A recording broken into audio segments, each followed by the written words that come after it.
Hello everyone. How are you all? So boards are over and we are back to our aim of JEE 2025. This is a revision series. We are resetting everything and trying to cover up all the major topics smartly, quickly and efficiently. Okay, so today we are going to wrap up with the applications of derivatives. All the questions that we can expect over here. We are going to do all the concepts that are used in applications of derivatives are going to be there. So everything whole and soul. Just give me a minute. Let me grab the writer.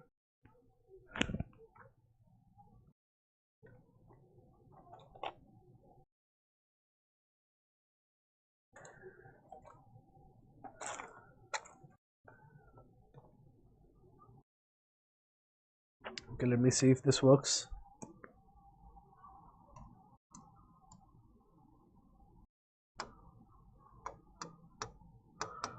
Yeah, this is working.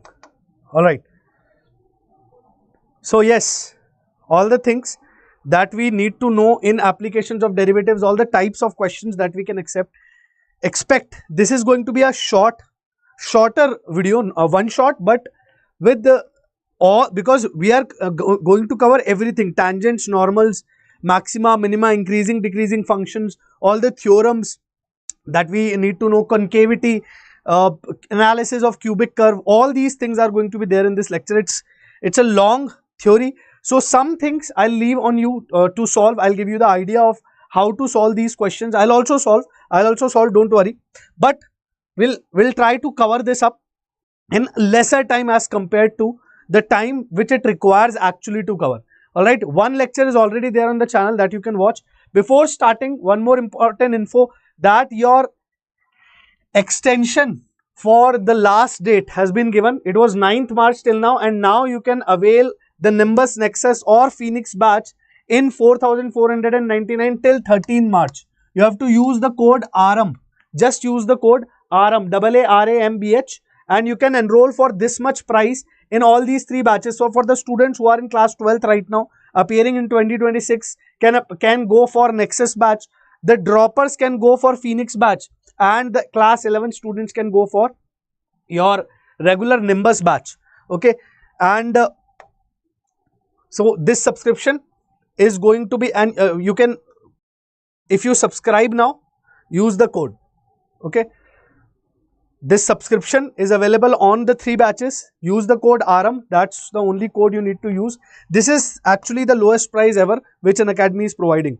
All right, let's start with applications of derivatives. We have a lot of things in applications of derivative. It starts with tangents, normals. It start in tangent, along with tangents, normals, some questions of rate also we have, rate measure also we have. So angle of intersection, equation of tangents and normals, length of tangents and normals. It has been observed that questions are asked in JEE from these parts. And then two theorems, two simple theorems, which are Rolle's theorems and Lagrange's mean value theorem. Mean value theorem only has these two theorems as its subparts. After that, we are going to see increasing and decreasing function, then maxima, minima using first, second and nth derivative test. In this section only, we'll also see concavity and analysis of cubics. Okay, so let's go through each and every part. First of all, tangents and normals. If there is any curve, any expression, right? This can be, let's say we are talking about a simple y square equal to 4ax, right? Y square equal to 4ax. Now, if I want to find the tangent to this curve, if I want to find the tangent, slope of the tangent to this curve, then slope of tangent will simply be given by dy by dx at a given point. For example, suppose I want to find at t square comma 280, t square comma 2t. Let's say this is my y square equal to 4x. This is my simple y square equal to 4x curve. Then dy by dx will give me the slope of tangent to this curve at this point. So how will I find the slope? What will be dy by dx from here? Before starting applications of derivatives, it's very necessary for us to know the differentiation. Without differentiation, we should not start this chapter. We should have a good hold at basic differentiation, basic rules of differentiation. Sigma male is wishing good morning. Good morning, actually it's good afternoon. Are you in the Pacific region or CST region? All right. Anyway, so dy by dx. Here, if we derivate both the sides, we get 2y dy by dx equal to 4. So my dy by dx comes equal to 4 upon 2y, right? 4 by 2y. That means 2 by y. That means 2 by y. Now, if I want the tangent, if I want the slope of tangent at this point, I'll just put this point. So 2 by y means x is not there, only y is there, which is 2t. 2 by 2t will give me 1 by t. 2 by 2t will give me 1 by t. So slope of tangent at any point will be equal to 1 by t, and we have studied this also in our parabola. Now let's start with some basics. So 3 major varieties of questions are going to be asked from this section from you. First variety is equation of tangent and normal. Equation you need to know, so you simply do y minus y1 is equal to dy by dx at x1 comma y1, right? M into x minus x1. This is your equation of tangent. That's it. Equation of tangent is what? Y minus y1 is equal to slope multiplied with x minus x1. Slope at x1 y1 will be dy by dx at x1 y1. That's simple. Alright. Second variety is equation of tangents and normal having given slope. Slope will be given to you and you have to write the equation. So now what all type of questions can be made from this? We'll see that. Equation of tangents and normal through an external point. Equation, instead of equation, here majorly they'll ask you the length of tangent or length of normal from a given point. Here 4 categories come: tangent, normal, subtangent, subnormal. So let's start. Okay, let's pick the first variety.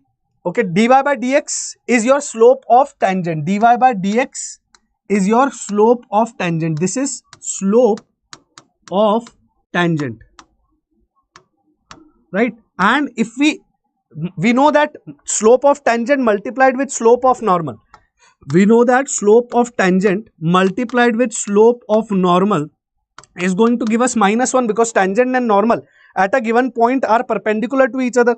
So this product is going to give us -1. Now from here, what is the slope of normal? Slope of normal will come as, actually instead of Sn, I should write Mn, right? Mn, right? This will give me minus dx by dy. So this becomes my slope of normal. Just this much we need to know. Slope of normal will be minus dx by dy and slope of tangent will be dy by dx. Equation we can form for norm. If we have the slope and the point, then we can write in slope point form, right? Slope intercept form, slope point form, whatever you want to call it. So slope we have, one point we have. So x minus x1 equal to slope, sorry, y minus y1 equal to slope into x minus x1.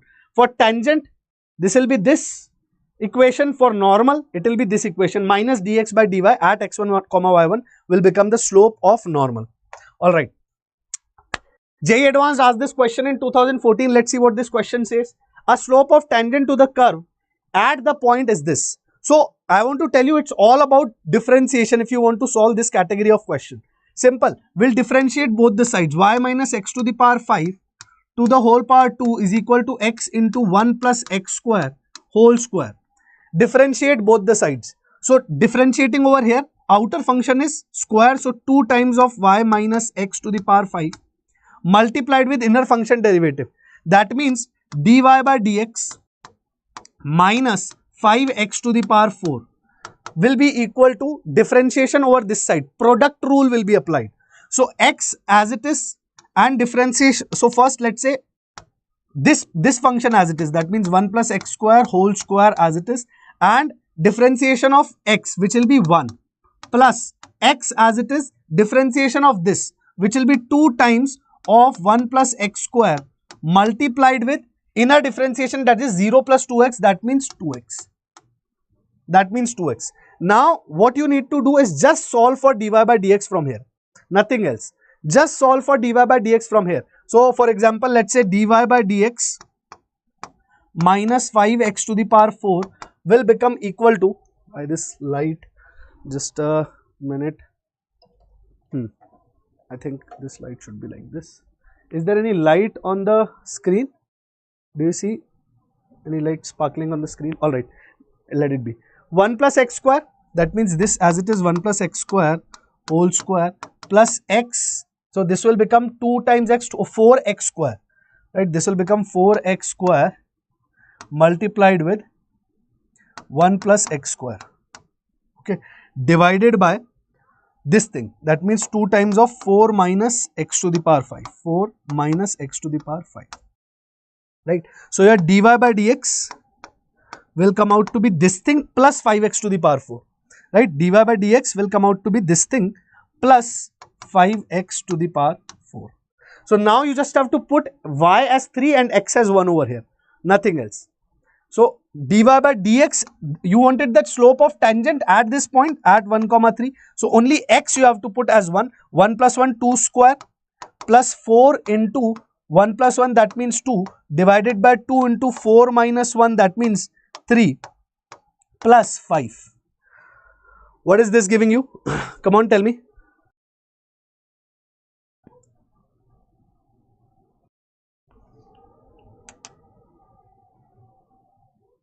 What is this giving you? 4 plus 8, 12, 12 divided by 6, that means 2 plus 5, that means 7. The slope of tangent at 1 comma 3 will be equal to 7 for this curve. This is how easy questions can be from this particular part. Let's see some more. Oh, 8 it is coming. 12, something wrong.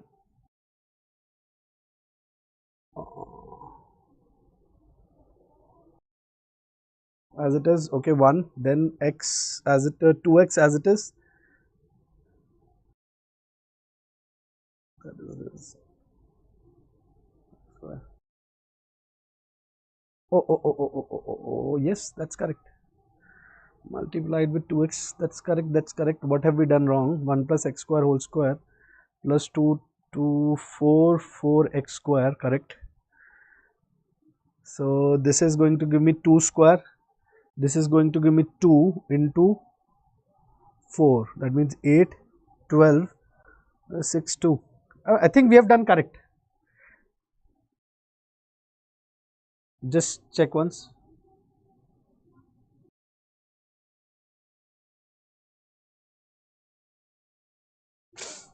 Alright.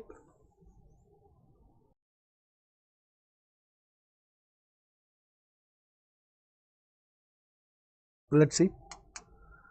5 plus 3 it is coming. 4 2s.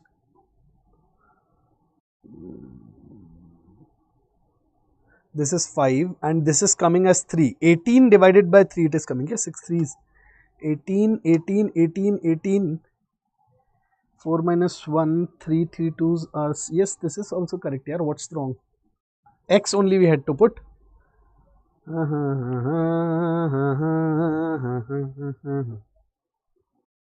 Oh, this was y. Sorry, this was y. This was y. This was y. So this was not 4. I wrote it as 4. So y minus, that means 3 minus 1, that means 2. So here it will be 4. Here it will be 2 times 2. Here it will be 2 times 2. 4 3s are 12. 5 plus 3. Now our answer is 8. Yes. Answer was coming equal to 8. So here instead of y I wrote 4. Alright, let's move ahead. Easy question. This is how you are going to solve it. Write the equation of tangent and normal to curves at these points. Okay. So first one for example, dy by dx I'll simply write. Dy by dx will be equal to 3x square. That's it. 3x square. Now tangent, slope of tangent at this point will be equal to, I'm writing mt. Mt at 2 comma 9. Mt for 2 comma 9 will be 3 into 2 square, that means 12. So slope of tangent at this point you can simply write as y minus y1, that means 9, equal to m, that means 12 into x minus x1, which is 2. That's it. Okay. And slope of, what will be slope of normal? Slope of normal will be just negative reciprocal of this. That is it. Minus 1 by 12. Minus 1 by 12 will be your slope of normal. So y minus 9 equal to minus 1 by 12 into x minus 2. This will be your tangent. This will be your normal. This simply you can write the equations very easily. Okay. Now, in these type of cases when there is a mod, so now you have to check, in these type of cases you just have to know where are you finding the slope. At x equal to negative 2, when x is negative 2, y will become equal to x square negative 2 square, that means x square only. Negative 2, that means this mod will open with a negative sign because x is negative. So plus x. This will become your function. This will become your function. Am I correct? Any problem in this? Any problem here? No problem, right? But because x is minus 2, this entire thing, x square positive minus 2, that means this will open with a positive sign. So you can take the function as x square plus x. That's it. This is your function. Now your dy by dx will become equal to 2x plus 1, and at minus 2, it will be equal to dy by dx at x equal to minus 2. So it will be minus 4 plus 1, that means minus 3. Slope of, now your equation of tangent will become y minus, when x is minus 2, what is y? When x is minus 2, now you need 2 points. When x is minus 2, minus 2 square 4 minus 2, 4 minus 2, 2. That means when x is minus 2, y is equal to 2. Y is equal to 2, and so here you find slope at y equal to 2, x at minus 2. That's the only difference which is going to occur over here. Any problem?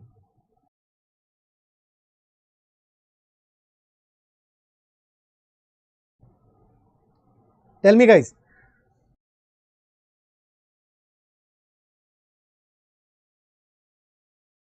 Y is equal to minus 2 and x is equal to, y is equal to 2, x is equal to minus 2. You just have to check where are you finding the slope. According to that, solve the function, because you need the function when x is equal to minus 2, nothing else, right? When x is equal to minus 2.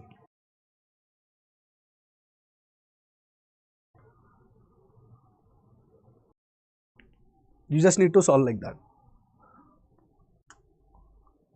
See, when x is minus 2, y will be equal to 2, your function will become y is equal to x square plus x, and slope will come out as minus 3. Slope of tangent, so equation of tangent at minus 2 comma 2 and equation of normal at minus 2 comma 2. Let's do this one. Now parameter. So parametric differentiation only you need to know. What is parametric differentiation? We know that dy by dx will be equal to dy by dt divided by dx by dt. What will be dy by dt? Dy by dt will be 4t minus 2. That's it. 4t minus 2. And what will be dx by dt? Dx by dt. What will be dx by dt? Dx by dt will be 2t plus 3. 2t plus 3. So this is your dy by dx. This is your dy by dx. Now your dx by dy, that means negative of dx by dy will become equal to negative of 2t plus 3 over 4t minus 2. Correct? This will become, but sir, at 2 comma minus 1, 2 comma minus 1 are x points, right? 2 comma minus 1 are x and y. Where is t in over here? So you'll have to put like that. You'll have to first find, in these type of cases, only one catch will be there, that you'll have to first find the value of x and y, value of t when x and y are 2 and minus 1. So putting x as 2, right? X equal to 2, that means it gives me t square plus 3t minus 8 equal to 2. That means minus 10. This side only I'll write minus 10 equal to 0. Right? Plus 5 and minus 2.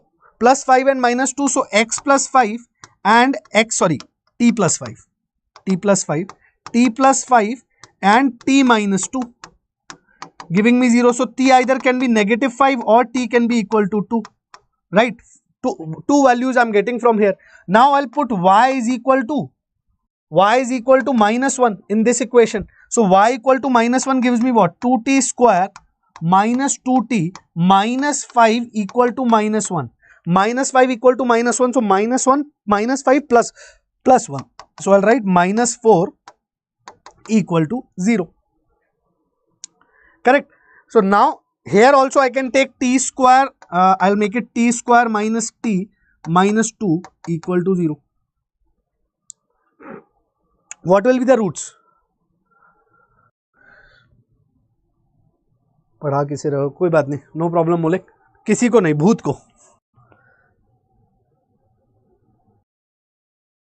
को बेटा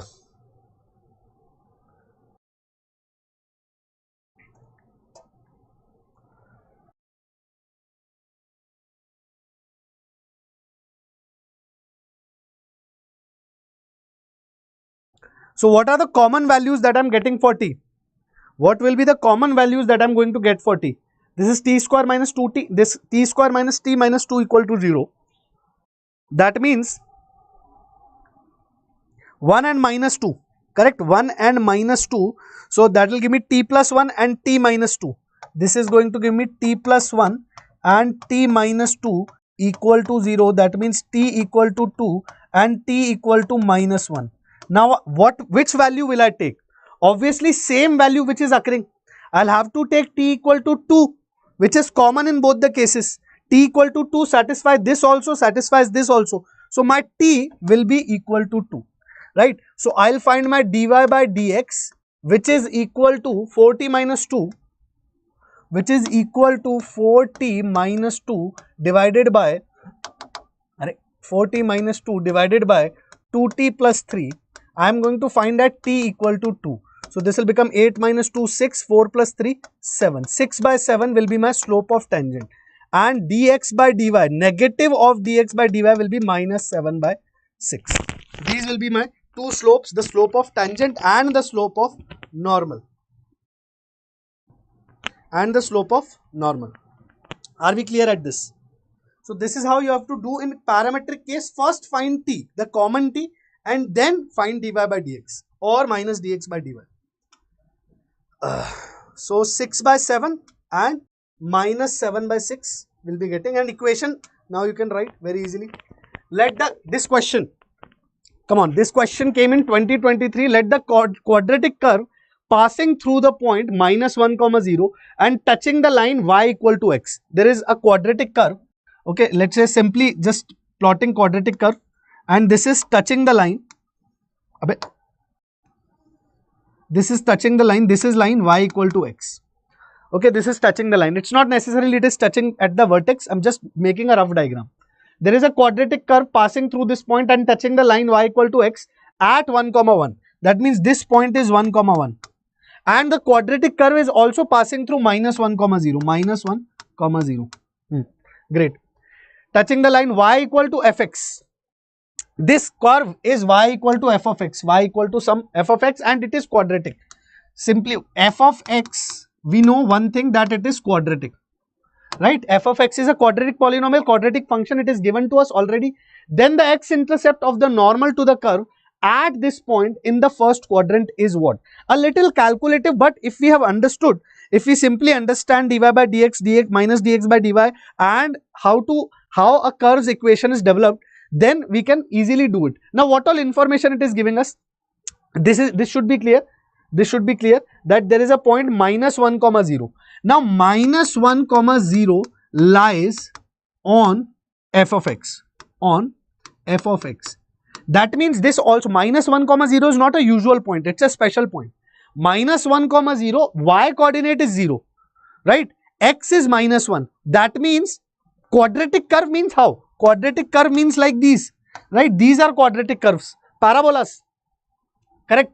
So like this type of curve it is going to be. Now minus 1 comma 0 lies, that means minus 1 comma 0 will be, minus 1 will be a root because y is 0. Minus 1 is a root or solution of f of x. Definitely yes or not. If minus 1 is a root, then x plus 1 is a factor. Simple factor theorem is a factor. Can we say this or not? Is a factor of f of x. Correct. Now one factor we have. A quadratic expression, a quadratic function will have two factors, both linear factors. So one factor is x plus 1, another factor. Let the other factor be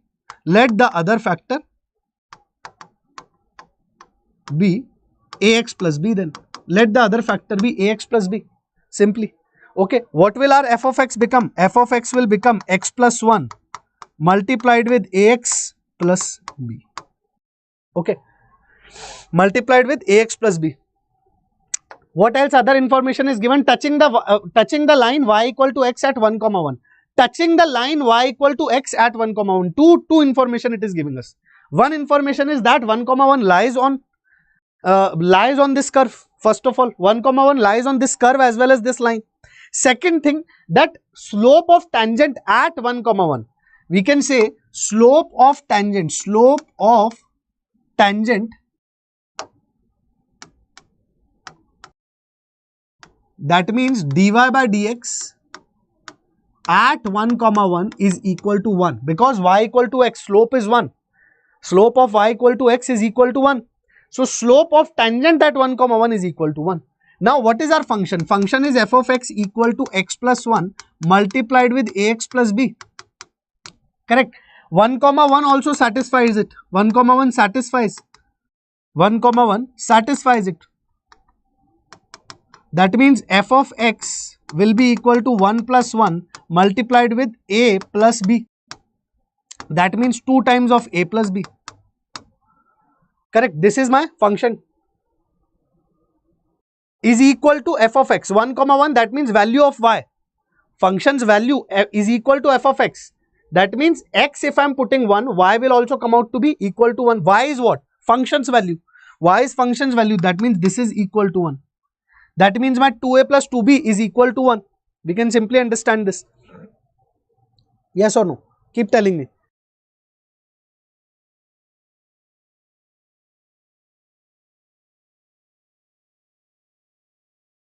Right? 1 comma 1 satisfies it. That means my 2a plus b, 2 times of a plus b is equal to 1. For sure, I can say that. What else was given to me? Slope of tangent. Slope of tangent we'll find. Slope of tangent, that means f dash x. F dash x means dy by dx. This is why f dash x means dy by dx. If we differentiate it, if we differentiate this function and find its slope at 1 comma 1, it has to come out equal to 1. What will be the differentiation? Product rule. X plus 1 as it is. Differentiation of this will be a. That's it. That's it. Plus ax plus b as it is. Differentiation of this will be, this one will be equal to 1. So what will be ax plus a plus ax plus b. That means 2ax plus a plus b at now f dash x at 1 comma 1, at 1 comma 1. That means if we put x equal to 1 over here, that means 2a plus b should be equal to 1. This slope at 1 comma 1 is equal to 1. That means 3a plus b is equal to 1. That means I can simply say 3a plus b is equal to 1. Now I have two equations and two variables. This is equation 1. This is my equation number 2. And I can simply solve for finding the value at what do we need to find? Then the x-intercept of the normal to the curve at point alpha comma alpha plus 1. Okay. So we have to find the slope at alpha comma alpha plus 1. Alpha is not given anywhere. Okay. A or alpha? It has, no, we chose A. So this is alpha comma alpha plus 1 in the first quadrant. Okay. In the first quadrant they want us to find. There is more to the question. Okay, so from here what is A and B coming? A and B, A and B are coming as 1 by 4 and 1 by 4. A will be equal to 1 by 4 and B will be equal to 1 by 4. What will your function become? Now function we can write very easily. It will be x plus 1 multiplied with A by 4 plus B by 4. That means A plus B divided by 4. This will my function become. Oh, 1 by 4 plus x by 4 plus, sorry. So my function will become x plus 1 whole square divided by 4, right? If you put a and b over here in the function, your function is going to become a plus b, x plus 1 whole square divided by 4. This will become x plus 1 by 4. No? So x plus 1 whole square divided by 4. Now, normal, what is it saying? The x-intercept of the normal to curve at the point this in the first quadrant. Now my function is what? I'll solve over here again. What did I get as my function? My function came out to be as f of x equal to x plus 1 whole square over 4. Equation of normal to the curve, the x-intercept. X-intercept of normal means when it is cutting the x-axis, that means y is becoming 0. So what is with your x-intercept? For that I need to find the equation. For that I will need to find the equation at alpha comma alpha plus 1. Right? At this point alpha comma alpha plus 1, I have to find the equation. Right? Alpha comma alpha plus 1, I have to find the equation. Now if alpha comma alpha plus 1 is a point on this curve, then definitely alpha plus 1, this alpha comma alpha plus 1 will satisfy the function. So alpha plus 1 will be equal to alpha plus 1 whole square divided by 4. Correct? And I want the point to be in first quadrant. That means alpha should be positive. Right? If alpha should be positive, from here I am getting alpha is equal to 4 minus 1, 3. Alpha is equal to 3 and alpha plus 1 will be equal to 4. So I want the equation of normal at 3, 4. So normal at 3, 4. I want the equation of normal at 3, 4. That's it. That's the only thing I want. Now, slope. I want the slope. First of all, to write the equation of normal, I want slope. At which point? At 3, 4. Right? At 3, 4. So I want slope at 3, 4. Slope of normal to f of x equal to x plus 1 whole square divided by 4 at point 3, 4. What will this become? Dy by dx will be equal to 2 times of x plus 1 multiplied with differentiation of x plus 1, which is nothing, divided by 4. So it will be x plus 1 divided by 2. Right? At 3, 4, it will be slope will be 3 plus 1 divided by 2, that means equal to 2. Slope of tangent is 2. Slope of normal, this is slope of tangent. So minus dx by dy will be equal to minus 1 by 2. Now I can simply write the equation of normal. Y minus y1, that is 4, equal to minus 1 by 2 x minus x1. What was x1? 3, 4. So 3. Now this will become 2y. This will become 2y minus 8 equal to minus x plus 3. That means x plus 2y is equal to 3 plus 8, 11. This is my normal. It's x-intercept. That means y should be equal to 0. So x will be equal to 11. X-intercept will come out to be equal to 11. This is your x-intercept. X-intercept. This is what was asked. So answer will be 11. Let's check. Yes, 11 is the correct answer. Alright. Next question again from mains, a PYQ. If the tangent to the curve, this at point, this is perpendicular to this line, then which of the following points lies on the curve? Now, if you have understood tangent and normal, these type of questions you can simply do. Be it a PYQ or an advanced question, mains PYQ or an advanced question. If the tangent to the curve at this point, so what will be the tangent to the curve at this point? Dy by dx at 1, minus 5 will be 3x square plus a. Will be 3x square plus a. 3x square plus a. At this point 1, minus 5. At 1, minus 5, that means x should be equal to 5. X should be equal to 1, so 3 plus a. This will be 3 plus a. Now this slope is perpendicular. This tangent is perpendicular to this line. Slope of which line? Minus x plus y plus 4 equal to 0. If we put it in y equal to mh plus c, slope will be equal to 1. Correct? So 3 plus a, slope of 3 plus a multiplied with slope of this line should give us minus 1. That means 3 plus a should be equal to minus 1. That means a should be equal to minus 4. A should be equal to minus 4. Isn't that true? A should be equal to minus 4. If a is equal to minus 4, your curve will change. Now, what will be your curve?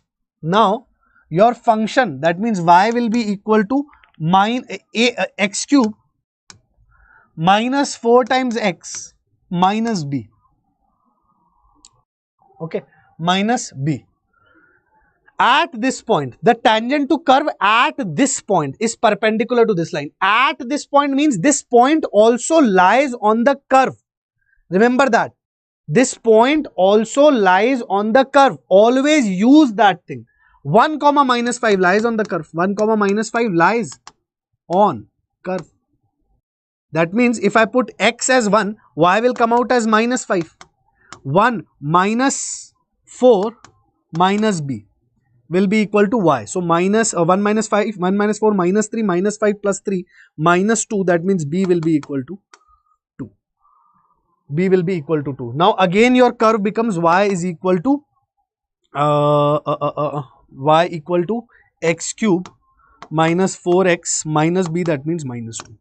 This will become your curve, and now you can check which point lies on the line. X cube minus 4x minus 2 will be on the curve. I think 2 comma minus 2 or minus 2 comma 2. 2 comma minus 2 will lie on the curve. Very simple to do. This is applications of derivatives, right? First type of questions which are tangents and normals. These type of questions you are going to get to see. All right. Find the equation of normal which is parallel to this line. If you want to find the parallel, so just dy by dx. Now equation of normal which is parallel to this line. Parallel to this line. So first thing is how to get the point. Equation of normal which is parallel to this line. So slope to you will have. Slope you will definitely have. There is no problem with the slope. Correct. So now what we will do, we will assume that the point of tangent, or yeah, instead of normal we are taking point of tangents. Let's say let the point or point of normal, let the point of normal be x1 comma if you put x as 1, x1 comma y1 also we can take x1 comma y1. Let the point, first we will take the point. Now we have to write the equation of normal parallel to this line. Equation of normal will be minus dx by dy. So first we will find dy by dx. Dy by dx will be our 3x square minus 3 minus dx by dy. Minus dx by dy will be equal to negative of this, that means 3 minus, minus 1 by 3x square minus 3. This will be your equation of normal.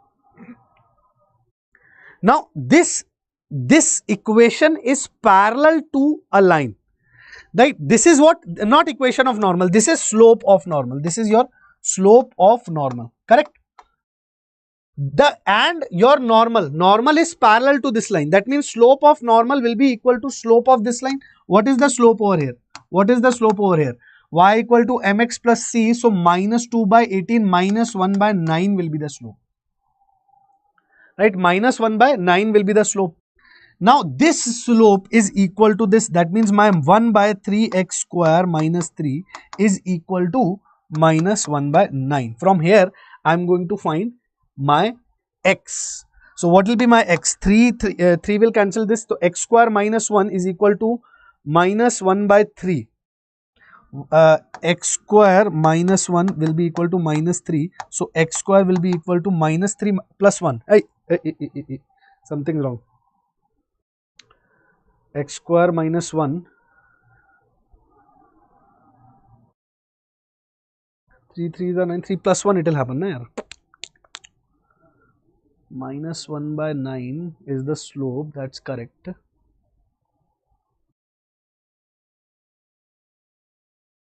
This is correct. This is your slope. Yes. Oh, this was also negative. This was also negative. So negative cancel. So x square will come out equal to 4. X will be equal to plus or minus 2. X will be equal to plus or minus 2. Correct.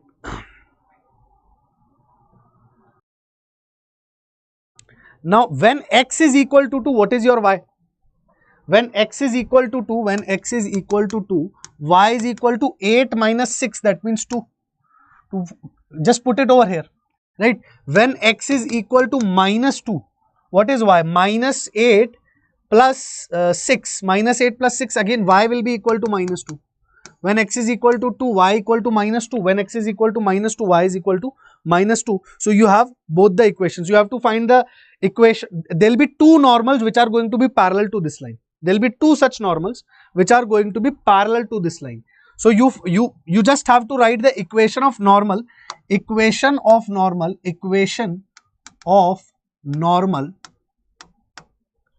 at 2 comma 2 and equation of normal at 2 comma minus 2 comma minus 2. That means y minus 2 will be equal to slope of normal. What were we getting as the slope of normal? Slope of normal we know, minus 1 by 9 already. Slope of normal minus 1 by 9 is equal to x minus 2. That's it. And here it will become y plus 2 is equal to minus 1 by 9 into x plus 2. These will be the two equations of normal. Just remember that in such cases, you have to compare the slope and get your answer. This is how you are supposed to be doing these type of questions.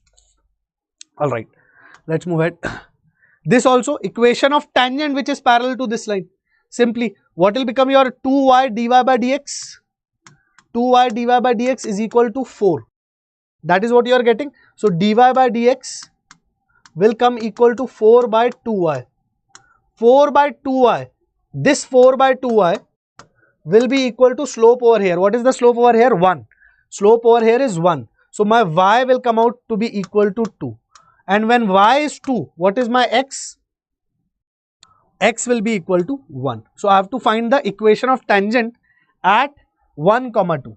Equation of tangent, that means dy by dx at 1, 2. At 1, 2. That means 1, 2. So, 4 by 2 into 2, that means equal to 1. So, my equation at 1, 2 will become y minus 2 is equal to x minus 1. So, y minus x is equal to minus 1 plus 2, that means 1. Y minus x minus 1 equal to 0 will be my equation of tangent which is parallel to this line. Y minus x minus 1 equal to 0. This is what we are getting. Alright. Come on. Let m and n. Very direct questions can be asked from this part. Well, let m and n be the number of points at the curve where tangents to the curve are parallel to x-axis and y-axis respectively. Then find the value of m and n. Come on, try this question. Parallel to x-axis, slope of line parallel to x-axis, we know, will be equal to 0. Slope of line which is parallel to x-axis, what is the angle it is making with x-axis? 0. And slope of line which is parallel to y-axis will be not defined. Not defined, that means denominator should be equal to 0. Now what is it saying? M and n are the number of points on this curve where tangents to the curve are parallel to x-axis and y-axis respectively. Then find the value of m plus n. Very popular question this is. Let's see how. So, let your function be, okay, this is the curve. Curve is already given. So, dy by dx, or differentiate both the sides. We can write differentiate both sides. What do we get on differentiating both the sides? 5y to the power 4 dy by dx minus 9xy. So, this also will have to differentiate 9 times of x into dy by dx plus y into differentiation of x, right? Plus 2 will be equal to 0. From here, we will get dy by dx. From here, we will get the value of, we will solve for dy by dx over here, right? We just need to solve for dy by dx, which will come as 9y minus 2 divided by 5y over 4, 5y to the power 4 minus 9x, right? 9y minus 2, we'll get dy by dx equal to 9y minus 2, check once, no, 9y minus 2 will go that side, and 5y to the power 4 minus 9y, 9x, sorry, minus 9x, this x, 9x, this x will be common. Alright, this should be your dy by dx. Now, at 9y minus 2 upon 5y, wait, let me write 9y minus 2 divided by 5y to the power 4 minus 9x. This is our slope of tangent. This is what? Slope of tangent. This is the slope of tangent. What is the question saying? M and n are the number of points where the tangents to the curve are parallel to x and y axis. Now, we'll just see if it is parallel to x axis, if it is parallel to x axis, in this case, this entire thing should be 0. That means 9y minus 2 should be equal to 0. That means y equal to 2 by 9. Okay, y equal to 2 by 9, parallel to x-axis. Okay, now but not only this, when y is equal to 2 by 9, what will be x? We want the complete set. We want the complete set. When y is equal to 2 by 9, what will be x? So we'll put over here y equal to 2 over 9. So we'll get 2 by 9 to the power 5 minus 9 x into 2 by 9 plus 2x plus 2 into 2 by 9. No, plus 2x equal to 0. So we'll need to find x from here. So we'll get 9 9s cancel over there, 2x minus 2x plus 2x. So this is we are getting 2 by 9 over 5 minus 2x plus 2x equal to 0. We are getting a faulty result. We are getting a faulty result. Are we correct in the calculation? Yes, we are correct in the calculation. And we are getting a faulty result. That means this is not possible. That means we'll say not possible. This is not possible because we are not getting any value of x when y is equal to 2 by 9. So we'll check for another case. So your m is equal to 0. Your m, number of points where the tangent is parallel to x-axis, is 0. There is no such point where the tangent to this curve will be parallel to x-axis. Now we'll check for parallel to y-axis. Parallel to y-axis. For that, my denominator should be equal to 0. 5y to the power 4 minus 9x should be equal to 0. This only is my denominator, right?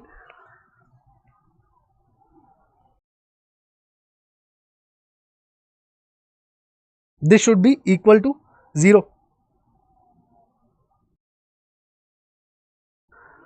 Now, okay, from here what do I get? X is equal to 5y to the power 4 into 9. That means 5y to the power 4 divided by 36 is my x. Okay, this is my x, or shall I take in y? This will be my x. Okay, I'll put this in the original equation. I'll put this in the original equation. My x, okay, y to the power 5 minus 9xy plus 2x. Okay, y to the power 5 minus 9xy plus 2x. I'll again have to check equal to 0. Right, I'll check again over here. Now y is y to the power 5, let it be like this, minus 9 into x, which is 5y to the power 4 divided by 36 into y, plus 2 times of 5y to the power 4 divided by 36. This is equal to 0. Okay, so this I am getting 5y to the power 5, 9 4s are 36. 5y to the power 5, let me solve over here. Y to the power 5 minus 5y to the power 5 divided by 4 plus 10 y to the power 4 by 36. So I can cancel over here also 18 times. Right, so 5y to the power 4 divided by 18 will be equal to 0. From here I can take 5y to the power 4, I can take common. So I'll have y minus I'll have y minus 5 by 4, 5y by 4, 5y by 4 plus 5 by 18 equal to 0. So from here I am going to get two solutions. It's asking only for solutions. Here definitely I'll get two solutions, right? One will be y equal to 0. One will be y equal to 0, and at that time x will also be equal to 0. Right? Second will I'll get from here, which will be minus y by 4 equal to y 5 by 18. So y by 4 equal to 5 by 18 I'm going to get. Y will come 20 by 18. That means 10 by 9. Right, y will come out to be 10 by 9. When y is 10 by 9, this is also being solved. So I'm going to have two solutions. That means my n will be equal to 2. I don't want to find the solution. I just need to find the number of solution.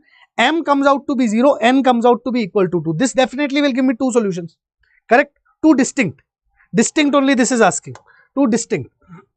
Okay, distinct points. Number of points on the curve. So it should write distinct actually, but it must be asking for distinct. Right, y equal to 0 and y equal to 10 by 9. On that x also is giving me some value.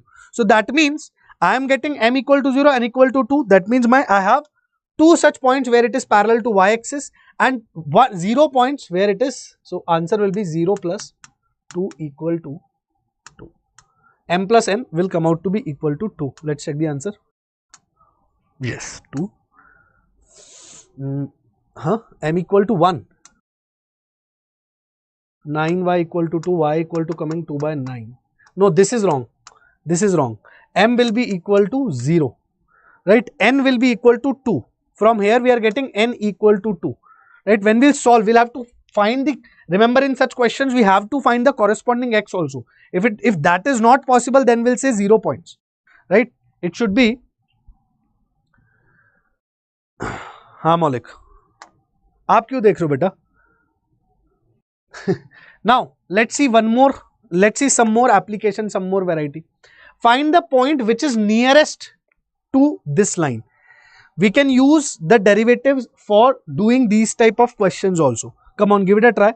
Find the point which is nearest to this point. Right? Find the point on curve. So what do we say? Let the point on curve, we'll assume a point. Let the point on curve be x1 comma y1, let's say. Let the point on the curve be x1 comma y1. Now, now what do I need to find? Which is the nearest to this line? Nearest point will be the point of tangency where tangent is parallel to this line. Suppose this is the curve. Okay, I want the point on curve which is nearest to this point, which is x1 comma y1. Okay, then that point will be the point of tangency on this curve, which tangency on this curve which is parallel to this line. Correct? Let the point, suppose if I want a point which is x1 comma y1 on the curve which is nearest to this line, then that point should be the point of tangency for the tangent which is parallel to this line.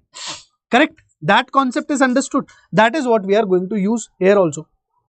That is what we are going to. Thank you Malik, but I don't like to give up. All right. Okay, let the point on the curve be x1 comma y1 which is nearest to this line. Now slope of tangent, remember slope of tangent at x1 comma y1 should be equal to slope of this line, slope of x plus y equal to 7. That's it. This is what you need to understand. What is the slope over here? Slope is equal to minus 1. Slope is equal to minus 1 over here. Right? Slope, here we can find the slope. 2x plus 4y dy by dx sorry, 4y dy by dx equal to 0. Now your dy by dx will come out as minus 2x by 4y. So minus x by 2y. Which point we are finding? At x1 comma y1. At x1 comma y1. Now what will this slope become? Minus x1 comma 2y1. This will be the slope. But we could find x1 and y1. We know that this is going to be equal to minus 1. We know that minus x1 by 2y1 will be equal to minus 1. But here how will we find? We need one more equation, right? This is not in one variable. Otherwise we could have found. But we need one more relation. But that relation we already have, no? We know that x1, y1, we have chosen this point on the curve. So my x1 square will be equal to, my x1 square plus 2y1 square will be equal to 6. From here I can find the relation between x1 and y1. Correct or not? From here I can always find the relation between x1 and y1. Correct? So my y1, if we'll solve this, we'll get 6 minus x1 square divided by 2. Okay, so we'll get x1, so y1, let's say y1 we are finding 6 minus x1 square divided by 2 will be y1 square. So my y1 will be 6 minus x1 by 2 square root. X1 square by 2 square root. This will be my y. Correct? My y I am getting, y1 I am getting as, I am getting my y1 as square root of 6 minus x1 square by 2.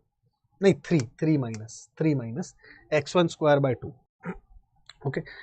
This is one relation and one more relation I have is minus x1 by 2y1 equal to minus 1. So x1 by 2y1 equal to 1. That means x1 is equal to 2y1. That means x1 is equal to 2 times of square root of 3 minus x1 square by 2. That means x1 square is equal to 4 into 3 minus x1 square by 2. That means x1 square plus 2 x1 square will be equal to 12. That means x1 square will be equal to 4. That means x1 will be equal to plus or minus 2. That's it. You found x1, y1. So your points will become what? Now, which points do you need? Nearest to this line. You need nearest to this line. Now, see, one more important thing. Your y1 has to be greater than 0. Correct? Greater than equal to 0. Because it's inside square root. Right? y1 has to be greater than equal to 0. When x1 is plus 2, what is y1? 4 by 2, that means 2, 3 minus 2, 1. Right? y1 will come out to be equal to 1. That's okay. So, y1 will be equal to 1 or what? When x is minus 2 whole square by 2, 3 by, okay, y can be equal to 1. That's not a problem. Right? Plus or minus 2. At plus 2 we are getting this value, at minus 2. So yes, plus 2 comma 1 and minus 2 if we are putting, that time also we are getting 1.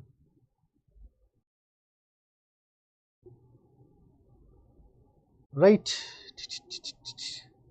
If we are putting minus 2,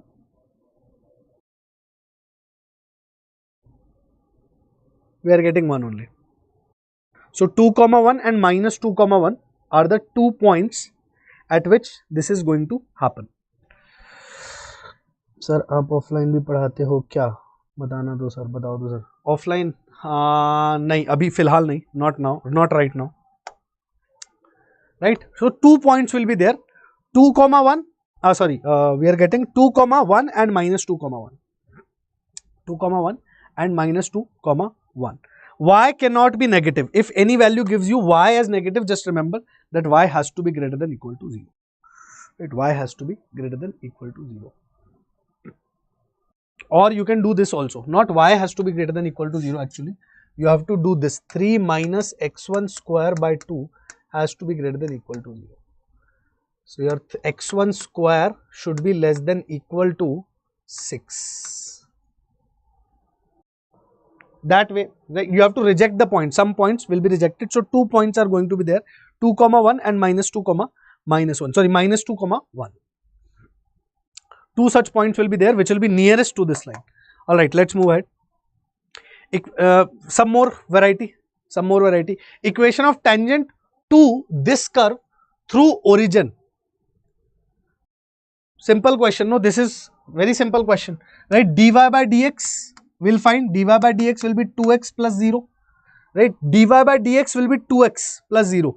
Equation of tangent you want on this curve through origin. You want through origin. Any idea? So far, if we have done the questions, we'll simply understand through. You just simply say no. You just simply say let the point of tangency. Let the point be x1 comma y1. You have two informations now. x1 comma y1 lies on this curve and the equation of tangent at x1 comma y1 will be equal to 2x1. Will be equal to 2x1, 2 times of x1. Now, if point lies on the curve, y1 will be equal to x1 square plus 9. y1 will be equal to x1 square plus 9. Okay.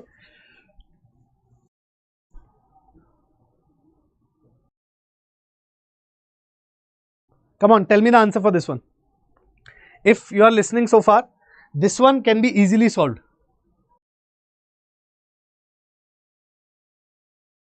This is the point on the curve. You have the slope.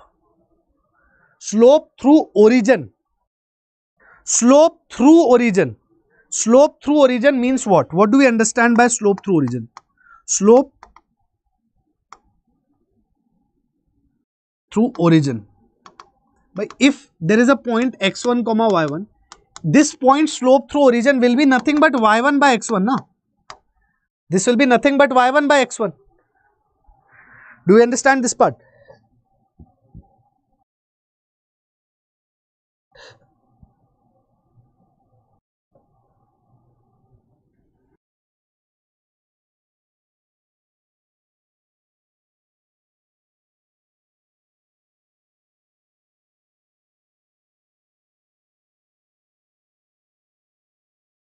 Just give me a minute.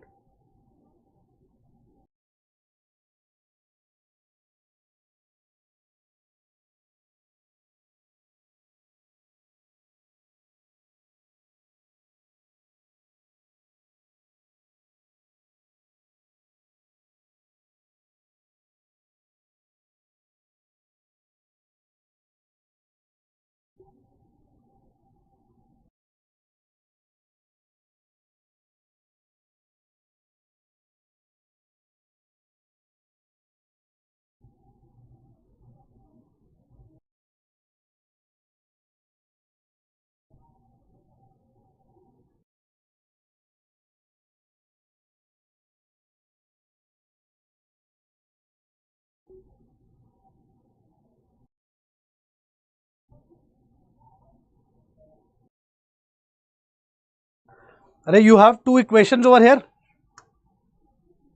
You can solve these and get the answer. By y1 by x1 is equal to 2x1. I want to bring everything in one equation. y1 by x1 is equal to 2x1. I know this slope y1 by x1 is equal to, because slope of any point through origin will be y1 by x1. y1 minus 0 upon x1 minus 0 will be equal to slope at point x1 comma y1 through origin. Both of these are equal. I know one more equation, that y1 is equal to x1 square plus 9. This was the equation, right? X1 square plus 9, correct? So I'll use this.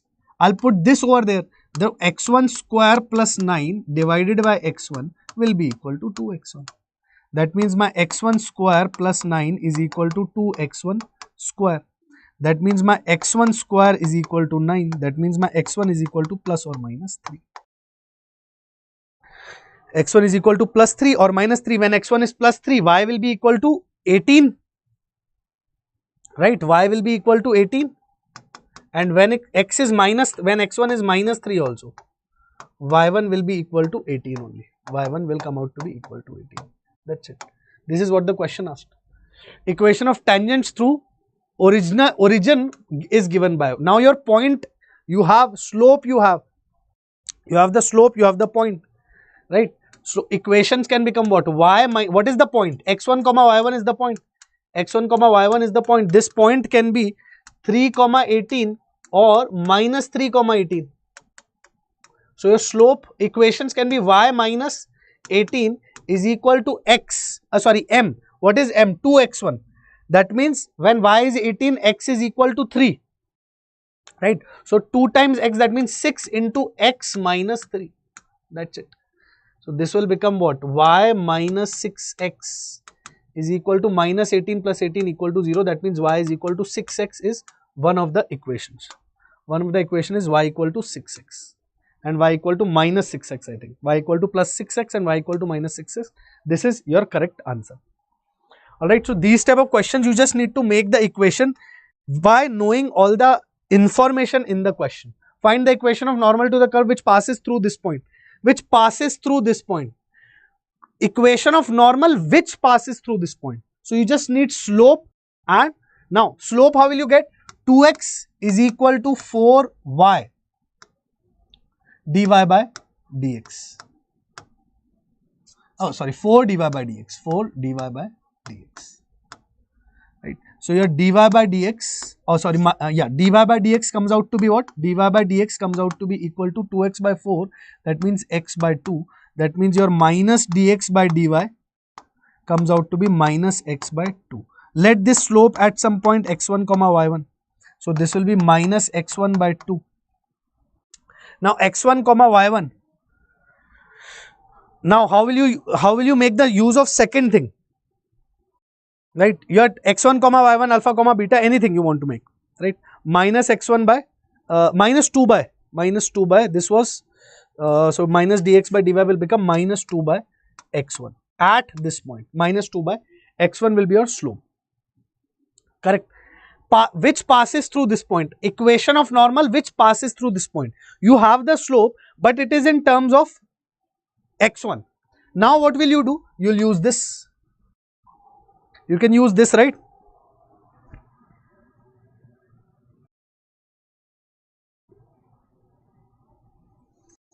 You also know, right? x1 square is equal to 4y1. x1 square is equal to 4y1. Use this thing. Come on, try it.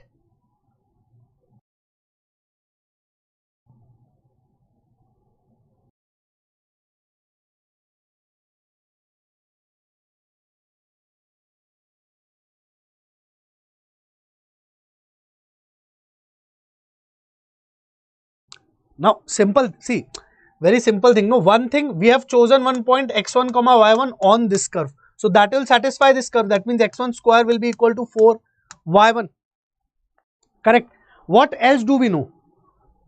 We can write the, so okay, let's write the equation. Let's write the equation. What will be the equation? Equation of normal which passes through this point. Y minus 2 is equal to slope at x1 y1. Slope at x1 y1. This is passing. Thus, the line is passing through this point, but slope of that line we have already found, right? Which will be equal to minus 2 by x1 equal to x minus 1. X minus 1. This is the equation of line which passes through 1 comma 2 and its slope is minus 2 by x1. We also know that this line passes through 1 comma 2 and its slope is minus 2 comma x1. Now this line passes through 2 points, 1 comma 2 and your x1 comma y1. So here we can satisfy x1 comma y1 also, right? And then we can find x1. Correct? Got my point? And then we can find x1.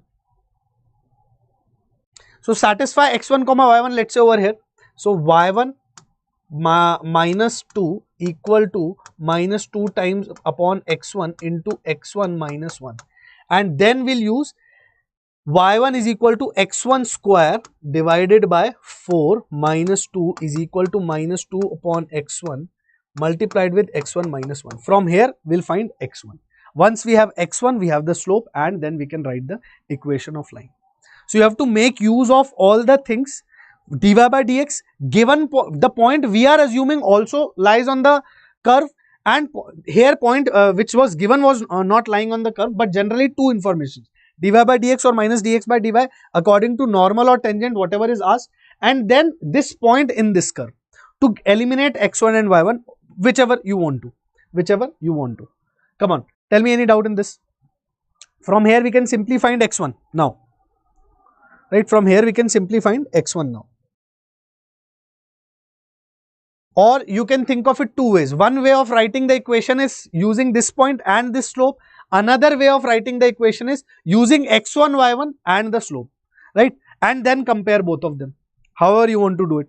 That way directly you will get x1 and y1, and this way single, one thing at a time. Okay, x by 2 minus 2 by x minus 2. Achha, they have used alpha and beta. You can use x1, y1, alpha, beta. It passes through 1 comma 2. They satisfied 1 comma 2 in this equation. X minus x1 equal to minus 2 by x1 into 1 minus x1. Right, from there here, they use alpha square equal to 4 beta, main equation again.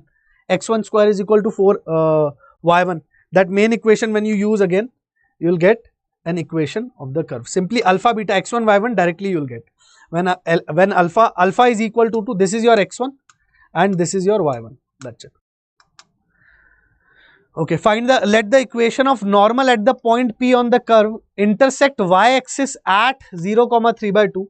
If M is the slope of tangent at P to the curve, then mod of M is equal to what? This question was asked in 2020, just a lengthy question, nothing great, no big deal in this one. There is no big deal in this one. Let the normal be this, and normal intersects the y-axis at this point. That means its y-intercept is 3 over 2. If M is the slope of the tangent at point P to the curve, then M is equal to what? So, what we will do, let point P, first of all, let P be x1 comma y1 simply, or alpha comma beta, whatever you want to take. Let's take alpha comma beta. X1 comma y1 are actually confusing us. Alpha comma beta, at this point we are finding the slope. So now we'll differentiate 2y dy by dx. Acha, normal we need. So okay, it's okay, we'll negative reciprocal it, right? Minus 6x plus dy by dx equal to 0, plus 0 equal to 0, right? This is going to be it. Now your dy by dx will come out to be what? Dy by dx will come out to be 6x upon 2y plus 1, 2y plus 1, and your minus dx by dy will come out to be minus of 2y plus 1 divided by 6x. Correct? Alright. Now equation of normal. We'll write equation of normal at alpha comma beta. Equation of normal at alpha comma beta to this curve. Right? What will be the equation? At alpha comma beta, y minus beta equal to slope, that means minus of 2y plus 1 over 6x into x minus x1, that means x minus alpha. This is my equation. Now this much I know. What is the information given in the question? What is the information? Next information is that this normal intersects y-axis at 0, 3 by 2. That means here, if we put x equal to 0, y should come out to be as 3 by 2. This is what the question is saying. When we put x equal to 0 over here, y should come out to be as 3 by 2. Okay, that's it. We'll do something with it. Alright, so y equal to 3 by 2, 3 by 2 minus beta is equal to minus 3, minus 2 into 3 by 2, that means minus 3 plus 1, that means minus 2 divided by 6 into 0, something's wrong, minus dx by dy, slope cannot be,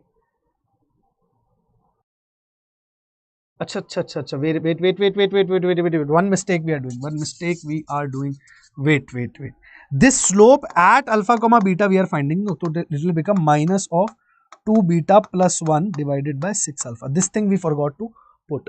So my equation will be y minus beta is equal to x is equal to slope, that means minus of 2 beta plus 1 divided by 6 alpha, x minus alpha multiplied with x minus alpha. Here I can put 0 and yes. Here I can put, so 3 by 2 minus beta is equal to minus of 2 beta plus 1 divided by 6 alpha multiplied with 0 minus alpha, that means minus alpha. So alpha is getting cancelled over here, minus becomes plus. So 3 by 2 minus beta is equal to, alpha got cancelled, directly we are getting beta. Wow, amazing thing. Alpha got cancelled, directly we are getting beta. So calculations will always result in a good thing. Let's see. So this will become 2 beta plus 1 divided by 6, that's it. Okay, so 2 beta by 6, that means 3 by 2 minus 1 by 6 is equal to beta by 3 plus beta, 4 beta by 3, and this side we are getting 9 by 6, 9 minus 1, 8 by 6, 8 by 6 multiplied with 3 by 4, 2s are 8, 3 2s are 6, equal to 1. Beta is coming out to be equal to 1. If beta is equal to 1, beta is coming out to be equal to 1. If beta is equal to 1, we can find the corresponding alpha value over here, right? So when we'll solve in the main equation, use it in the main equation. So let's see, when beta is coming out to be as 1, alpha is coming out to be plus minus 2, right? So slope of tangent, which is dx by dy, right? Slope of tangent we found, no? Dx by dy, right? If beta is 1, alpha is equal to plus or minus 2. Now your slope of tangent, that means dy by dx, and mod of that will be 6 into minus 2 divided by 2 into 1 plus 1, that means this will be minus 12 divided by 3 minus 4. So mod of minus 4 will be 4 and mod of 4 will also be 4. So mod of m is equal to 4. That's what we are correctly getting, right? So these type of questions are going to be there in mains. Simple question, simple concept, using tangents and normal, right? These all are the varieties, 3 varieties of questions I've shown you which can be asked. Everywhere you have to make use of whatever is given and just dx by dy. Choose a point, on that point make normal, make tangent, choose the main equation, main function which is given to you, and you'll be through the question without any worries. One is this variety. One is this variety also. If tangent at point is given to you at some point, if tangent at some point meets the curve again at some other point, tangent at a given point meets the curve again at Q. Here also very simple, you have to just solve. By if there is a curve, let's say this is your curve and this is your line, tangent, not like this, suppose this is your, this is your curve, tangent at point P on this curve meets again at Q, then find Q. There is this tangent, let's say, and this tangent is meeting the curve. Here my curve itself is not very good. Okay, let's say this is your curve. Okay, now tangent at, let's say, this point P, right? And now my curve is extended and this tangent meets again at some point Q. Then what will be the coordinates of that point Q? My diagram is not that appropriate, okay, but you can understand. Suppose if there is a tangent at this point, right? If there is a tangent at this point and ahead of it, it is meeting again, it is meeting the curve again at some other point, then what will be the coordinates of that given point? If one tangent which is touching the curve and at some point, and that tangent is meeting the curve again at some other point, how to find that point? Now let's say what we'll find? We'll find dy by dx at 1, 1. This will give us what? Slope of tangent,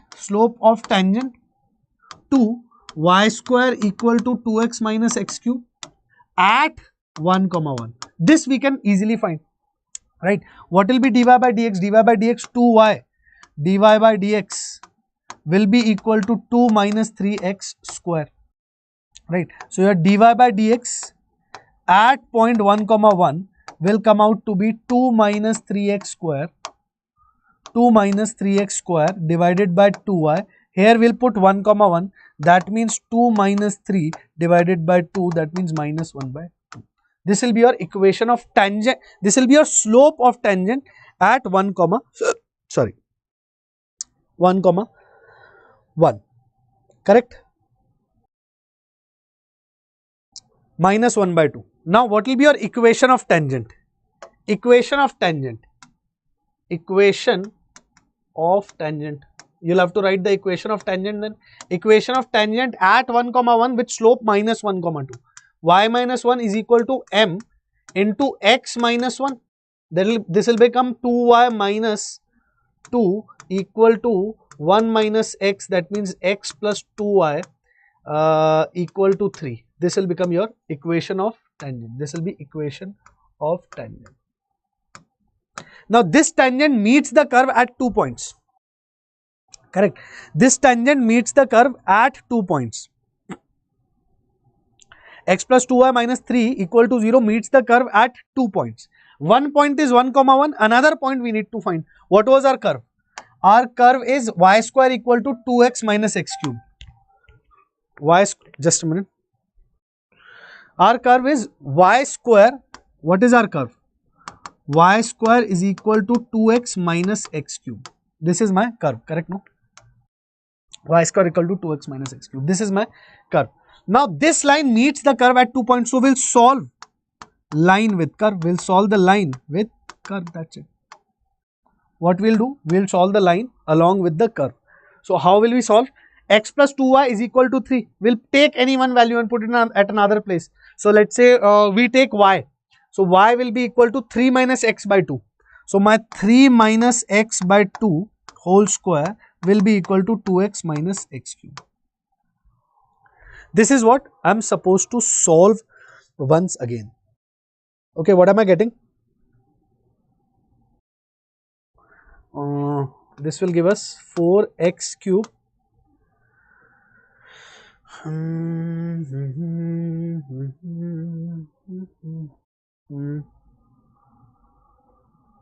4x cube will go that side. 4x cube plus x square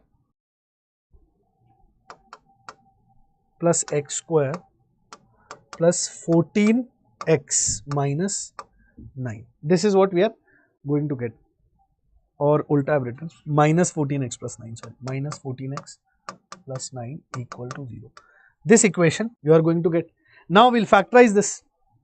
Factorization can be a problem. Here just check if 1 is satisfying. 14, 4 plus 1, 5, 5, 9, 5, 14, 14 minus 14, 0. Yes, 1 is satisfying, right? 4x cube plus x square minus 14x plus 9. 4x cube plus x square minus 14x plus 9 and x equal to 1 is satisfying this equation. X equal to 1, positive 1. So x minus 1 is a factor. We'll divide this with x minus 1. We'll divide with this with x minus 1. Correct? So we'll get two more values. We'll get two more values. X minus 1, let's check the solution. X minus 1 and 4x plus 9. This is what we are getting. X minus 1 into x minus 1 into 4x plus 9. So we are getting x minus 1 into x minus 1 into 4x plus 9 equal to 0. So here x can be equal to 1. When x is equal to 1, y equal to 1, that solution we already have. But when x is equal to minus 9 by 4, when x is equal to minus 9 by 4, what will be y? What will be y? What will be y? Minus 9 by 4, it will become 21, 4 2 sorry, 21 by 8. 21 by 8. Your y will become equal to 21 by 8. So the other point, coordinates of q will be minus 9 by 4, 21 by 8. These will be the coordinates of q. You just have to form the equation of line and solve it with the curve. You will get a quadratic. That means you are going to have two more points. Your q's coordinates will be minus 9 by 4, 21 divided by 8. This is how you are supposed to solve. Okay, let's move ahead. This is just proving. Okay, this thing we have done in ellipse, no? Prove that the equation of tangent to this curve at x1 comma y1 will be t equal to 0. This is what? T equal to 0 only. T equal to 0 only. So you can easily derive this now. You try deriving this. Try this. Easily derive this. Find dy by dx and write the equation at x1 comma y1. dy by dx you can easily find 2x by a square plus 2y y dash divided by b square. Y dash you can easily find. When you will multiply everything, you will get this only. You will get t equal to 0. Right? In ellipse, in all the curves in the coordinate geometry, we study that equation of tangent at any point will be t equal to 0, where t is with respect to this point. Instead of x square, you have to put x1. Instead of y square, you have to put y1. That's what we have learned in our coordinate geometry classes. Okay, but try proving this using what we have learned just now. We'll easily be able to prove this. We will easily be able to prove this. Don't worry. Now, angle. Angle between the two curves means angle between the tangents. Suppose one tangent has slope m1, another tangent has slope and m2. Then your tan theta will be nothing but m1 minus m2 divided by 1 plus m1 m2. Right? Angle between two lines having slopes m1 and m2. So you just have to find the slope of first curve, slope to the tangent at this point on first curve, and slope to the tangent at this point on another curve, right? Find the slopes of both of them and apply this formula. That's what you need to do. Let's see some questions. Okay. Find the angle between the curves, this curve and this curve, in the first quadrant, right? Let the point of contact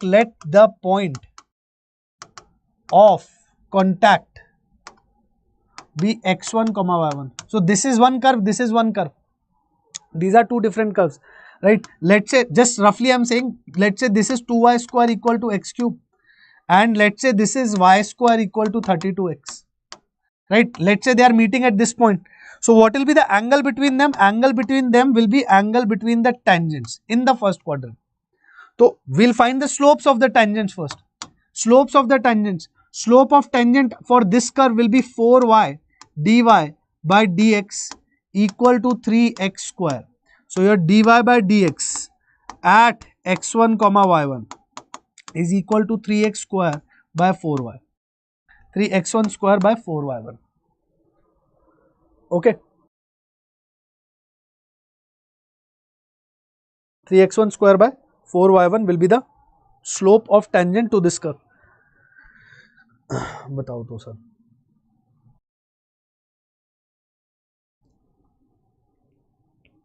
Alright, no trouble. And similarly the slope to that curve, this other curve, will be 2y dy by dx equal to 32. That means your dy by dx for another curve at x1 comma y1 is equal to 32 over 2y. But here the major thing, 32 over 2y1. Both slopes are going to be different, but major thing over here is solving these two curves. 2y square is equal to x cube is one curve, and y square equal to 32x, and y square equal to 32x is your another curve. You don't have x1 comma y1, you need x1 comma y1. How can you get x1 comma y1? By solving these two curves, and point should be in first quadrant, which will already be mentioned in the question. So how will we solve these two curves? Y square is 32x, so 2 into 32x is equal to x cube, right? So this is 64x. 64 is equal to x cube by x square, that means x square, that means x is equal to plus minus 8, but first quadrant, so x is equal to 8, right? X is equal to 8. If when x is equal to 8, what is y? 32 into 8, 256, and here 64 into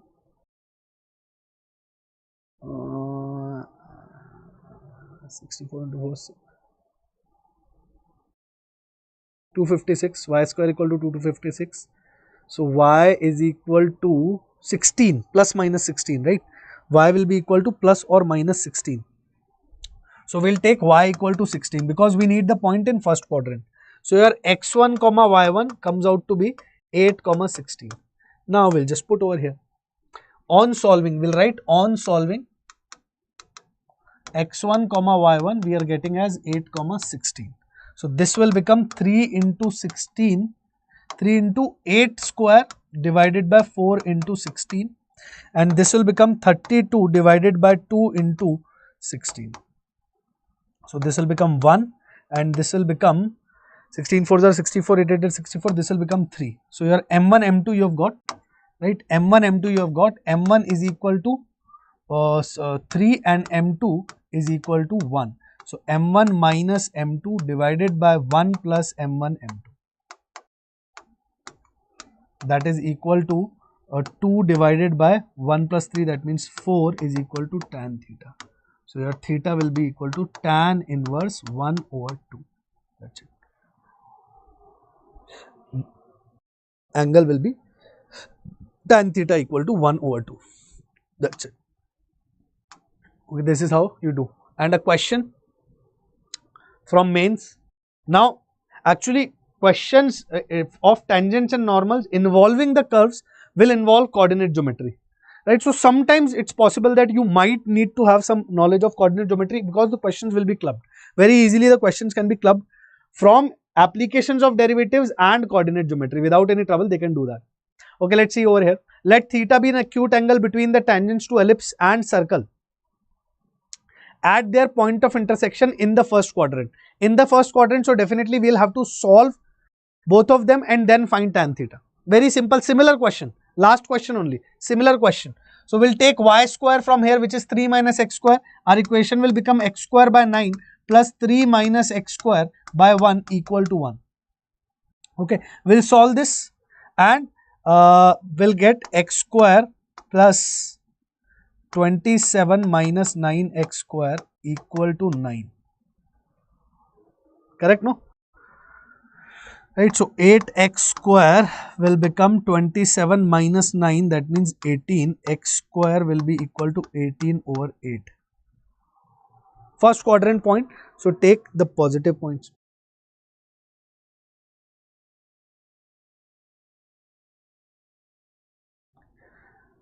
4 to 9, so 3 over 2. So here from here we are getting positive point, that means 3 over 2. When x is 3 over 2, y will be equal to 3 minus x square, that means 3 minus 9 by 4. 12 minus 9, 3, so this will become root 3 by 2. Y will come out to be root 3 by 2. You got both the points. You can find the slopes. So M1 will be equal to what? Find the slope from any curve. This point lies on both the curve, right? This point x1 comma y1 3 over 2 comma root 3 over 2. This point lies on both the curves.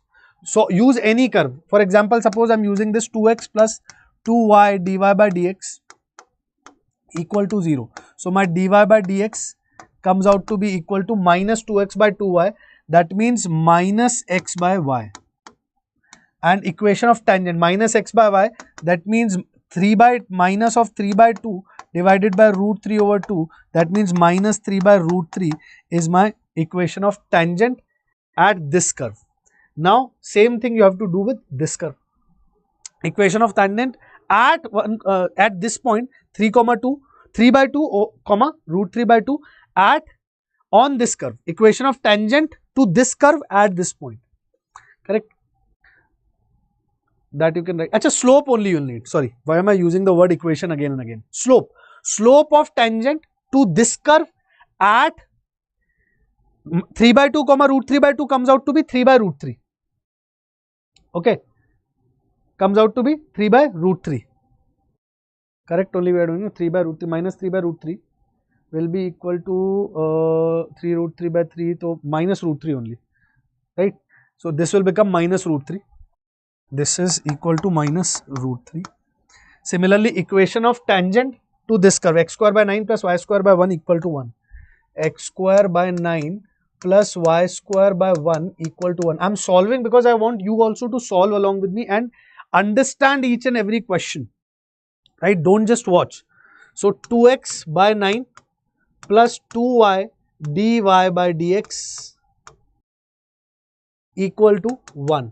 So your dy by dx comes out to be equal to minus 2x by 9 upon 2y, that means minus 2x upon minus x upon 9y. This will come as minus x1 upon 9y1. That means minus 3 by 2 multiplied with 9 into root 3 by 2. That's it. Minus 3 by 9 root 3, that will become minus 1 by 3 root 3. This will just become minus 1 by 3 root 3. So these are your two slopes. M1 is minus root 3, M2 is minus 1 by 3 root 3.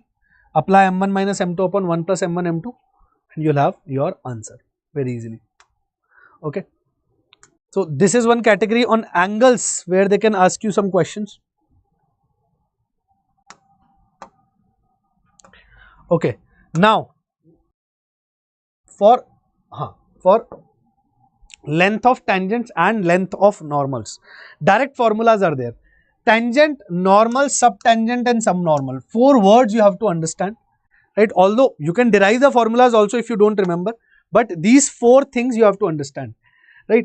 Tangent, length of tangent is found that suppose the tangent to the curve is touching the x-axis at some point t, right? And normal to the curve is touching the x-axis at some point n. Now here, let's say this point is point P.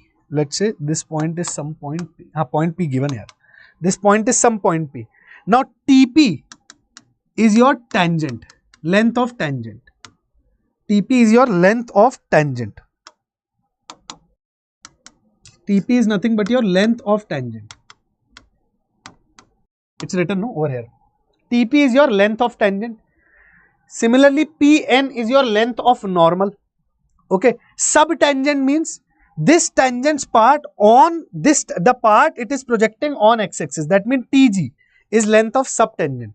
And Ng, the normal is projecting Ng part on the x-axis. Or you can say if we drop a perpendicular from the point of contact over the x-axis, then the base of the right angle triangle so formed is Tg, which is subtangent, and Gn, which is subnormal. Try to understand the meaning, what are they asking by, because they might sometimes directly use subtangents and subnormals, these type of words in the question. So please try to understand the meaning very carefully. Length of subtangent, length of subnormal. Now, so for example, let's say we talk about subtangent, length of subtangent. Let's say we are talking about Tg, which is subtangent. Now, this length will be how much? Y1, mod of Y1 actually. It can be above or beyond, above or below. So mod of Y1 will be this length. What is this? Tan theta. Tan theta will be equal to mod of Y1 divided by Tg. So Tg will come out how much? Tg will come out mod of Y1 divided by tan theta. And we know tan theta is the slope of this tangent. So mod of Y1 divided by m comes out to be length of subtangent. Similarly, mod of Y1 multiplied with m, mod of Y1 multiplied with m will be the length of subnormal, right? Length of subnormal will be mod of Y1 multiplied with m, because here tan will be pi minus theta, right? Pi minus theta you'll have to do, okay? So this is how you can derive these formulas. Length of tangent is mod of Y1 multiplied with 1 plus 1 by m square, where Y1 is the y coordinate of point of tangency. That's it. Y1 is the y coordinate. Y1 is y coordinate of the point of tangency, Very simple and special thing. Direct formulas, right? So length of tangent and length of normal are very much similar. Instead of 1 plus 1 in tangent, m will stay down below 1. 1 plus 1 by m square is for tangent. For normal, 1 plus m square. Similarly, for subtangent, y1 by m, and for subnormal, y1 into m. Even if you forget, you can derive these formulas simply by using simple trigonometry. Just remember this length is y1. That's it. So length of normal in respect of tan theta, which is m. You have to find everything in respect of tan theta. Try doing this once on your own also. So length of tangent is y1, that is y coordinate of the point of tangency, multiplied with square root of 1 plus 1 by m square. Length of normal is y1 multiplied with square root of 1 plus m square. Length of subtangent is y1 divided by m, right? M stays down in tangent. And length of subnormal is y1 multiplied with m, where m is the slope of normal. Okay, for example, find the length of subtangent to the curve y equal to x by a, y equal to e to the power x by a, right? Length of subtangent to the curve. What is the length of subtangent? Length of subtangent. Subtangent's length is y1 by m, mod of y1 by, that's it. What will be the slope? M will be equal to what? E to the power x by a multiplied with differentiation of x by a, which will be 1 by a. So e to the power x by a divided by a will be the slope, will be m. That's it. Correct?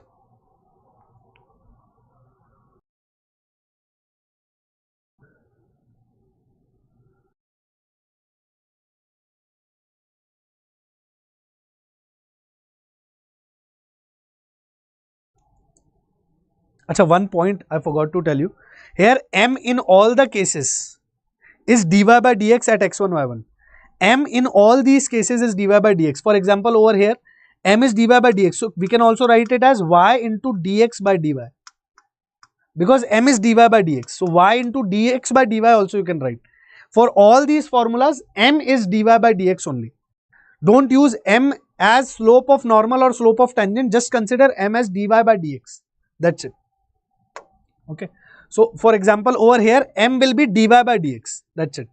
Right. So it will become y1 multiplied with e to the power. We are finding at x1 comma y1. Right. We are finding at x1 comma y1. Remember that also.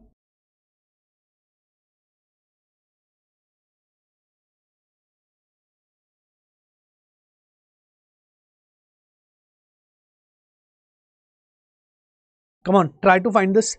Try to solve this once on your own. Length of subtangent I have given to you. So m will be equal to dy by dx. Okay, m will be equal to dy by dx, which will be equal to 1 by a, that means e to the power x by a divided by a, the differentiation of it. X by a multiplied with e to the power x by a and then differentiation of x by a.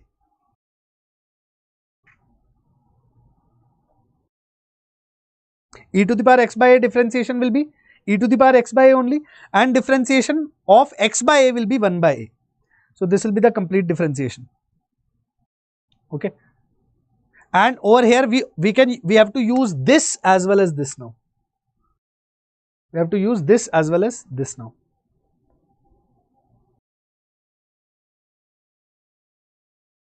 So our formula become, this thing will become y1 or y1 into y1 multiplied with a upon e to the power x by a. So y1 is equal to e to the power x1 by a multiplied with a upon e to the power x1 by a.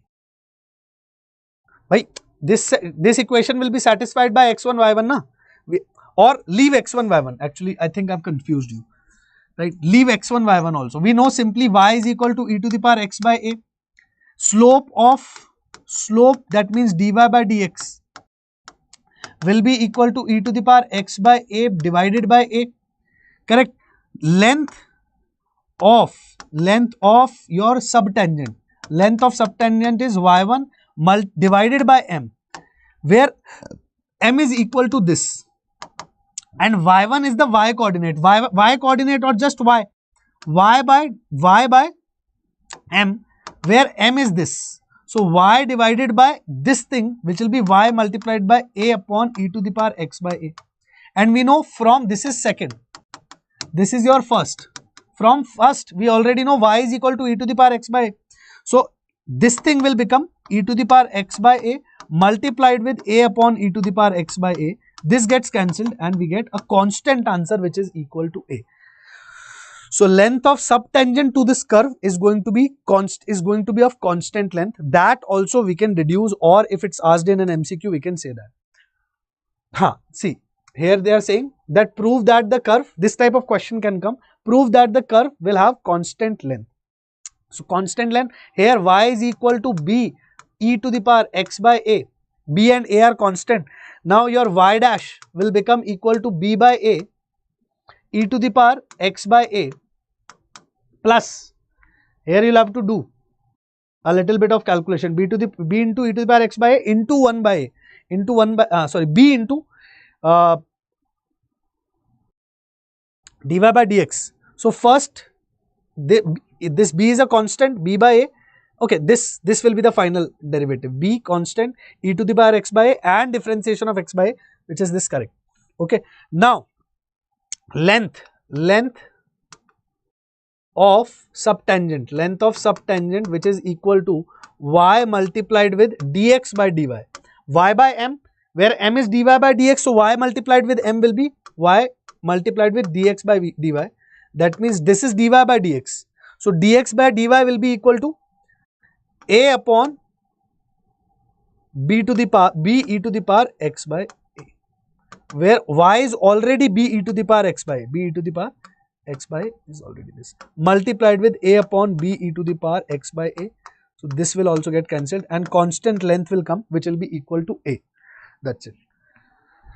The length of subtangent to this curve will always be of length a. Okay, simply.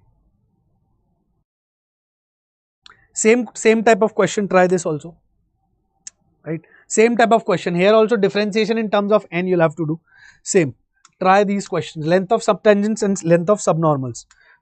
Sometimes these questions do come in your exams. Okay. Sometimes these type of questions do come in your exams. Direct length of subtangent or length of subnormal they'll ask you. Just a minute. Let me attend this call. I'll take a short break.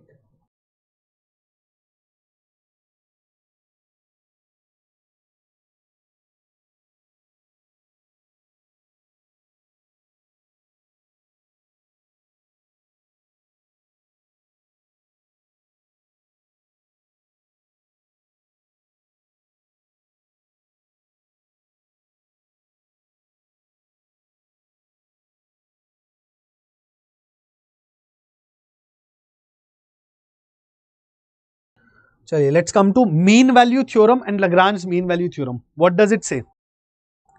It says basically, suppose if there is a function which goes from a, which goes from a value a, right? This is our, let's say this is some value a, and here this comes back at this value b, and your function is somewhat like a continuous function and also a differential function, or also a differentiable as well as continuous function. Both of the condition it is following, that it is differentiable as well as it is a continuous function. This channel is very underrated. I don't know why, Hari. You can give more credits, please do. Okay, right? These 2 points are there. Now, mean value theorem has a simple thing to say. It has a simple thing to say that there will be some point C. If f of a is equal to f of b, suppose if your f of a is equal to f of b, that means value of function at a and value of function at b are both equal. If this is the case, your function is continuous, your function is differentiable. F is continuous and differentiable both, and f of a is equal to f of b. If your function is continuous, if f of a is equal to f of b and function is differentiable, then the Rolle's theorem or mean value theorem, basically main thing which it says is that there will be some point C between a and b. There will be some point C which will belong to a comma b, which will be between a and b, for which f dash at C will be equal to 0. That means there will definitely be some point,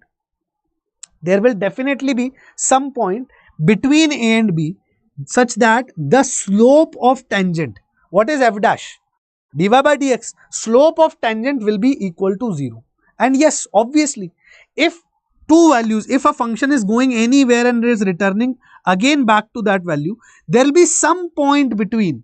There will always be some point between. For if it is continuous as well as differentiable, it has to be differentiable, no peak points. Then there will be definitely some point C where the slope of tangent to the curve will be equal to 0, and this point C will remain between a and b.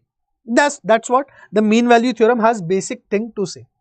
If fx is a function such that it is continuous between a and b, it is differentiable between a and b, and f of a is equal to f of b. These are 2 points, f of a and f of b. F of a is what?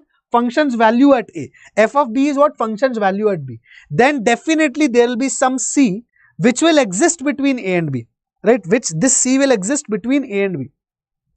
And f dash, the derivative at that point c, will be equal to 0. That means there will be a tangent whose slope will be equal to 0. Then only we can say no, dy by dx equal to 0. Right? For that, dy by dx at c will be equal to 0. F dash c means dy by dx at c will be equal to 0. If a function is like that, that it is starting from a, ending at b, and f of a is equal to f of b. That means same level maintained. Continuous and differentiable. Continuous it should be, differentiable it should be. In that case, we can always say that there will be some c between f a and b such that f dash c will be equal to 0. This is what the mean value theorem has to say.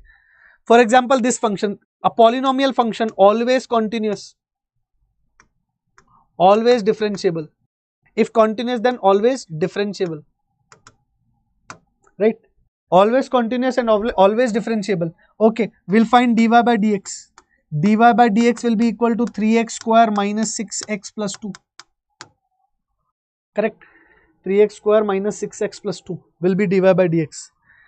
Right? Now, where is it 0? We'll check where is dy by dx equal to 0. We'll put dy by dx equal to 0. We are saying no, between 0 and 2, this is 0 comma 2. Between 0 and 2, there should be a number for which dy by dx is coming equal to 0. So, we'll check where dy by dx is coming equal to 0. We'll say, okay, 3x square minus 6x plus 2 equal to 0. So, 3 into. What? Correct, only differentiated? No. Yes. 3x square minus 6x plus 2. Correct.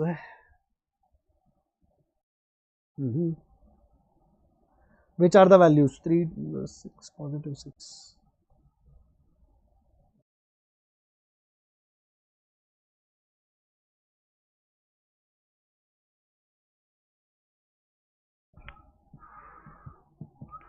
We'll have to apply quadratic formula. Kya?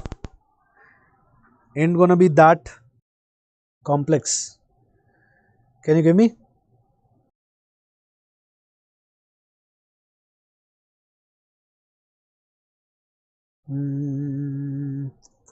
Okay, we'll have to apply quadratic formula, I guess. All right. Okay. Whenever we have to verify, first of all, what is our A and B?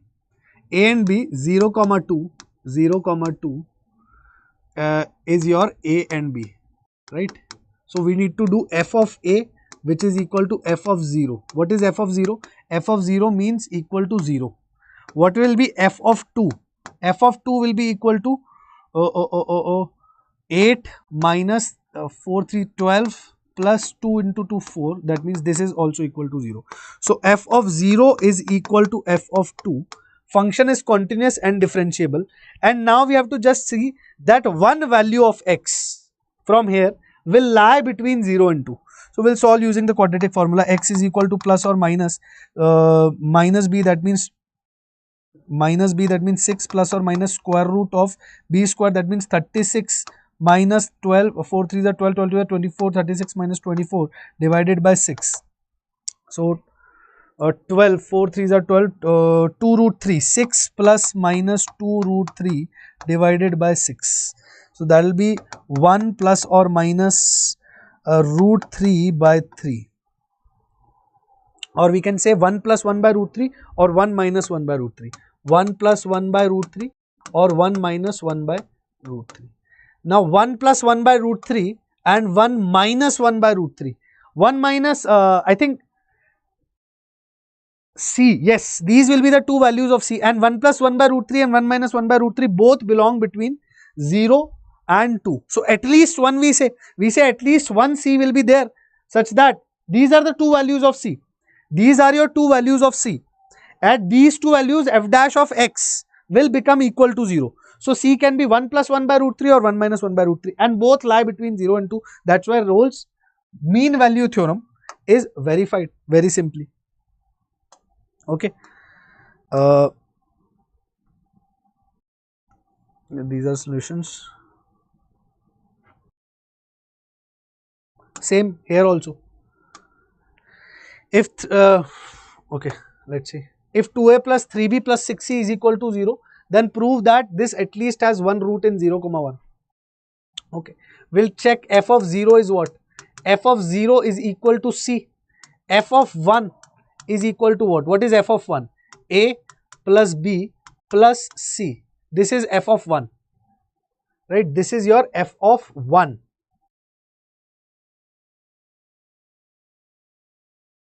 F of 0 is equal to c, and f of 1 will be equal to a plus b plus c.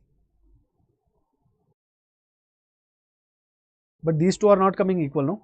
Are they coming equal?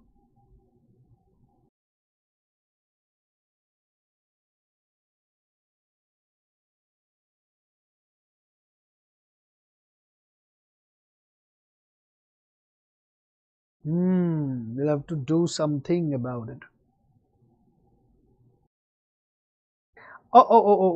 Then prove that this it has at least one root. No. It is different question. This is a different question. This we cannot solve. It is saying prove that this quadratic equation has at least one root in 0, 1. It is saying that, right? So we'll have to choose a cubic expression first. What we'll say, whose differential is equal to this. So let our now our differential should be equal to ax square plus bx plus c. So our equation should be 3ax cube by 3. No, sorry, ax cube divided by 3. Then only it will be 3ax square by 3, which will be ax square, plus bx square divided by 2.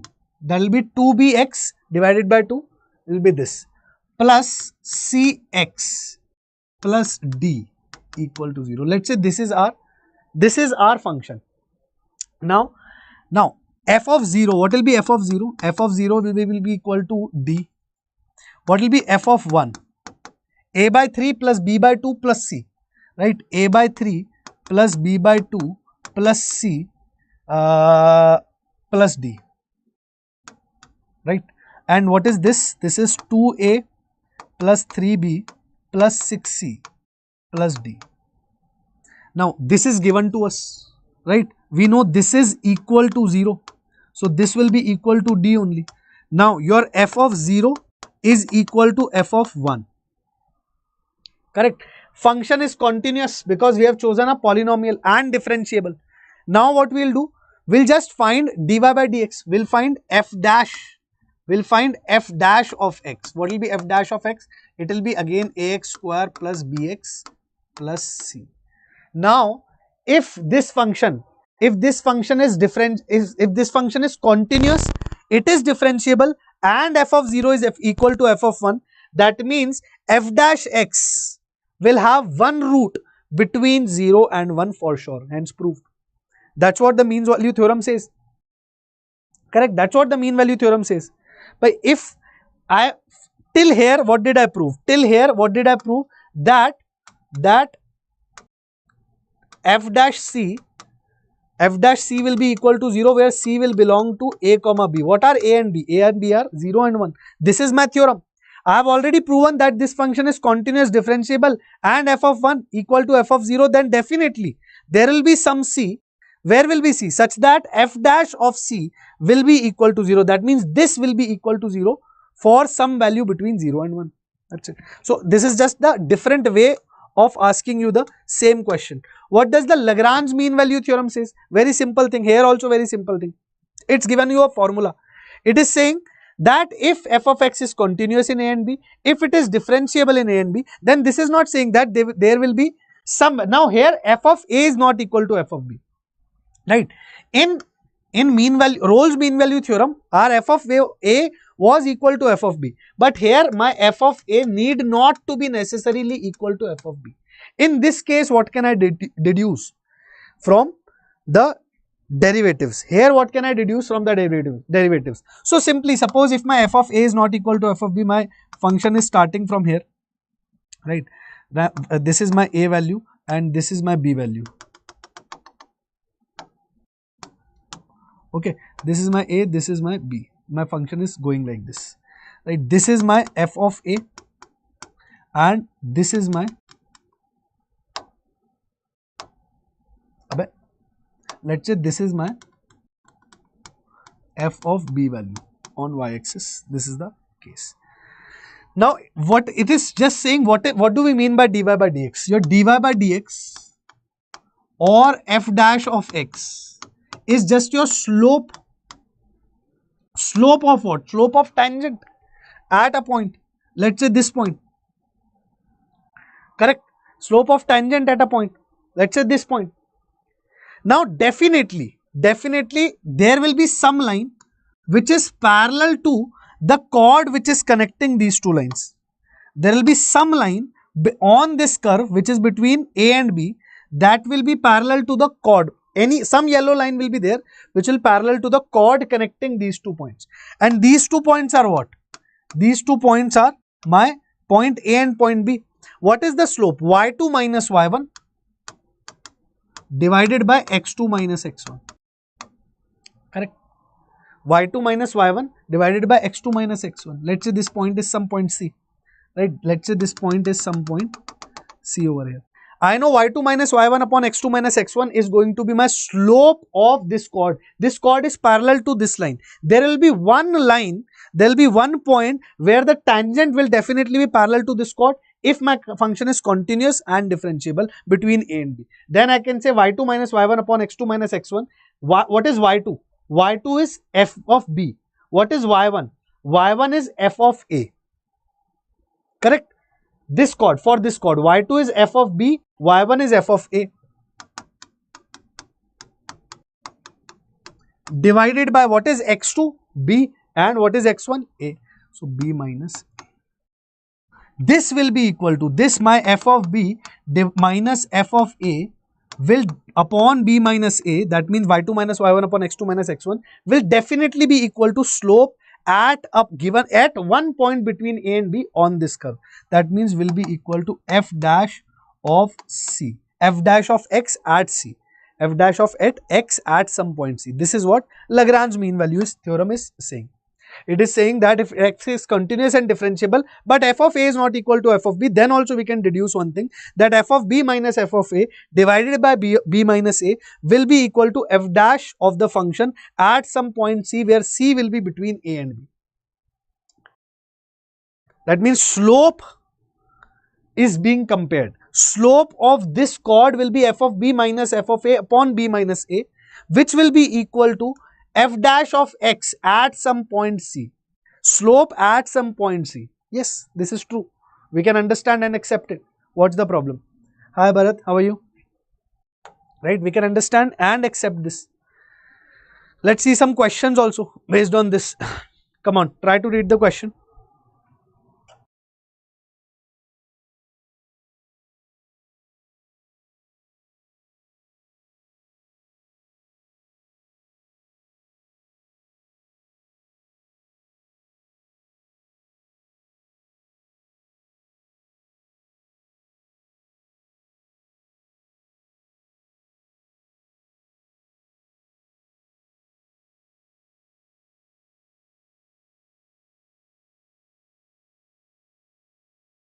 Actually, this question will bring back again. We'll have to go through increasing and decreasing also.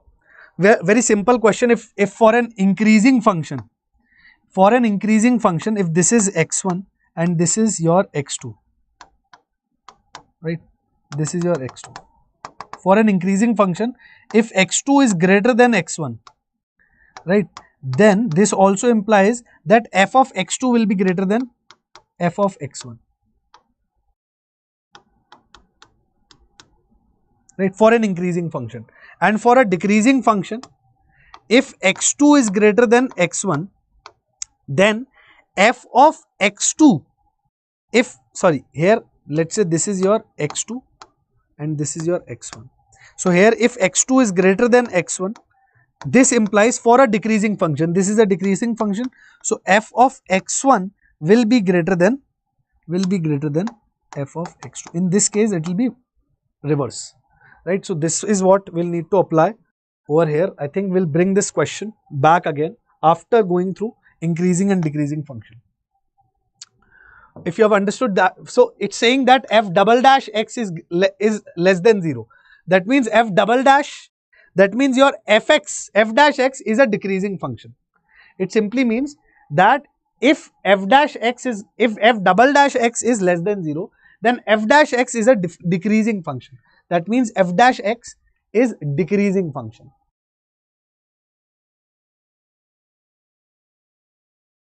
If f dash x is greater than 0, that means fx is an increasing function. But if f double dash x is less than 0, that means f dash x is a decreasing function.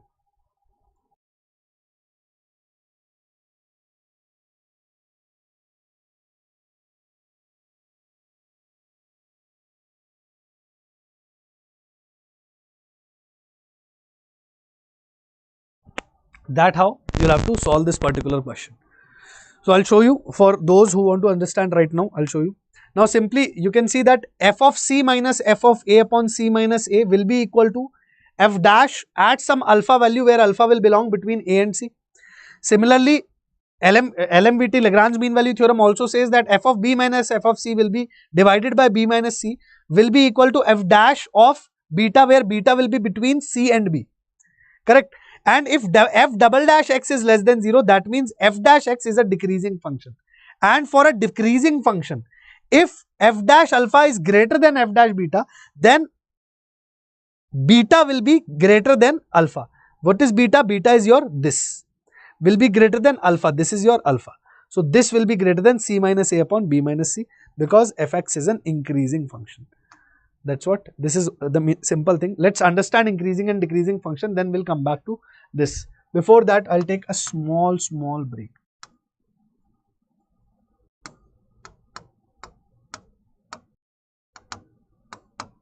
Okay, I'll be back.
Let's start again. Increasing, decreasing function. Here also, these are also wonderful applications of derivatives, because we actually sometimes, this chapter I like because we sometimes underestimate differentiation or underestimate the use of derivatives in our in mathematics or in science or anything. Integration everybody is afraid, but derivation people take lightly. I don't know why.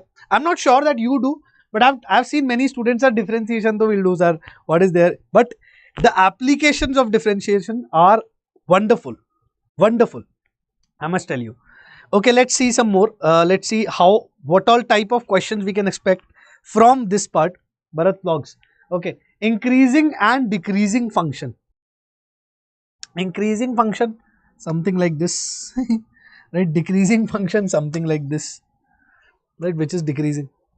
But how, right? How? What about increasing and decreasing function? So simple thing, how we can assume, how we can understand an increasing and decreasing function. Let's say this is some function, and at some x1 this has some value, and at some x2 this has some other value. Now if my x2 is greater than x1, then the value of function at x1, which will be f of x1, and value of function at x2, which will be f of x2, should also be greater. If my function is increasing, then f of x2 should be greater than f of x1. So if x2 is greater than x1, and that also implies that f of x2 is greater than f of x1, this means my function is increasing. That as x is increasing, my value of function is also increasing. This means I have an increasing function. Now in this case, this is decreasing function. Now over here is my x1. Over here, let's say, is my x2. Now here my x1 is greater than x2. No, sorry. If here my x1 is less than x2, x1 is less than x2, x2 is ahead, x1 is before. x1 is less than x2, but my function's value at x1 is greater than function's value at x2. Ulta is happening, right? Vice versa is happening. x1 is less than x2, but f of x1 is greater than f of x2. In this case, what can I say? In this case, I can say this is my decreasing function, this is my increasing function, and this is my decreasing function. Here I have increasing and decreasing function. This is the best, this is the simplest way of understanding increasing and decreasing function. First understanding, very first, very basic understanding. Okay, then we'll apply derivative test and all those things. Okay, so by simple definition, it is said that a function is strictly increasing. Now two terms are introduced over here, strictly increasing and increasing. Suppose if a function is like this and it is going like this. Now here if I check x1 and x2, fx1 will be equal to fx2. x2 will be greater than x1, but fx1 can come out equal, greater than or equal to fx1. Right? In a function like this, it is going constantly like this, then it dips. Now here f of x1 will be equal to f of x2, but x2 is greater than x1. Right? These cases are not strictly, these are increasing, but not strictly increasing. Strictly increasing means whenever I am taking x2 greater than x1, always f of x2 is coming greater than f of x1. It cannot come equal. It can only come equal when some cases like this, it's going constant and then it's dipping. It's going constant and then it's increasing. In this case, my f of x1 will come out to be equal to f of x2, where my x2 is greater than x1. And here x2 is greater than x1, but f of x1 will come out to be equal to f of x2. These cases are not strictly increasing. These are just increasing or decreasing. So if my function is strictly increasing, my x2 greater than x1, f of x2 should always be greater than f of x1. There should not be a case where f of x2 is coming equal to x1. If my f of x2 is coming greater than or equal to x1, then I'll just say increasing, otherwise I can say strictly increasing. Similarly for decreasing, if my x2 is greater than x1, but my f of x1 is greater than f of x2, then my function is strictly decreasing for all x1 and x2 belonging to a comma b. In this interval, it is strictly increasing. But in this same interval a comma b, when x2 is greater than x1, f of x1 can come out to be equal to or less than, or sorry, greater than f of x2. In this case, I will say that it is not strictly decreasing, it's just decreasing, because for some values of x1, x2, where x2 is greater than x1, f of x1 is coming out to be equal to f of x2. So, in this case, it is decreasing but not strictly decreasing. In this case, it is strictly decreasing. For all x1, x2 belonging to a comma b, this happens. Monotonic. Monotonic word is sometimes used in JEE. Monotonic means either strictly increasing or strictly decreasing, not dual nature. This type of function is between a and b, is not monotonic. Why? Because this is increasing first, then decreasing. Correct? But if a function is monotonic, it will be like this. It is strictly increasing. Either it should be strictly increasing or it should be strictly decreasing. Right?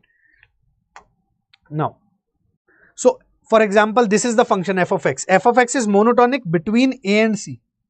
It is monotonic between c and b also, because in c and b it is strictly decreasing. In a to c it is strictly increasing. But it is not monotonic in the neighborhood of c. In the neighborhood of c also we cannot say it is not monotonic, and it is not monotonic for the complete interval a to b. Simple to understand. Monotonic means single behavior, not dual nature. No hypocrisy is allowed. Interval of increase and decrease. First type of questions will come from interval of increase and decrease. Right? So now, how do you find the interval of increase and decrease? What will you do? You'll do one thing. You'll simply set f dash of x equal to 0. F dash of x, when you'll put equal to 0, what you'll get? You'll get a quadratic or cubic equation, and you'll get critical points from here. Critical points. Now, what are these critical points? Suppose my graph of a function is somewhat like this. Let's say this is a 4-degree graph, 4-degree function, and I want to find the interval of increase and decrease. What will you do? Let's say this is your function f of x.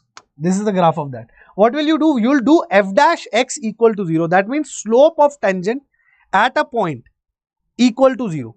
When you'll do this, what will you get? You'll get such points where slope is 0. That means this point, and this point. Where the graph, the slope is becoming 0. That means it is coming equal to x. It is the line is parallel to x-axis. Okay, at this line slope will be 0, at this point slope will be 0, at this point slope will be 0. And at these points only the graph will change its nature from increasing to decreasing or decreasing to increasing. So you will first find these 3 points, and around these 3 points we'll check our interval of increase and decrease. Simple steps. Very simple steps. Do f dash x equal to 0, find the critical points. Around the critical points you find interval of increase and decrease. How to do that? We'll understand in the question, but this is the concept behind it. Critical points is the main thing. Okay. If f dash x is greater than or equal to 0, if your f dash x comes greater than 0, that means your function is strictly increasing. If it is coming greater than or equal to 0, right, it is strictly increasing, provided that your f dash x equal to 0 do not form an interval. That means f dash x is not equal to 0. Suppose f dash x equal to 0 is forming an interval.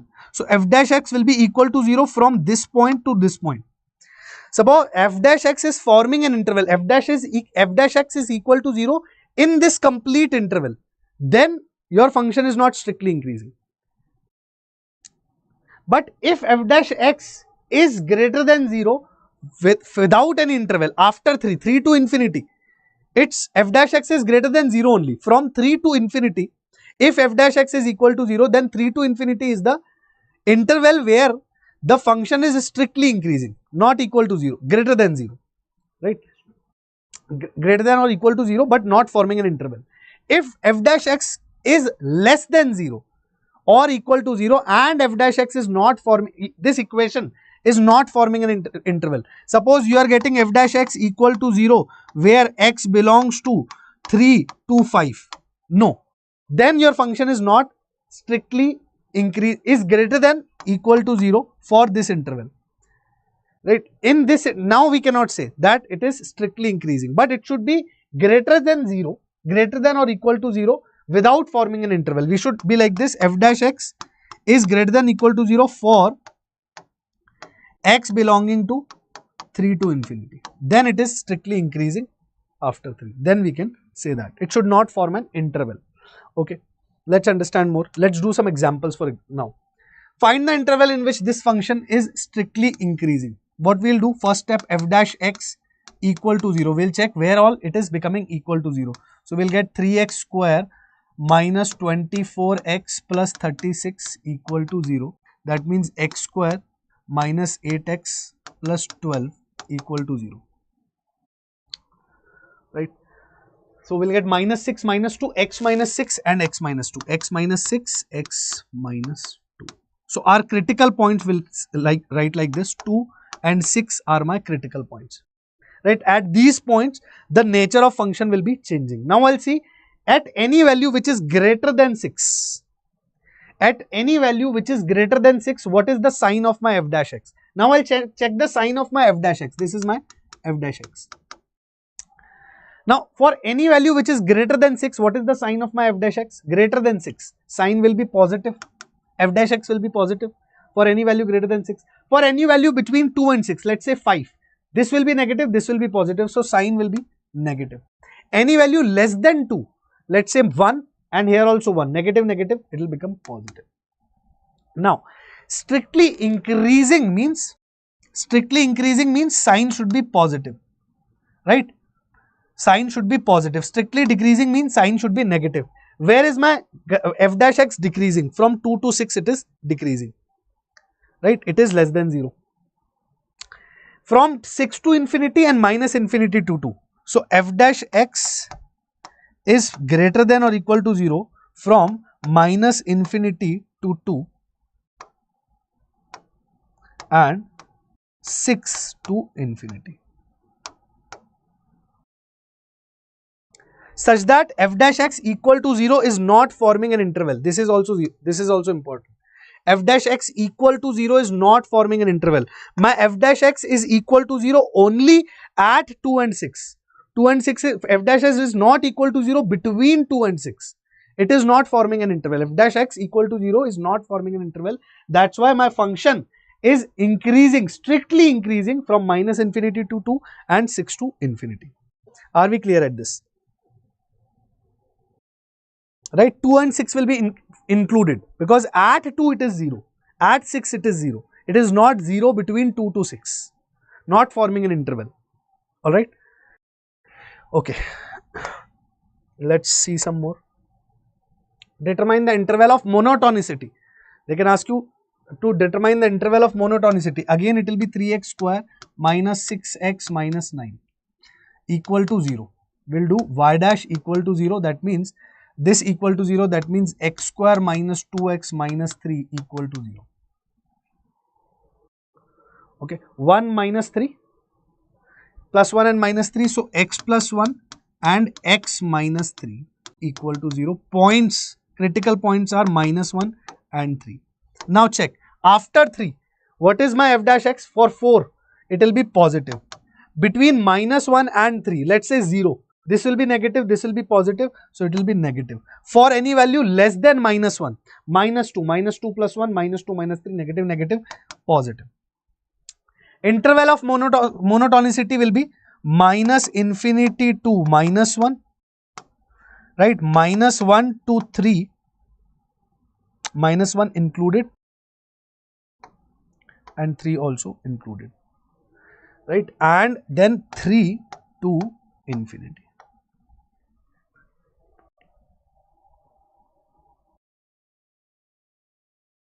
Okay, so this is my interval of monotonicity, minus infinity to minus 1, then minus. Monotonicity means single behavior, strictly increasing or strictly decreasing. In this one it is strictly increasing, in this one it is strictly decreasing, in this one it is strictly increasing. So these three are the intervals of my monotonicity, where it is showing the single behavior, either strictly increasing or strictly decreasing. Okay ji. Increasing interval is minus infinity to minus 1 and 3 to infinity. and decreasing interval is -1 to 3. 3 included. Okay. F dash, if x belongs to which region such that this is strictly increasing. So I'll simply do y is equal to square root of 9 square minus x square. Okay. Now I'll differentiate this. Y dash is equal to 1 by 2 root 9 square minus x square. Now one thing you have to notice, in the function also check the domain. According to this, my 9 minus x square should be greater than equal to 0. That means my x square should be less than equal to 9. That means my x should be less than equal to 3 or minus 3.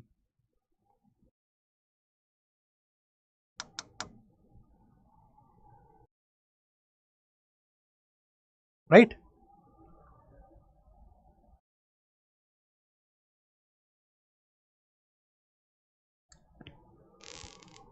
This also you'll have to take care of while computing this.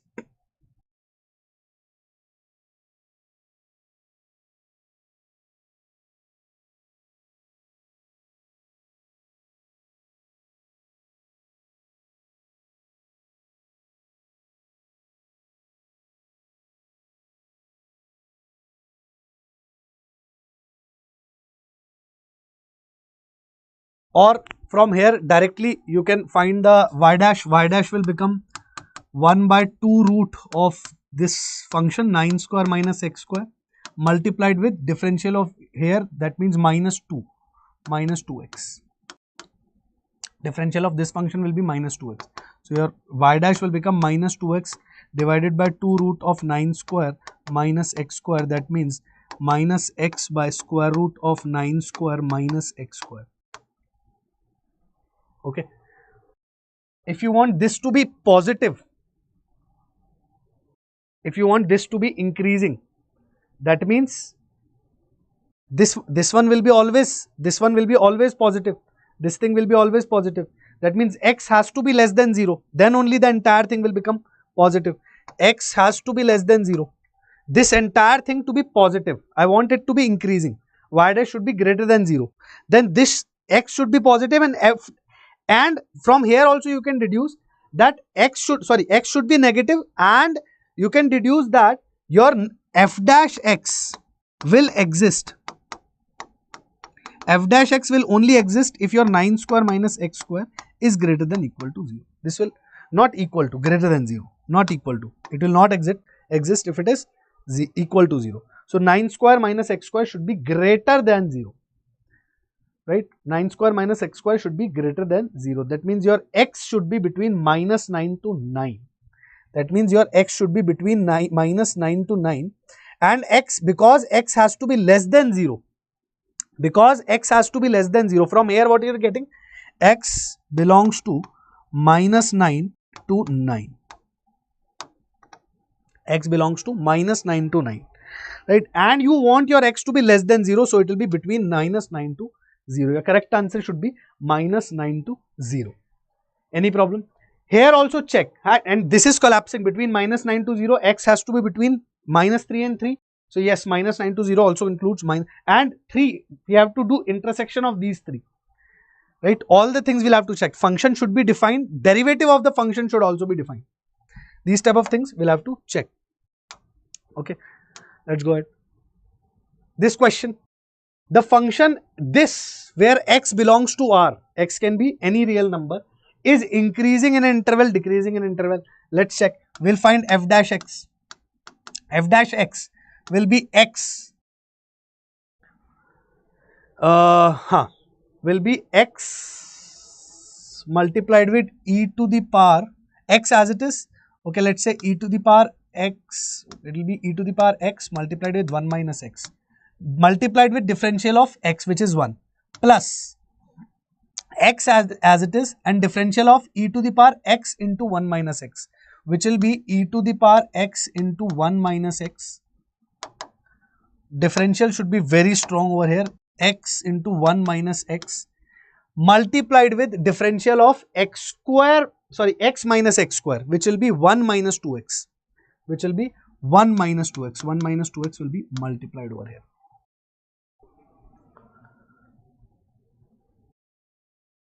Okay, so it will be e to the power x, yes, e to the power x into 1 minus x multiplied with 2x plus 1, or x minus 1, 2x minus 1, whatever you want to take, x minus x square, so 1 minus 2x, x minus x square, 1 minus 2x, correct.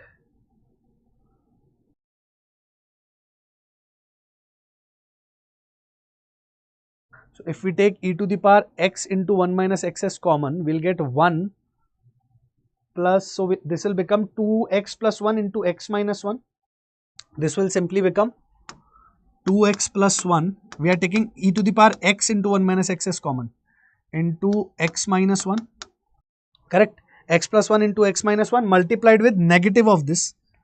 That means e to the power x into 1 minus x. Now, where will it be increasing? You can do one more thing. You can differentiate this again and then check that where is this function positive. You can do one more thing. Directly differentiate it once again and check where it is, where this function will look positive, but that will just complicate it a little bit more.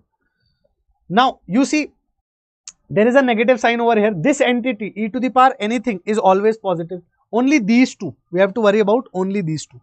This is positive, this can be negative, this can be positive, right? Either of the case, this can be negative, this can be positive. So, this will be here x, if this entire thing has to be positive, only one of these can be negative, right? This is negative for greater than minus 1 by 2 and this is negative for less than 1. So, x will belong to 1 by 2 comma 1, right? Will include because it's greater than equal to 0. So, it will be positive between minus 1 by 2 and 1. But in the answers, it is closed brackets are not given. But obviously, if x belongs to this interval and x is increasing between this interval, then x will also be increasing between the subset of this interval. Even if we don't include minus 1 by 2 and 1, still x is increasing between minus 1 by 2 and 1. Even if we include or not include, it is an increasing function in this interval. Minus 1 by 2 comma 1 is your first option, right? So it is increasing. Where all it will be positive, you just have to see that much. Okay. Let's see some piecewise functions. So differentiation has to be very strong and checking positive negative also. Let's see some piecewise functions. Why is this? Now determine the interval of monotonicity. Okay. Determine the interval of monotonicity. Come on. So here critical point itself is given to us. Can you see that?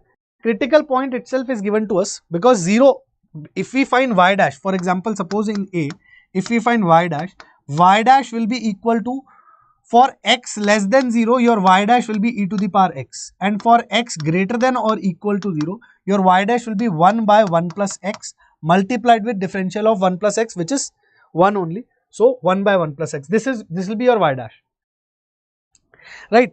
1 by 1 plus x.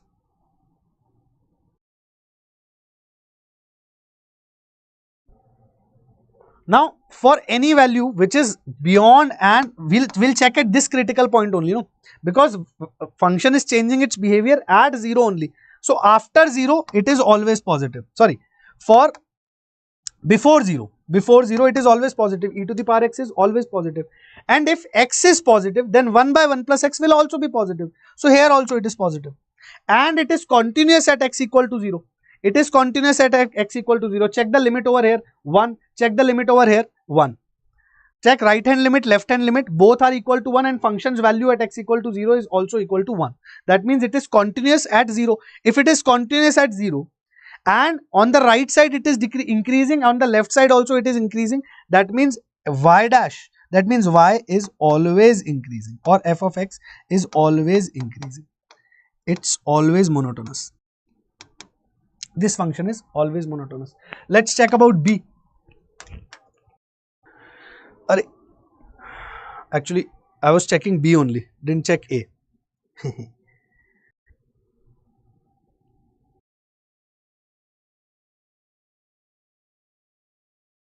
For B also same thing. For B also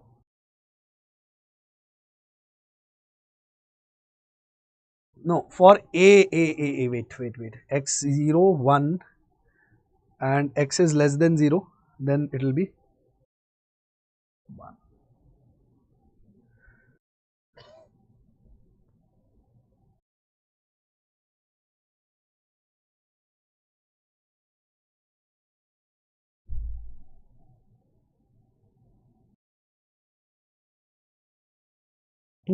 No, where, wait, here this is b actually, this we solved is b, this is this function.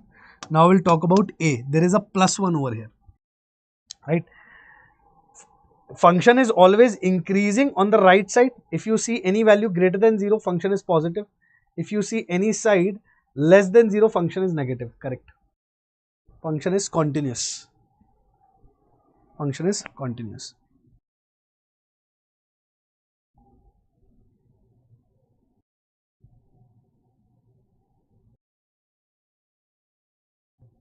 Now what about 1? Check about 1.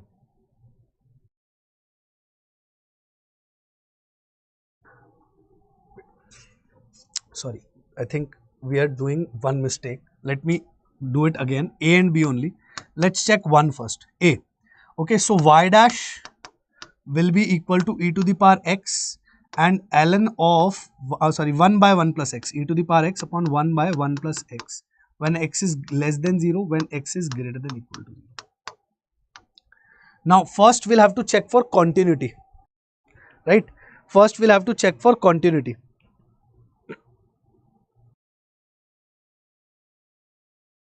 First we'll have to check for continuity. If it is continuous, then only differentiable, no? So here in the first one, continuity, this function is not continuous. This function is not continuous at x equal to 0. You check, no? At x is equal to 0, left hand limit, when you will check left hand limit, 1 plus ln of 1 plus 0 will become ln of 1, that means 0 plus 1. Left hand limit at 0 is coming out to be equal to 1. Right hand limit at 0 is coming out to be equal to 1.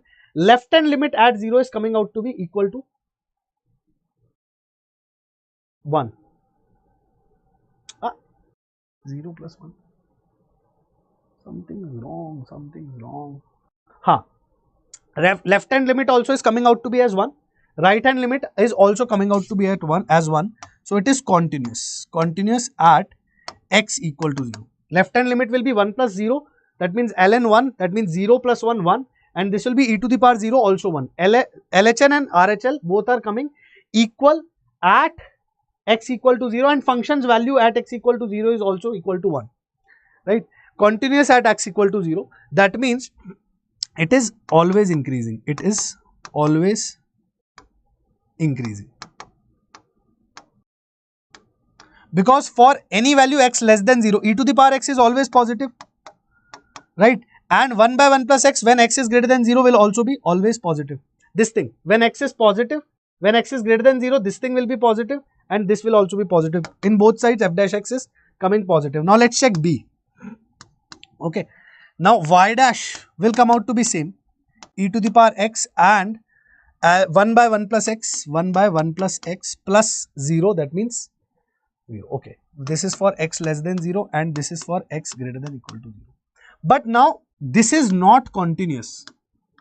Why this is not continuous at x equal to 0? Why is this not continuous at x equal to 0? Because left hand limit when we are checking, it is coming as 1 ln of 1 plus 0, that means RHL,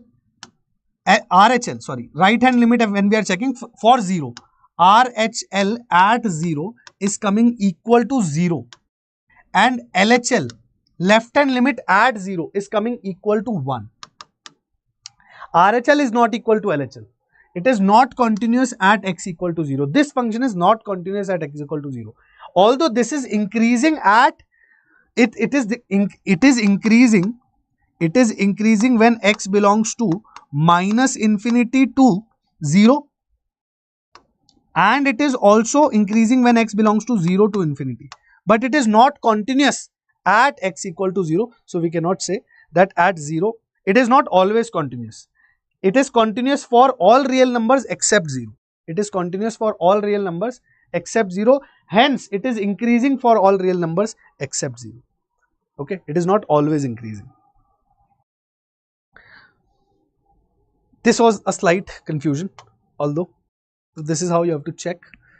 Now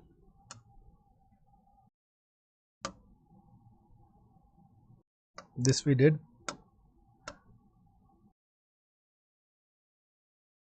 Okay, this type of questions can also be there. F of x, this entire function be an increasing function in the set of real numbers, then a and b satisfy which of the condition? Then a and b satisfy which of the condition? This is what is asked. Now f of x is increasing. This is given that f of x is increasing, that means f dash x should be greater than equal to 0. Right? F dash x, if it is increasing, that means f dash x should be greater than equal to 0. What will be my f dash x? 3x square plus 2ax plus b. Okay. Plus b plus 10 sine x. This will also come, no? 10 sine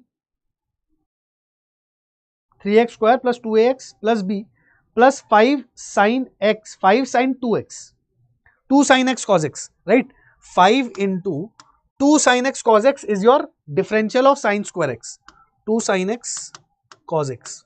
So it will become sine 2x. So basically you are going to have 3x square plus 2ax plus b equal to minus 5 sine 2x. Okay. And if this thing, what do you want?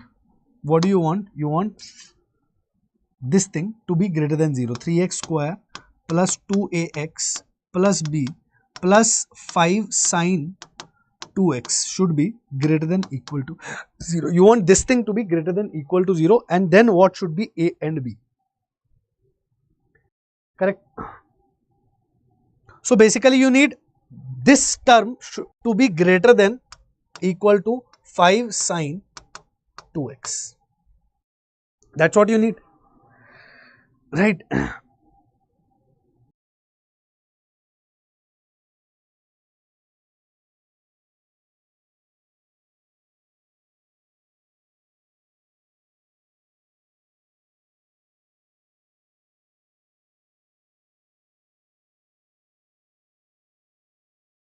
Correct.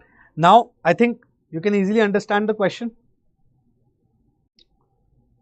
If you want, there is simple concept, right? If you want a quadratic equation to be always positive, not equal to 0, or greater than equal to 0, if you want a quadratic to be always greater than equal to 0, then its discriminant should be greater than equal to, either greater than or equal to 0 or less than. Its discriminant should be less than 0. If it is, if discriminant, see, simple thing, if discriminant is greater than equal to 0, if discriminant of a quadratic equation is greater than equal to 0, that means it is not always positive. It is positive till here, and here it is negative, right? If your discriminant is equal to 0, then your graph can be like this or like this, but we cannot say it is always increasing. If discriminant is less than 0, then your graph will be either this or this. Correct? Either this or this. If I say less than equal to 0, or if I say less than 0, then it will be like this. But in my quadratic equation, in the quadratic equation which I am having, a is positive. So this is the case when your a is positive, this is the case when your a is negative. This is the case when your a is positive, this is the case when your a is negative. Now here also I want this equation to be greater than sine 2x minus 5 sine 2x. If I want this function to be always greater than minus 5 sine 2x, then I'll put the minimum value over here, that is 1. Right? Sorry, minus 1.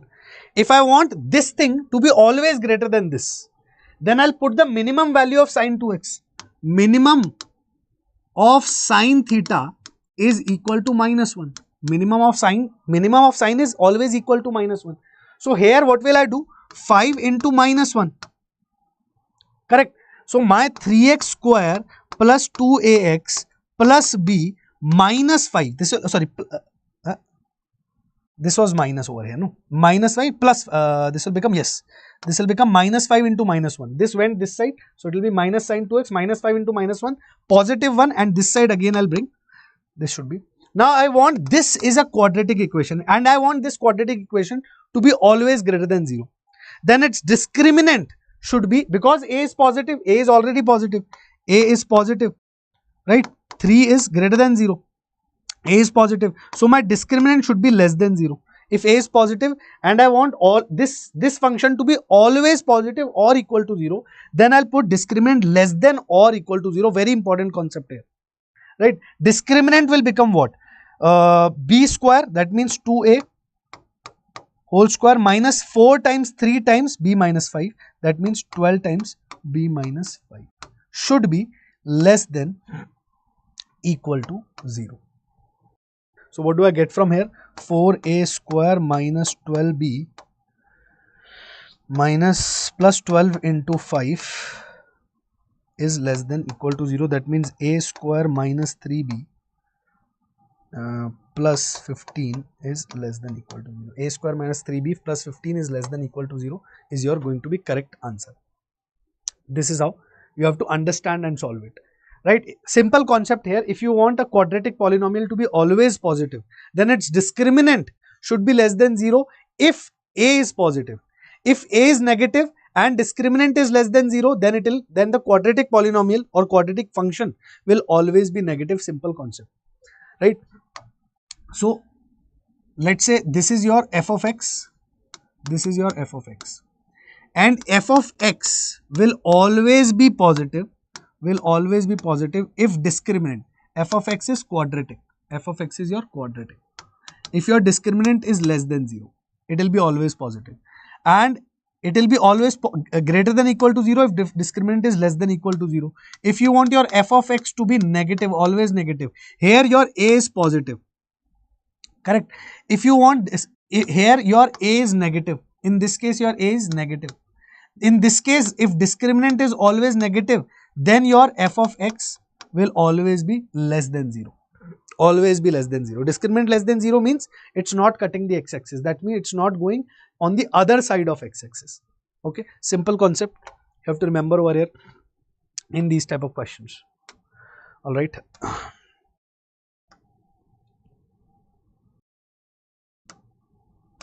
Now. Okay, let's do this.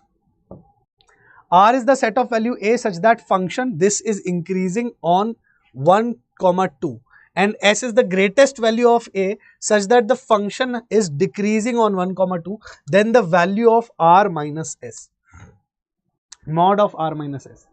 So let's check when f of x is what? F of x is my x square plus ax plus 1.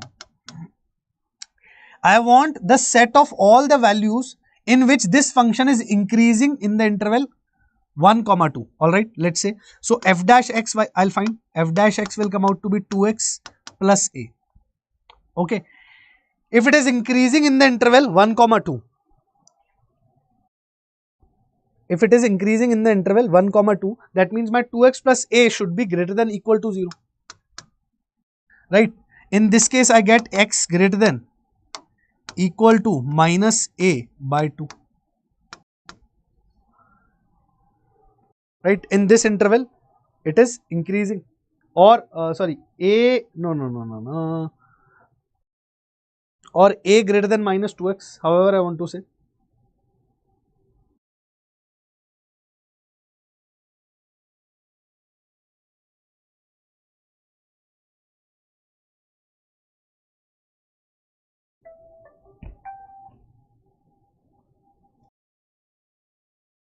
Sorry, correct.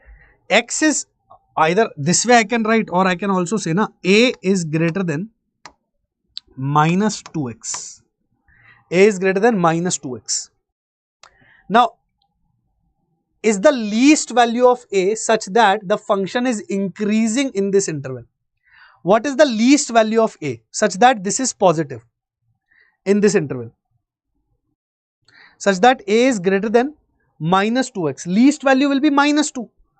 X is between x is between what interval? 1 to 2. 1 is included, 2 is included. Minus 2x will have its least value.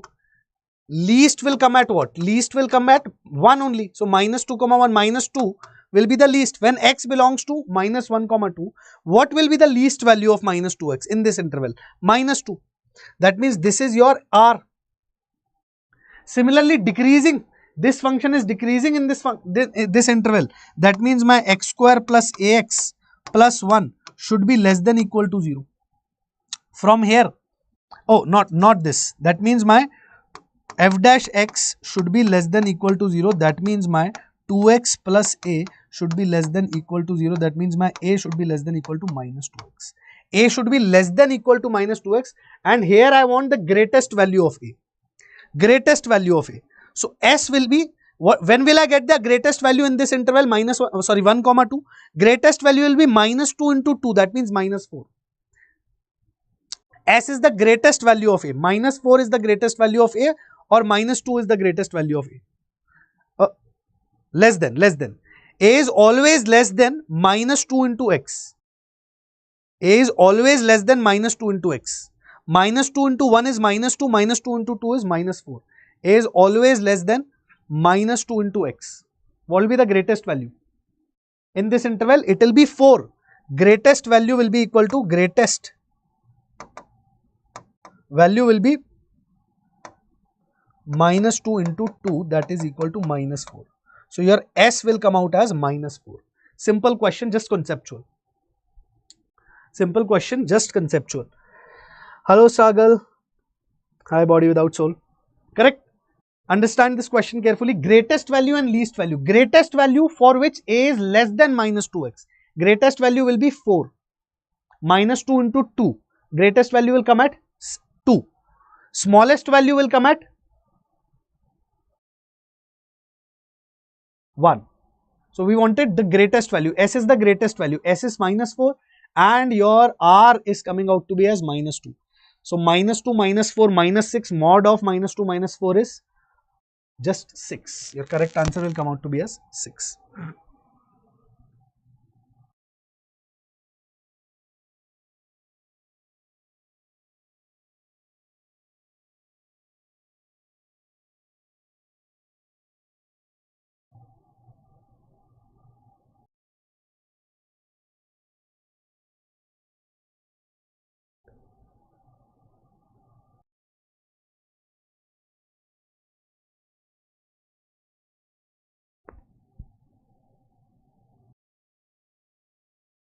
R minus S, it is no minus 2 minus minus 4. So minus 2 plus 4, it will be 2. Minus 2 plus 4, it will be 2. 2 only. Correct. Right. See, so greatest value we are getting, a should be always greater than minus 2x. Smallest value of x is 1. Correct. So greatest value of, smallest value of a will come at, a has to be always greater than, so here we will choose the smallest value. A has to be always greater than equal to 2x. So we'll choose the smallest value of x, so that a is always greater than minus 2x, right? And here a has to be always less than minus 2x. Here we'll choose the smallest value of x again. That means a has to be less than minus 2. That less than minus 2, which will be the greatest value? Minus 4. So s is the set of values which is, there will be minus 4. Alright, clear? Find the function. This is 2024 question for the function this, where x belongs to 0 to pi by 2. Consider the two statements. F is increasing in 0 to pi by 2. F is decreasing in 0 to pi by 2. So what is your f of x? F of x is given by sin x plus 3x plus 2 by pi into x square plus x. This only, right? This is your function. Now we have to check the differential. F dash x will come out to be how much? It will come out to be cos x plus 3 plus 2 by pi into 2x plus 1 into 2x plus 1.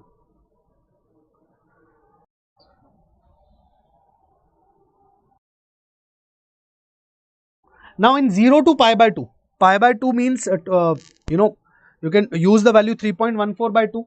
right? So it will be positive in 0 to pi by 2. This will be positive, definitely positive. This is positive, this is positive.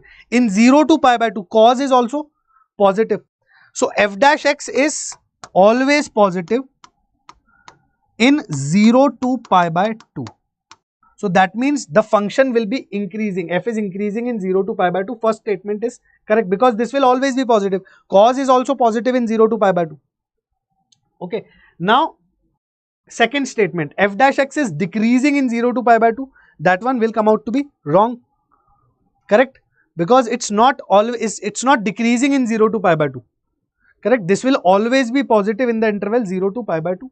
So f is increasing, but here second statement is f dash is decreasing in 0 to pi by 2. Now f dash also we can find. What will be f dash? Now to find whether f dash is increasing or decreasing, we'll have to find the differential of f dash. F double dash x we'll have to do. F double dash x will be minus sin x plus 0 plus 2 by pi into 2, right? Plus 2 by pi into 2. This is positive, this is positive. Sin x between 0 to pi is positive. Correct? This is 4 by pi. Between 0 to pi, this will become minus sin x plus 4 by pi. So this is negative also. In 0 to pi, this can come out to be negative also. So we can we say that it is increasing? No, we cannot say. So only one is increasing, right? Only one is increasing. F dash is decreasing in 0 to pi by 2. In 0 to pi by 2, sin x will be positive, so this thing will be positive. This thing will become negative. Negative plus 4 by pi. 4 by pi will be some, oh, this is coming out as positive. So second statement is wrong. Minus 1 to 1, this value can be between minus 1 to 1. Correct? So minus 1 plus 4 by pi is also coming greater than 0, and 1 plus 4 by pi definitely greater than 0. Right, 1 plus 4 by pi and minus 1 plus 4 by pi both are getting definitely greater than 0. So f dash is not decreasing. Only first statement we can say over here is true. Second statement says f dash is decreasing. So you have to find the differential of this equation. Remember that. Okay. Now in the interval which function f of x is greater than 0, in the interval in which the function this where x is greater than 0 is strictly increasing is x is always greater than 0. So your y is given x to the power x, right? Take log y will be equal to x log of x dy by dx. Here 1 by y dy by, although we should remember its differential directly, but I'm just doing x into 1 by x plus log x. That's it, right? X differential of log x, which is 1 by x, then log x exists, and differential of this. So this will be 1 plus log x. So your dy by dx will be equal to x to the power x into 1 plus log of x.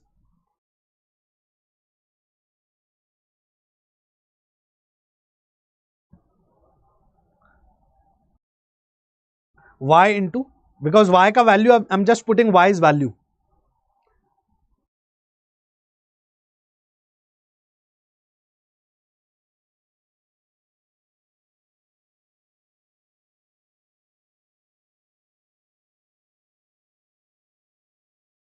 Come on, tell me the answer.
Come on. Bhai, now we just need to see when is this greater than 0. X to the power x is always greater than 0 for all x. Take x as anything. This will always be greater than 0. Correct? This will be all, because exponential function we only study for values greater than 0. This will be always greater than 0. So we just need to see when is 1 plus log x greater than 0. And we are looking for strictly increasing. So log x should be greater than minus 1. That means e to the power minus 1, x should be greater than e to the power minus 1. Right? So 1 by e, that means x should be greater than 1 by e. 1 by e greater than 1 by e to infinity should be our answer. This will be our answer. Because this will always be positive. Exponential function we only study about positive. Right? This will always be positive for any x. Okay.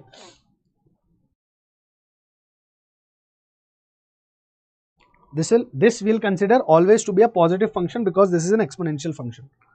Okay, we only study about positive. And x plus 1 by x, 1 plus log x is positive when x is greater than 1 by e. So our answer will be 1 by e to infinity. This function is strictly increasing in 1 by e to infinity.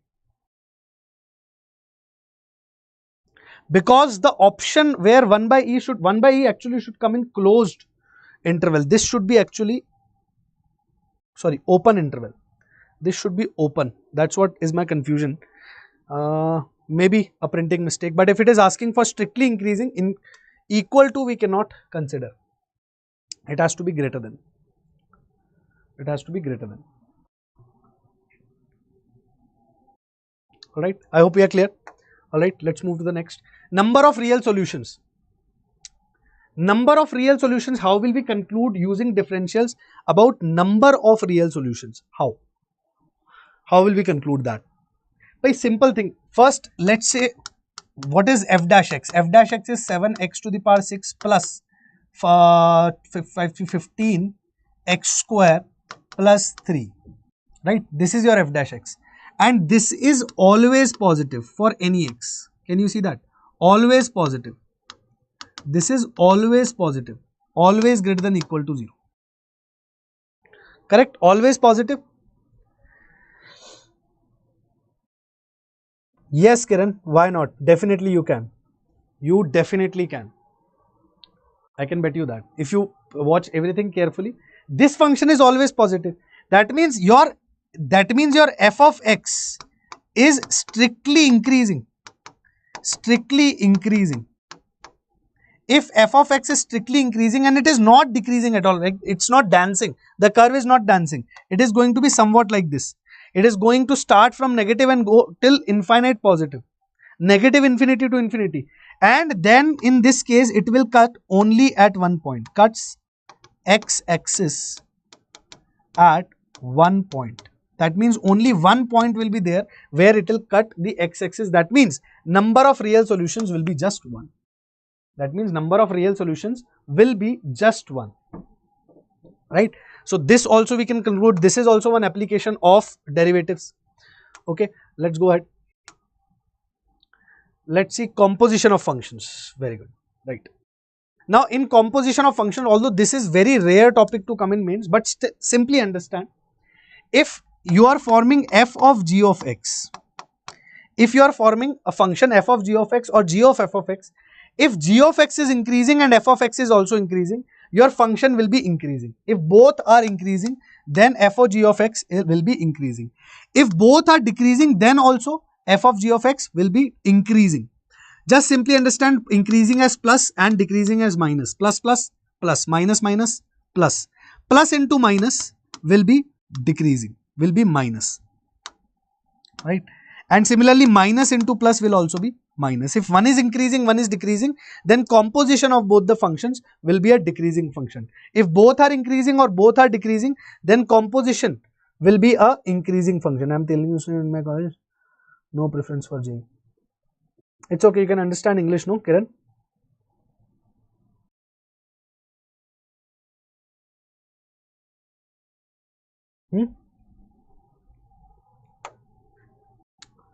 Let's try to solve this question based on this particular concept. Very important and good concept is there.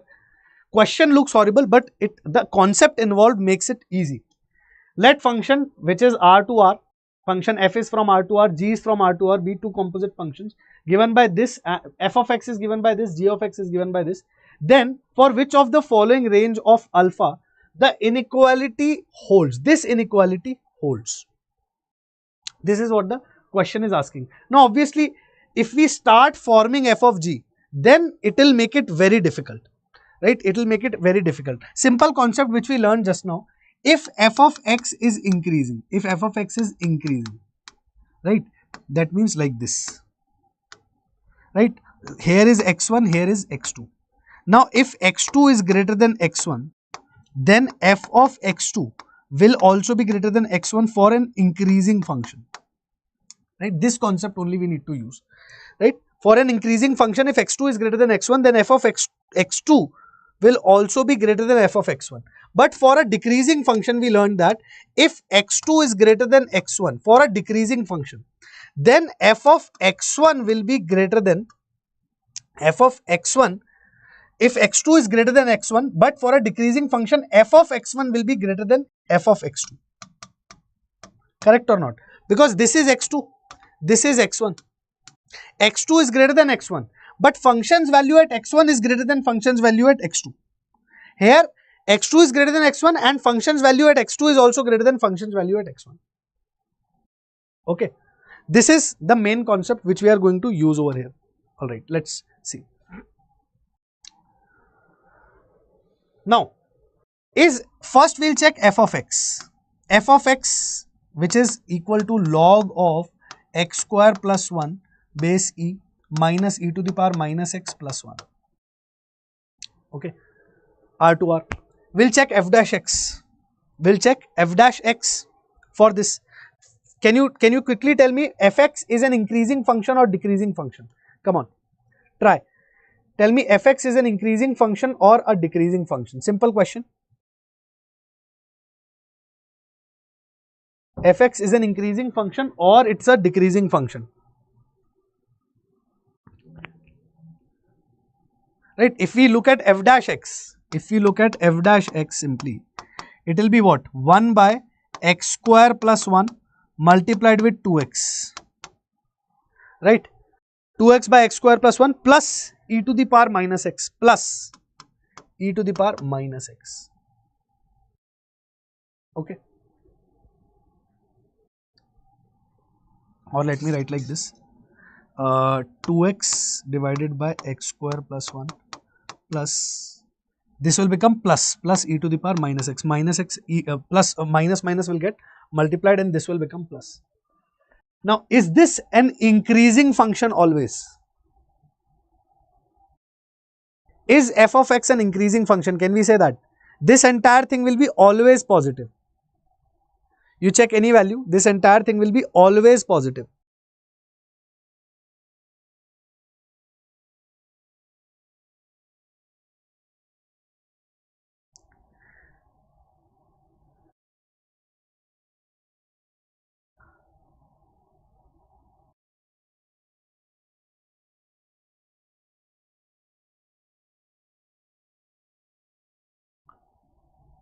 Why?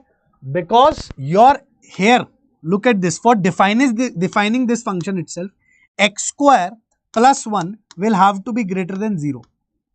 This has to be positive. In this case, x square is positive. That means x square has to be positive. That means x has to be positive. And if x is positive, this will be positive, this will be positive. Right? Simple thing. Sir, can you start for JEE medium? But many lectures are already there and we are starting from this Friday or Saturday, we are starting back again our PYQ series, where we do all the PYQs of all the chapters starting from 2002 to 2024. Even if you can attend that peacefully and mindfully, then there are much better chances for you to clear 2026. Understanding my point? Here in function we have x square plus 1. From here what do we get? That this has to be always positive. Right, x square plus 1 has to be positive. That means this, for this to be positive, your x has to be positive. X square will be positive, 1 will be positive. That means x has to be positive.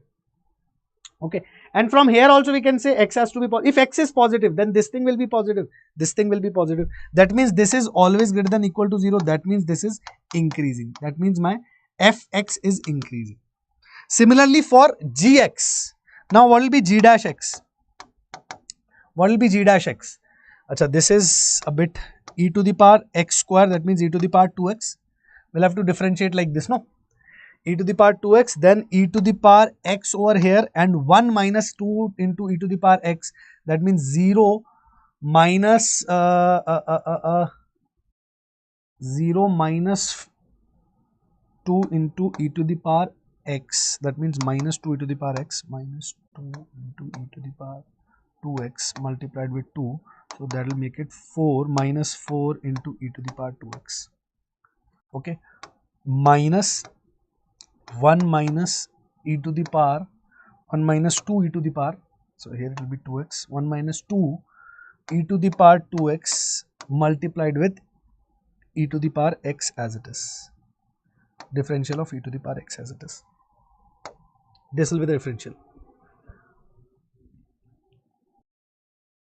So it will become e to the power wait, we can write, we don't have to apply quotient rule. Wait. Both are, so it will be 1 by e to the power 2x, sorry 1 by e to the power x minus 2 into e to the power 2x upon x, 2x minus x, that means x, minus 2 into e to the power x. That means it is e to the power minus x minus 2 into e to the power x. This is my function.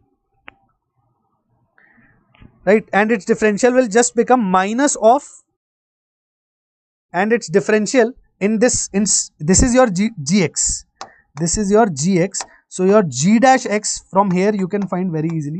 It will be minus of 2 e to the power x plus e to the power minus x. That's it.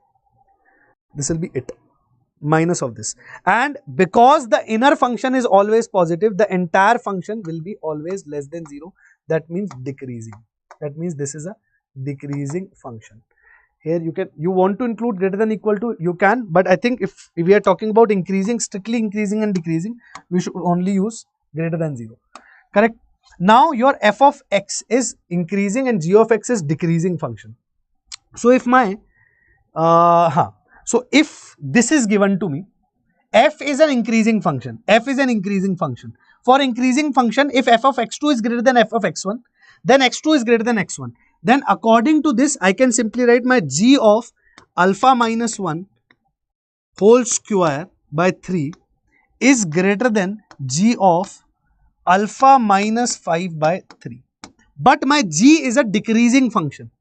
G is a decreasing function, and in decreasing function, if f of x2, if g of x2 is greater than g of x1, then x1 will be greater than x2. That means alpha minus 5 by 3 will be greater than alpha minus 1 whole square by 3. Okay. So this will become 3 alpha minus 5 greater than alpha square plus 1 minus 2 alpha. That means alpha square minus 2 minus 3 minus 5 alpha minus 6 is less than 0. Is this given?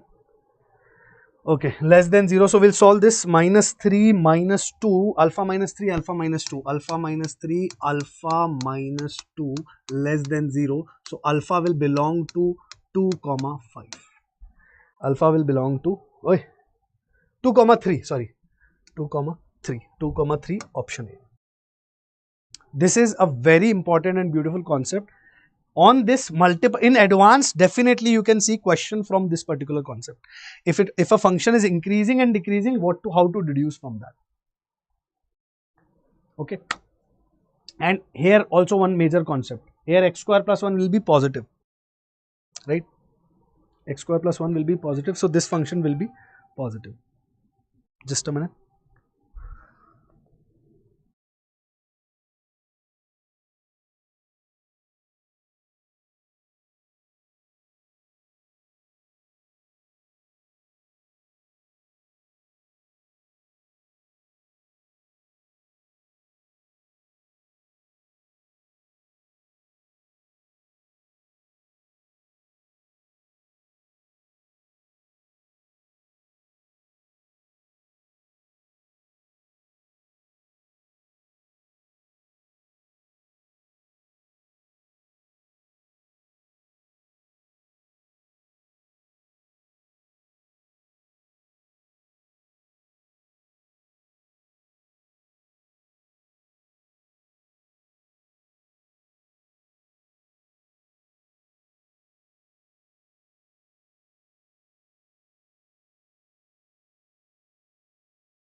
Local minimum and, oh no audio, sorry, invisible technology, so sorry. I was explaining that local minimum and local maximum. Now we have come to local minimum and local maximum. Local minimum, local maximum just refers to an interval. Suppose this is a small part of the graph. In this part, maximum is x equal to a between b and c. So this is local maximum, right? Similarly, if I minimum point, if I want to find minimum point, means lowest point in a to b, in b to c, this is local minimum. But if I extend this graph, the highest maximum point will be this. That means global maximum, and lowest maximum point in the entire graph will be this, lowest of this graph, global minimum. Okay, global maximum, global minimum, you have to understand like this. We'll understand more better with the help of questions. Read the definition. If f of y equal to f of x is said to have local minimum at x equal to a, at some value x equal to a, if we are saying that x equal to a is local minimum, then it just simply means in the neighborhood of a, x equal to a is giving the highest value for the function. That's it.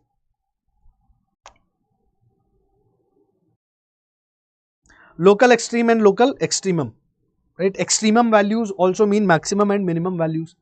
Global maximum for the entire domain, highest value of function at a if we are getting, right, then that is equal to global maxima, right? Highest value in the entire domain means global maxima. Here again, critical points, we understood critical points while finding increasing and decreasing. Here also same thing, critical points will be obtained by putting f dash x equal to 0.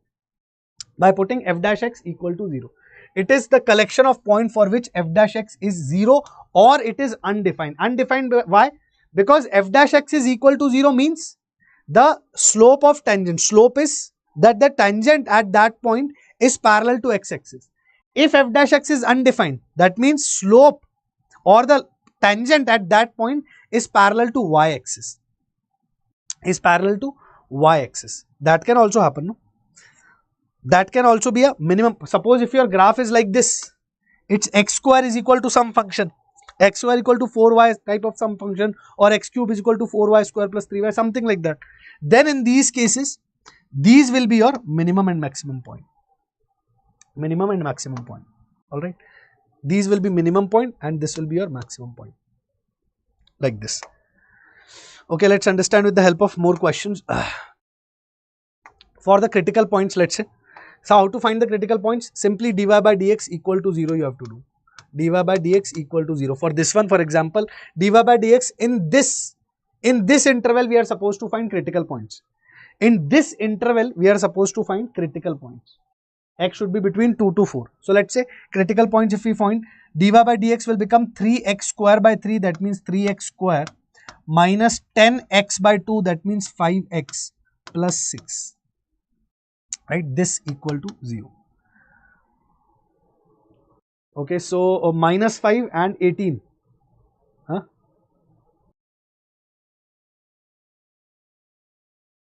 Correct only we did, na? 5 to the 10. 10x by 2, that means 5x, correct, 3x cube, 3x square by 3, correct, 3x square by 3, 3x square by 3 will become x square. Right, so here we are getting minus 3 and minus 2, x minus 3 and x minus 2 will become equal to 0. So either x is equal to 3 or x is equal to 2. These are critical points. But we have to choose between 2 and 4. 2 is included, 4 is included. So 2 and 3, both are critical points. Both can be considered as critical points without any problem. Correct? Let's see.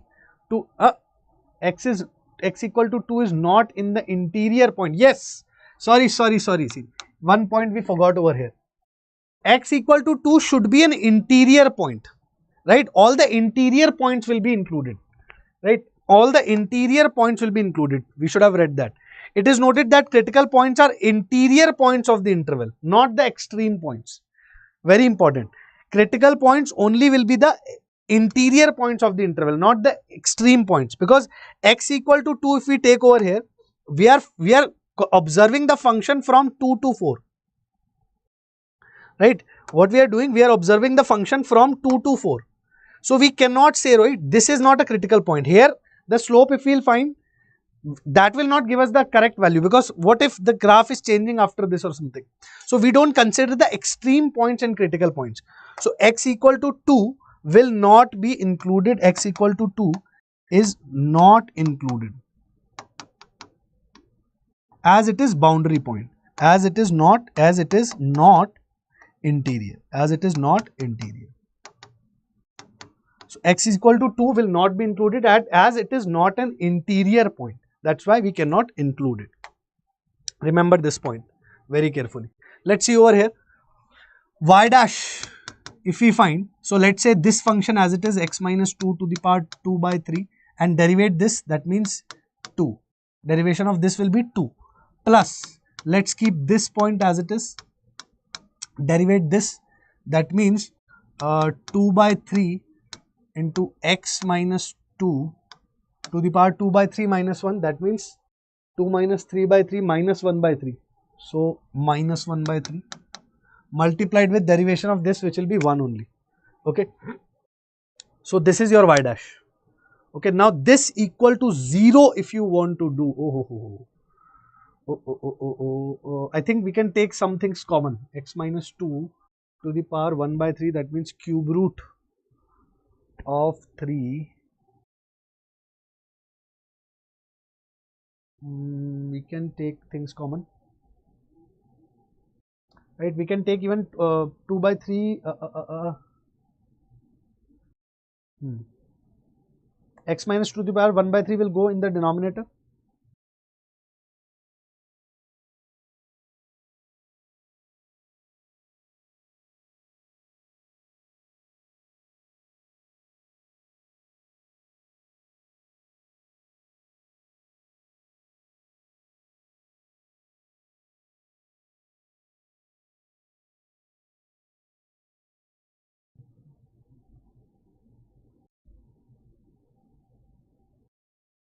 Oh, we can take LCM, no, over here. Can we take LCM? Yes, x minus 2 to the power 2 by 3 into 2 plus 2x plus 1 into 2 by 3 divided by x minus 2 to the power 1 by 3. We can write like this and then we can take the LCM. So it will become x minus 2 to the power 1 by 3 multiplied with x minus 2 into 2 by 3. So 2 by 3 plus 1 by 3 will become 3 by 3. That means 1. So this will just become 2 into x minus 2 plus 2x plus 1 plus 2 by 3 into 2x plus 1. This is becoming just this.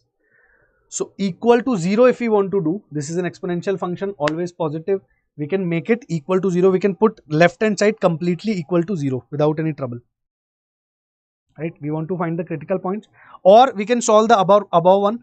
It will come out as 10x minus 10.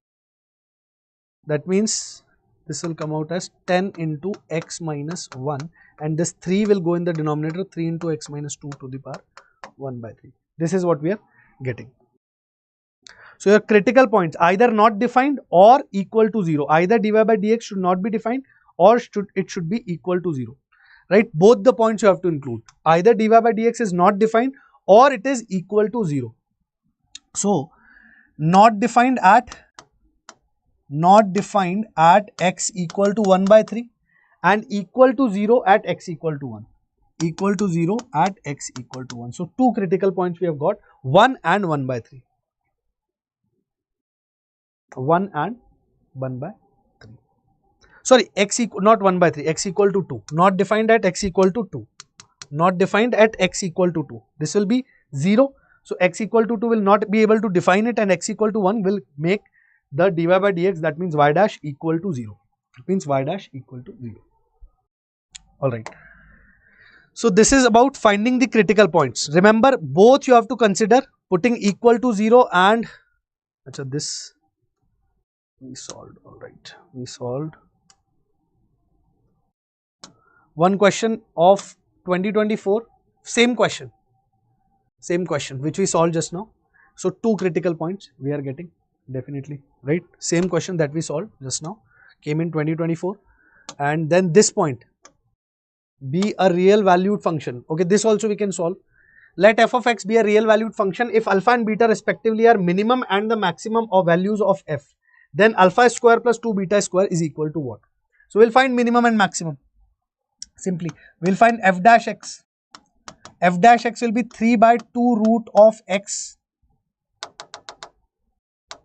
3 by 2 root of x minus 2 multiplied with differentiation of x minus 2, which will be 1 only, plus 1 by 4 or 1 by 2 root square root of 4 minus x multiplied with minus 1. So here we'll get minus 1 minus 1 by 2 into square root of 4 minus x. This we have to put equal to 0. So simply we'll have 3 by 2 square root of x minus 2 equal to 1 by 2 square root of 4 minus x. So 2 points, alpha and beta, minimum and maximum. Here critical points we are getting. X cannot be equal to 2 and x cannot be equal to minus 4. Right? X cannot be equal to 4. X cannot be equal to 4. Otherwise, this function, this thing itself will not be defined. So 2 and 4 are our critical points, but here we don't need to worry about the critical points. Here we need to worry about maxima and minima. So let's go on that. Now let's solve this. So what are we getting? 6 square root of 4 minus x equal to 2 square root of x minus 2. So we'll get 624 minus 6x square. 36 into 4.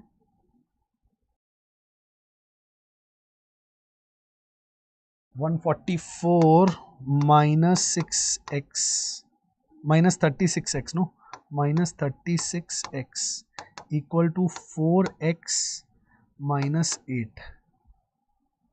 Alright, so we'll get 40x is equal to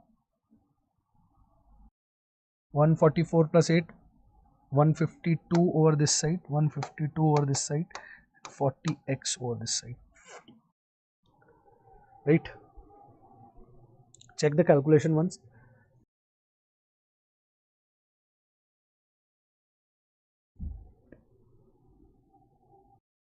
So we are getting x equal to 152.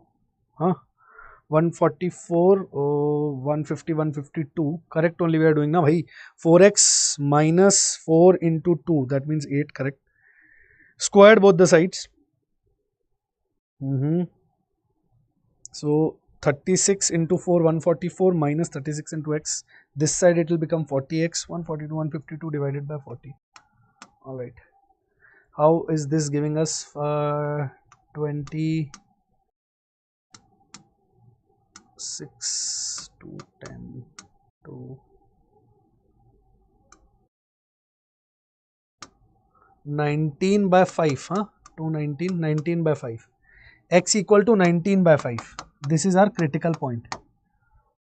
Okay, x equal to 19 by 5 is coming as our critical point.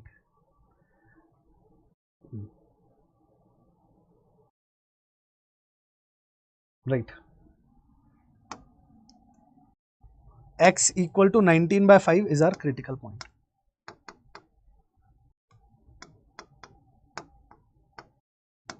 Okay. Now we have to check the value, check the interval at, so from here also we got two critical points, right? X is equal to 2 and x equal to 4. 19 by 5, 2. So 2 will be here. 4, 5, 3 is 5, 4 are 20. So 4 will be here. Okay. These are our critical points. X equal to 2. Function is not defined at these. F dash x is not defined at x equal to 2, x equal to 4. And it is becoming 0 at 19 by 5. So these three are our critical points. Now we have to check when are we getting maximum, when are we getting minima. What is our function? 3 of x minus 2 and 4 plus 4 minus x. So f of x is my 3 times of root of x minus 2 plus square root of 4 minus x. I'll check f of 2 first. What is f of 2? This will become 0 and this will become square root 2. What will be f of 4? F of 4. 4 minus 2, 2, 3 root 2 and 0. So 3 root 2. f of 19 by 5. These are my critical points, so I'll be getting my maximum or minimum at either of these points, right? On critical points only we'll be getting our maximum or minimum, remember that. So I'll check at 19 by 5. Let's say 3 times of 19 by 5 minus 2, 19 minus 10 by 5, that means 9 by 5, plus 4 minus 19 by 5, 20 minus 19 by 5, so square root of 1 by 5. So this is equal to 3 will come outside, so 3, 3, 9 square root of 1 by 5 plus square root of 1 by 5. So this is 10 square root of 1 by 5, 10 by root 5. Which is the maximum value? 10 by root 5, I think. 10 by root 5 will be max. You can calculate root 5 will be 2 point something, right? This will be 1 point something. This is 3 into 1, so 3 point something. Wait. 10 by root 5. 10 by root 5. Root 5 is 2 point something. So this will be 5 point something. This will be 3 point something. This will be 1 point something. So this will be your minimum. This will be your minimum. This will be your maximum. 10 by root 5 will be your maximum. What are we supposed to find? We are supposed to find alpha square plus 2 beta square, where alpha is minimum and beta is maximum. So we have to do alpha square, that means root 2 square minimum, plus beta square plus 2 beta square, that means 2 into 100 divided by 5. So yes, 20, 40, 40 plus 2, 42. 42 should be our answer. Let's check. Is there in the options?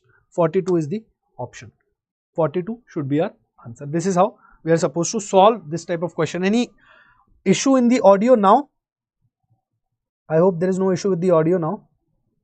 No issue. All right. Okay. Next, let's see some more. So this is how. Now first derivative test. Second thing is how to find maximum minimum using first derivative test. Simple thing. If f dash x changes sign around the critical point, we can tell our maxima and minima. Suppose your graph is like this, right? This is your critical point, x equal to a. This side f dash x is negative and this side f dash x is positive. So around the critical point, in the neighborhood of critical point, check your f dash x. This is what we did. Here if f dash x is negative and here it is positive. Positive to negative means it is maximum point.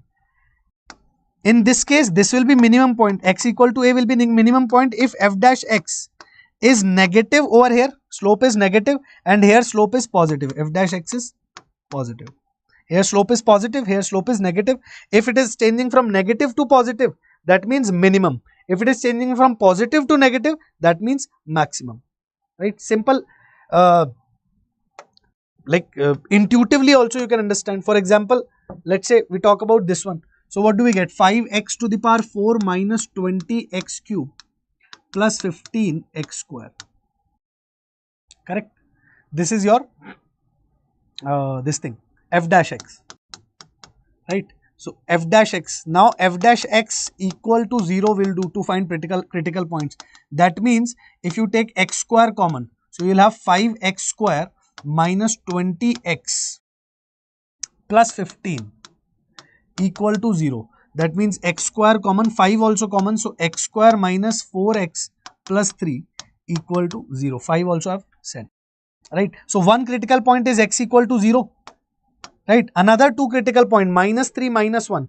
Right. So x minus 3, x minus 1, x minus 3 and x minus 1 equal to 0. So critical points we are getting 0, 3, 0, 1 and 3. Now check the sign of f dash x around these. After 3, take any value greater than 3. Let's say 4. On 4, it is positive or negative. Take any value greater than 3. Let's say we take 4. So after 3, on 4 if we put, we'll get positive. This is your f dash x. Right, put over here. Right, for 4 this will be positive, this will be positive, this will be positive. Between 1 and 3, let's take 2. This will be negative, this will be positive, this will be positive. So overall negative. Between 0 and 1. Between 0 and 1, this will be negative, this will be negative, positive, and this is always positive, so it will be positive. Before 0, let's take minus 1, this will be negative, this will be negative, this will be positive, so negative, negative, positive and positive, positive. So positive, positive, negative, positive. Here we are achieving nothing. So here what must be happening? It is going to be like this. Positive, positive. It must be going like this, and that's why one critical point is coming, because it is changing the curve. The graph is changing the shape. All right. Positive to negative, that means positive to negative, that means that means positive to negative, that means maxima you are getting. Negative to positive, that means minima you are getting. So x is equal to 1 is point of maxima, x is equal to 3 is point of minima. This is your maxima, x equal to 3 is your point of minima. This is how you are supposed to solve these type of questions. Okay, remember that. Let's go ahead. 1 is your point of minima, 3 is minima, 1 is maxima. Okay. Let's say this type of question came in JEE Main just on first derivative test. S1 and S2 are the set of local maximum, local minimum value where x belongs to R. What we can simply f dash x, if we find f dash x will be 36x cube plus 36x square plus 72x minus 72x minus 72x. This if we put equal to 0, what can we do? 36 will come out common, x cube plus x square minus x will be equal to 0. So that means x also we can take common, x square plus x minus 1 will be equal to 0. X also if we can take common. So critical points, what will be this? This is always negative. B square 1 minus 4 into 1 minus, no, this is positive.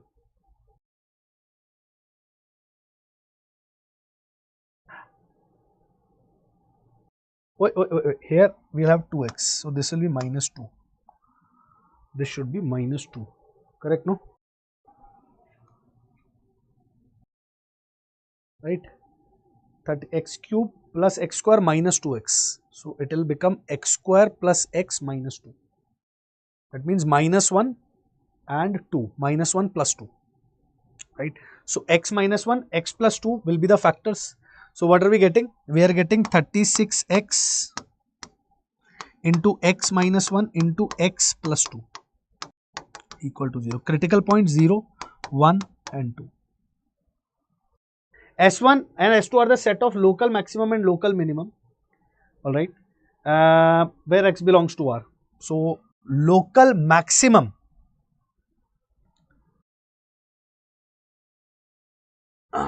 will be obtained at, so now check the signs for greater than 2. Let's take 4, this will be positive, this will be positive, this will be positive, so positive. Between 1 and 2, so 1.5, let's say if we take, this will be positive, this will be positive, this will be positive, here also positive.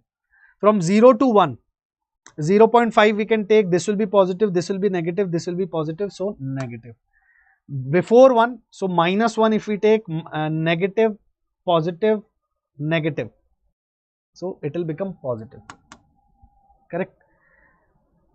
So now, are we attaining maxima anywhere? Anywhere sign is changing from are we attaining minima anywhere?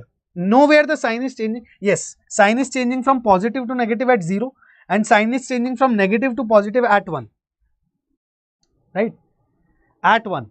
So S1 is the set of values for local minima, that means negative to positive, that means S1 should contain only one element which is equal to 1, right? S1 should contain only one element which is equal to 1. 1 or minus 1, wait, 1 minus 2. S1 will contain only one value which is equal to 1, na? S1 is for the values which are at minimum. So negative to positive we are changing. One mistake we are doing. Wait, sorry.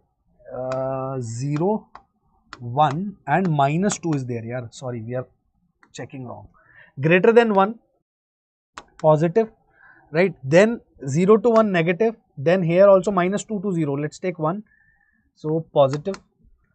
And here negative again. Yes.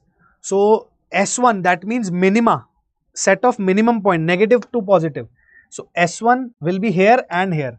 S1 will contain -2 and 1. These will be the point of S1. S2, that means positive to negative, that means only 0. That means option C will be correct. Points, local and minimum and maximum points they are asking. It is asking for values of x. Points will be values of x. Okay.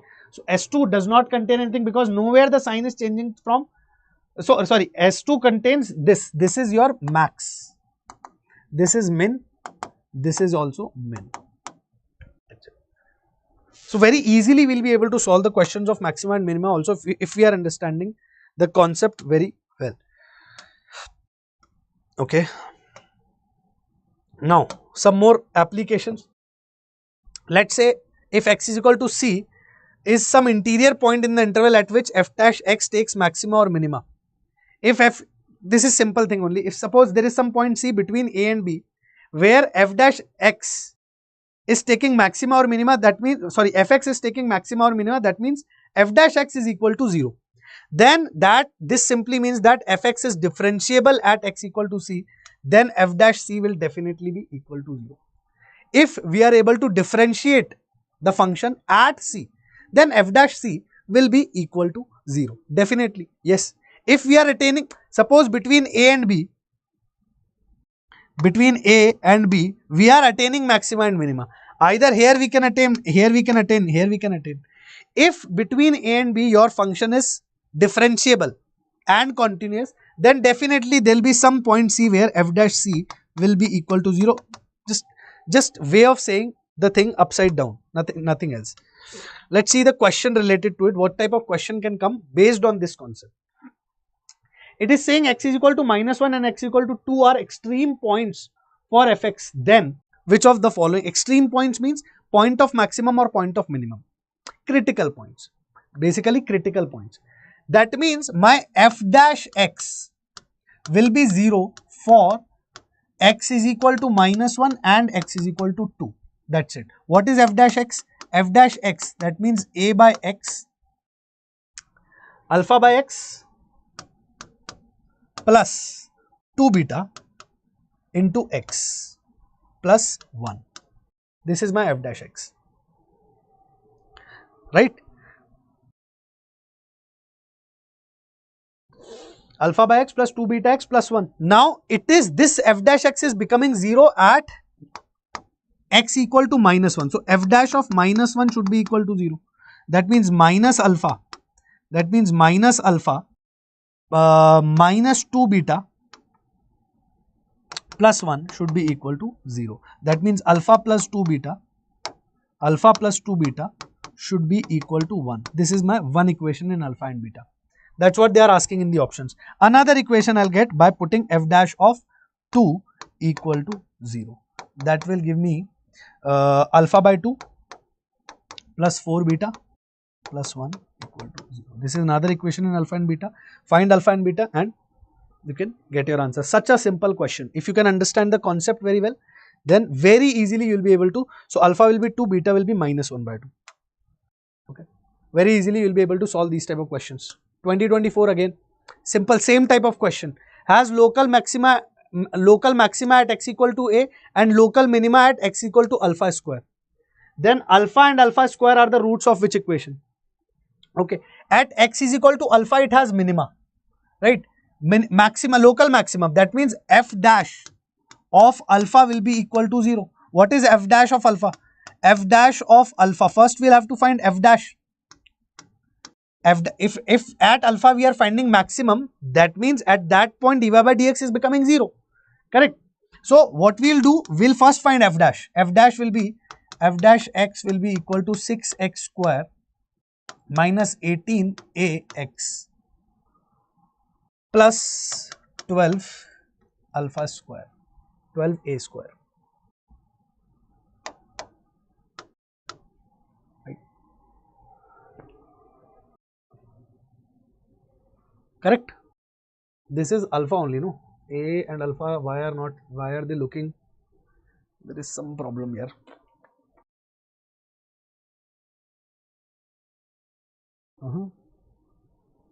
Alpha and A must be same. This is A or alpha. Very confusing.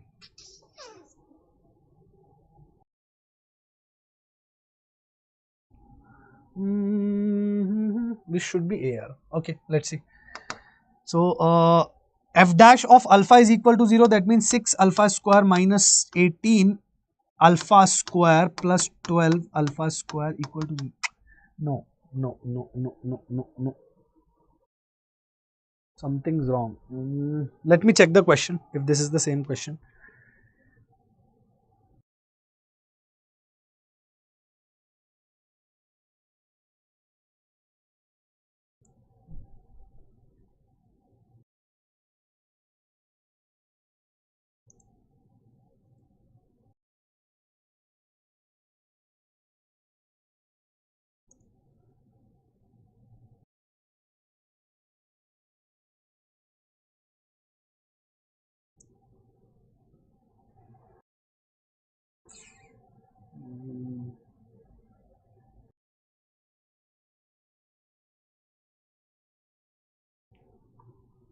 This alpha and A will always create a trouble.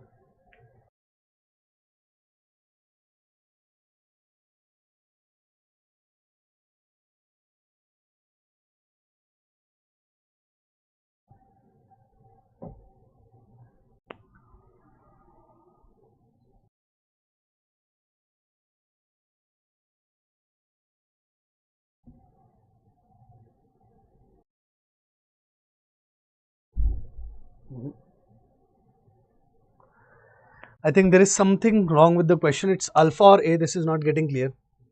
If this is A, then though it's easily solved. Right? Basically, just check the question once again. Right? What you have to do is in f dash alpha, simply f dash of alpha you have to put equal to 0 and f dash of alpha square also you have to put equal to 0. You'll get the value of alpha and alpha. You'll get the value of alpha. When you'll put this, no, you'll get the value of alpha. Value of alpha. From that, you can easily find the roots also. From that, you can easily find the roots also without any trouble. Okay. So just check the question once again. I'm not sure this exactly is the question. This we solved just now. Okay. Now comes your cubic. In case of cubic also, one important thing you have to remember that if suppose if your cubic equation is somewhat like this, ax cube plus bx square plus cx plus d. Okay, this is your cubic function. When you'll differentiate it, you'll always get a quadratic function. Right? When you'll differentiate this, differentiate a cubic polynomial, you'll always get a quadratic polynomial. When your a is greater than 0, then your graph will start from down here and it will go like this. Right? Now, depending on this quadratic function, we can decide how the graph of cubic will be. Why? Because when we differentiate it, and in this quadratic, if this quadratic polynomial has two distinct roots, if it has two distinct roots, suppose you differentiate a cubic polynomial, and when you get a quadratic polynomial, this quadratic polynomial has two distinct roots, then you'll always get a first type of graph. Right? That means it is going to cut the x-axis at two distinct points. If it has two equal roots, then you are going to get second type of graph. That means it will cut the x-axis, but at the same point, the graph will be like this. If you have unreal roots means it is not going to cut the x-axis at all. That means x-axis is not coming, but it is still turning like this. That means it never cuts the x-axis. The graph will be like this. In this case also, your f dash, suppose this is your alpha and this is f dash alpha. This is your point beta, comma f dash of beta. Correct? Now you see, this is point of maximum, this is point of minimum. Okay, this is point of maximum, this is point of minimum. Now always if you will see, if this quadratic polynomial has two distinct roots, that means the cubic polynomial will cut the x-axis at two distinct points. Right? It will go above the x, it will go above the x and come below the x. That means this f alpha will be either negative or positive, and this will be opposite of the sign of f of alpha. F of beta and f of alpha will always be of opposite sign. You can simply understand this. This is how we can, on this part only, the cubic questions will be asked. Right, here you have to analyze that f of beta and f of alpha will be of opposite sign if cubic polynomials graph is like this, if quadratic polynomial which we are getting on differentiating the cubic polynomial has two distinct roots. Only in that case we are going to get a graph like this. Otherwise like this one, like this. On the basis of this only they can ask you different type of questions. Okay, for example this case. Now your A is positive. A is positive. That means graph will start from below and it will go like this. Right? It will go like this. Increasing, decreasing, and then decreasing. Increasing. So it is going to go like this. Two curves will be there. Alright. Now have a maximum for some value x less than 0 and minimum for some value x greater than 0. That means somewhere over here we have 0. This is 0, and for some value which is x less than 0, it has maximum, and for some value which is x greater than 0, it has minimum. That means it has maximum and minimum both different, two distinct. This is right, at here it is having minimum and here it is having maximum. Okay. Now that means that two distinct, that means this type of graph only is possible because it has two, maximum and minimum both are present. Okay, and for x less than 0 it has minimum, and for x greater than 0 it has maximum. Now then set of all values of p is what? Then set of all values of p is what? Now simply first what we will do, first we will find these points of maximum. We will try to find these, can we find these points of maximum and minimum? Just think about it. Right, can we find these points of maximum and minimum?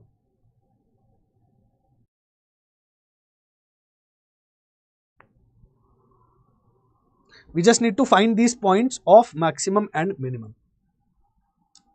For x less than 0 it has a minimum, for x greater than 0 it has a max, sorry, for x less than 0 it has a maximum, and for x greater than 0 it has a minimum. Now what do we mean by this? How to solve this type of question? Because in books you will find very different type of solutions and they might confuse you also. So I'll tell you simple thing. Find f dash x. What will be f dash x? 6x square plus 2 times of 2p minus 7 into x plus 3 times of 2p minus 9. This will be your f dash x. Okay, this will be your f dash x. Now simply pay attention over here. Now this will be 0 at 2 points because there is some maximum, there is some minimum. This will, let's say this is some point which is x less, let's say this is some point which is less than 0, and here you are getting value of f dash x equal to 0. Here we are getting some value of f dash x equal to 0. Okay, so this will be, let's say f of beta, and at beta you are getting this value, and here you are getting alpha, and f dash alpha is the value of the function over here. Correct? F dash beta, f of beta and f of alpha. This is f of beta and f of alpha. Now pay attention very carefully. Right? Now when we differentiated the cubic polynomial, we got quadratic equation. This quadratic equation will have two roots. This particular quadratic equation, 6x square plus 4p minus 14 times of x plus 6p minus 27. This quadratic equation will have two roots, alpha and beta. Why? Because we are getting maximum and minimum both. That means graph has to be like this. We are getting both maximum and minimum, and both are distinct. One is for less than 0, one is for greater than 0. Correct? Both are distinct. Now, if these both are distinct, we know one thing.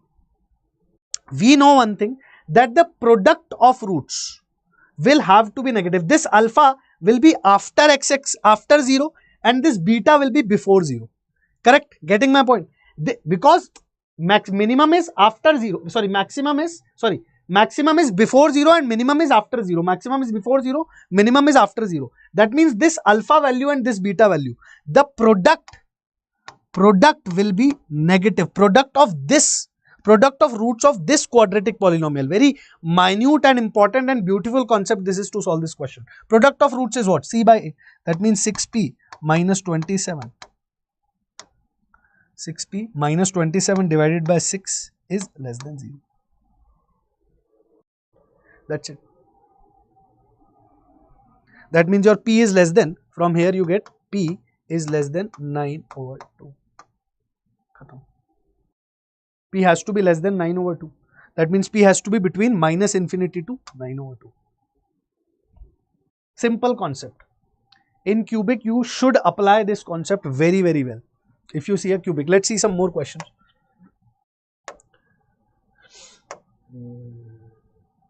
In case when A is greater than 0, your graph will be like this. Right now, here just remember that beta is greater than alpha. If your beta is greater than alpha, right, second root is greater than first root. In this case, f of alpha multiplied with f of beta will always be less than 0. Can we say that? In this case, f of alpha multiplied with f of alpha will be positive, f of beta will be negative. It will be below x-axis because there are two distinct roots. Correct? Two distinct roots of the quadratic polynomial which we are getting after differentiating the cubic polynomial has two distinct roots. Then f of alpha multiplied with f of beta will always be negative. This will be negative, this will be positive. Even if A is less than 0, then also same condition is going to be there. Fx takes maximum at smaller root while minimum at the bigger root. Right? F of x, which is cubic polynomial, will take maxima at smaller root of f dash x and minima at bigger root of f dash x always.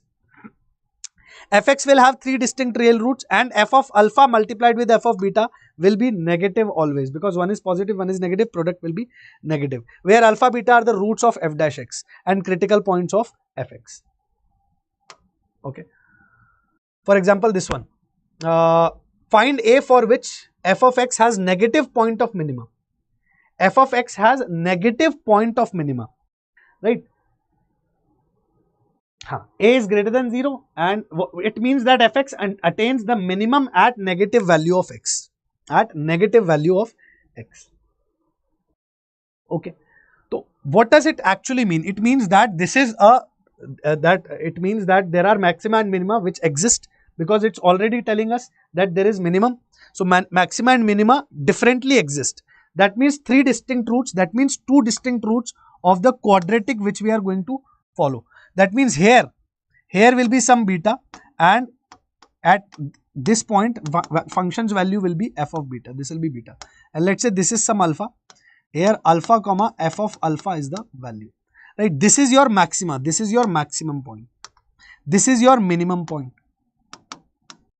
What is it asking? It is saying that find A for which this polynomial gets negative point of minima. That means this beta should be less than 0. This is what it wants.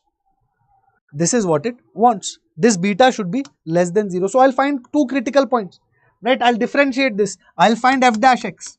What will be f dash x? 3 alpha x square by 3. That means alpha x square plus 2 times of a plus 2 multiplied with x plus a minus 1. Right? A is always greater than 0. A is always greater than 0 or alpha. Instead of alpha, I'm taking A. Arey yaar, this is also A. This is A. A only. Let's take A only. This is my function.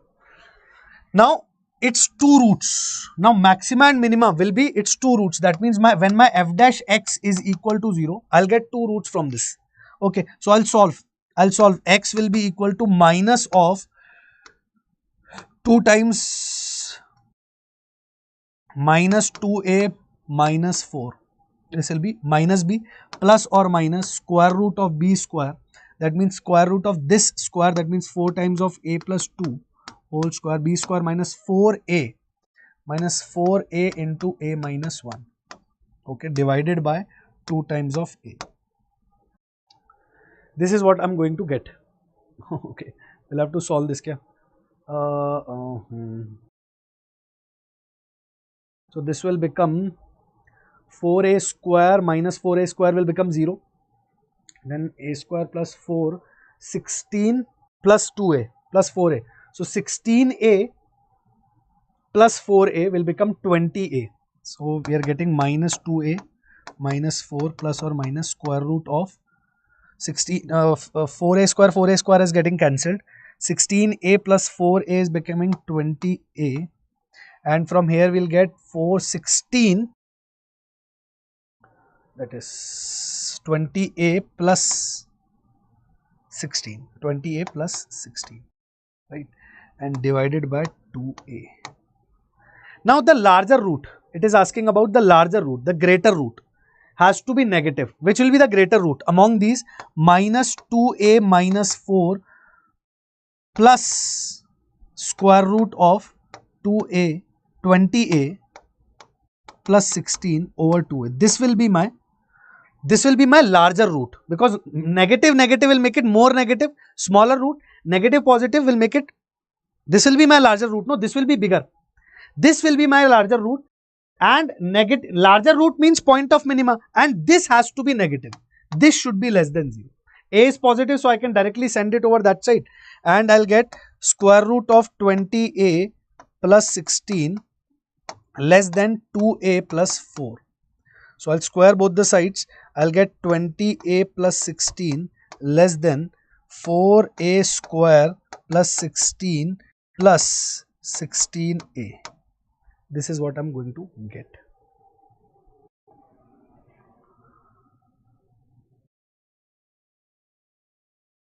Okay. So from here what am I getting? 16 cancel. A square minus a greater than 0. A square minus a greater than 0. That means a greater than 0 or a greater than 1. Right. From here I am getting either a greater than 0 or a greater than 1. Okay. Find a for which a greater than 1, a greater than 0, a greater than 1. That's it. So 1 to infinity. Correct. 1 to infinity. Find a, that means 1 to infinity, all the values. A greater than 0, a greater than 1, intersection will be a greater than 1. Right, all the values where a is greater than 1 and till infinity will give us negative point of minima for this f of x. Okay. So these type of questions you have to be prepared for. In case of negative, even if a is negative, same thing will happen. No need to worry about anything else. Even if a is negative, Dinesh Siva, hi, how are you? Even if your a is negative, same thing will happen. Here also f of alpha multiplied with f of beta will always remain negative for sure. Even if a is negative, this will be the same thing that happens, right? Because same thing is happening. No, here it will be minima. Here the larger root will give you maxima and smaller root will give you minima. When a is positive, your graph will be like this. The larger root will give you minima and smaller root will give you maxima of the quadratic formed on differentiating f of x, where f of x is a cubic polynomial. Very important this cubic analysis is actually. Now comes concavity. Concavity means nothing, it's a very small concept. One variety of questions are asked from this concept. I'll explain you what do we mean by. So suppose your graphs are like this. If you make an arrow on the opening side and if arrow goes up, that means concave up. This means concave up. And if the arrow is down, that means concave down. Right? So this is concave up, this is concave up, this is concave up. All these are concave up because you put the arrow will point upwards. Right? This is concave down, this is concave down. Right? This is concave down. All these are concave down. Now what do we need to understand on the basis of concave up and concave down graphs? So this is concave up, this is concave up, this is concave up. These graphs of concave up. Now what is it saying? It's saying that concave up graphs tells us very small thing, that suppose if you check f dash over here, f dash x, that means dy by dx over here, it is negative. You check dy by dx over here, it is positive. It is going from negative to positive. Right? You have fx, you have a function fx, f dash x is negative here, then f dash x becomes positive. From negative to positive, that means f dash x is increasing. That if it is coming from negative to positive, that means it's an increasing function. F dash x is an increasing function. That means derivative of f dash x is greater than 0. That means derivative of f dash x will be f double dash x. This is greater than equal to 0. That means if your f double dash x is greater than equal to 0, then you can say f dash x is an increasing function and fx is a concave up graph. Fx is giving you a concave up graphs. Very simple concept. Okay, let's understand more. Now here one very important result. Actually, why we study concavity? This is because of an important result. Suppose if my graph is concave up. Okay, suppose my graph is concave up. Okay, let's take simple concave up and concave down graphs.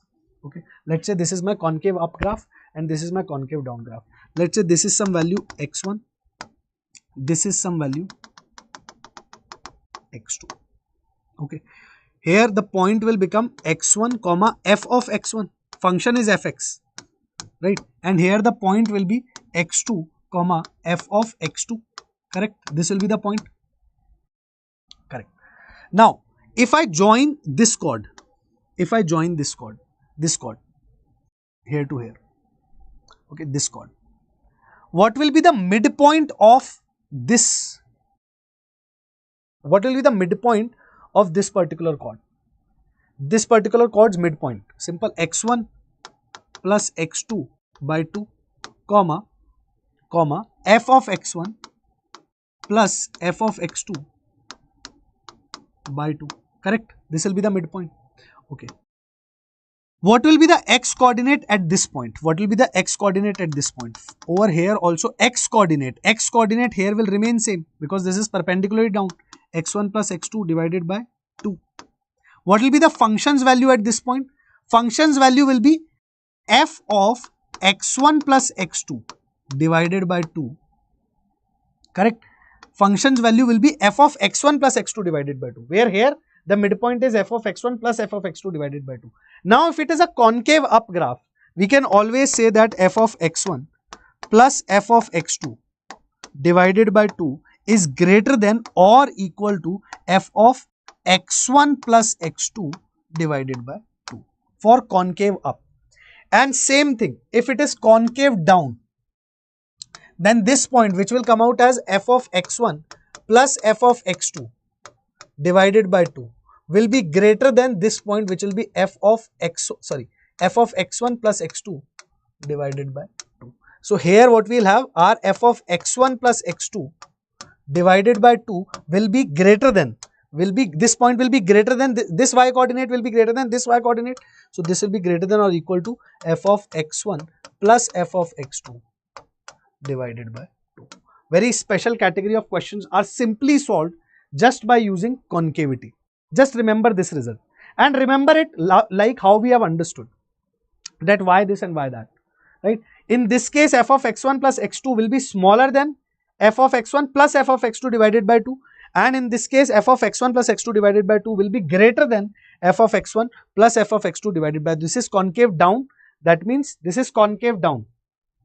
Okay, this is concave down. Here your f double dash x, remember one more thing, here f double dash x will be positive because it's an increasing function, and in concave down f double dash x will be negative because f dash x will be a decreasing function now, right? F dash x will become a decreasing function. Now it is going from positive to negative.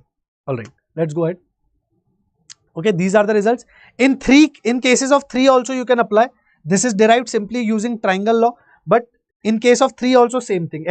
If your f double dash x is greater than 0, that means concave up. That means concave up graph you are having. Concave up, just imagine f of x1 plus f of x2 divided by 2 will be greater than f of x1 plus x2 divided by 2, right? F of x1 plus x2 divided by 2 will be greater than f of x1 plus x2 divided by 2, and same for 3 values, right? 3 values where x1, x2, x3 belong to the interval a comma b, right? Where f double dash x is greater than 0, that means your graph is concave up. Okay. In case of concave down, these are the concave down shapes. right? Concave down, that means f double dash x will be less than 0. Positive to negative, that means f dash x is a decreasing function. That means your f double dash x is less than 0.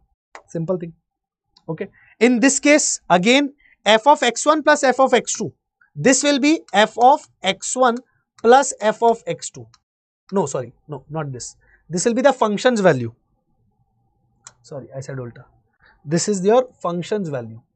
Right? This is your function's value. This will be f of x1 plus x2 divided by 2. And this will be the midpoint of the chord joining these 2 points. That means f of x1 plus f of x2 divided by 2. Do this on your own and you'll simply understand. In this case, f of x1 plus x2 divided by 2 will be greater than this one. And in the other case, this will be greater, right? So remember like this. For example, this type of question, very simply you can solve. X1 and x2 belong to 0 to pi by 2 and you know cos, all the options have cos. Cos graph is concave down. Cos graph between 0 to pi by 2 is concave down. Cos 0 is 1, cos pi by 2 is 0, is concave down, right? Concave down graph. Concave down graph means f of x1 plus x2 divided by 2. Concave down, that means this value is f of x1 plus x2 divided by 2 and this value is f of x1 plus f of x2 divided by 2. Which will be greater? This will be greater than equal to. So cos of x1 plus x2 divided by 2 will always be greater than cos of x1 plus cos of x2 divided by 2, greater than equal to. Done. Okay.